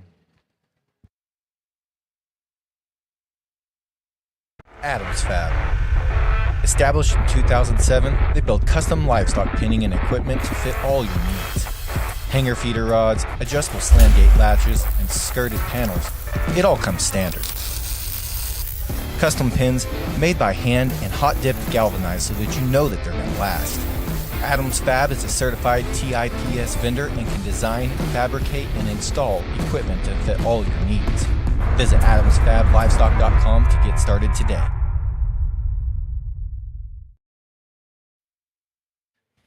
A reminder, steer exhibitors in the barn, all branded cattle need to be to TLMA 30 minutes from now. That is 7:10. At 7:10, all branded cattle must be to TLMA across the way.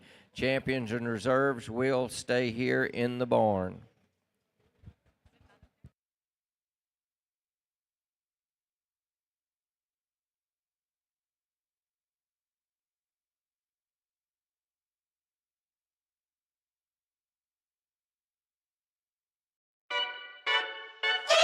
Every detail matters when preparing your livestock for the show ring. At Producers Co-op, we offer high-quality show feed, supplements, and supplies designed for your animal's best performance. Our specialized feeds promote optimal growth, conditioning, and muscle development for cattle, sheep, goats, pigs, and more. With expert advice and reliable products, we're dedicated to your success. Trust us to help you reach your goals with the feed that works as hard as you do. Come see why at Producers Co-op, it's better here.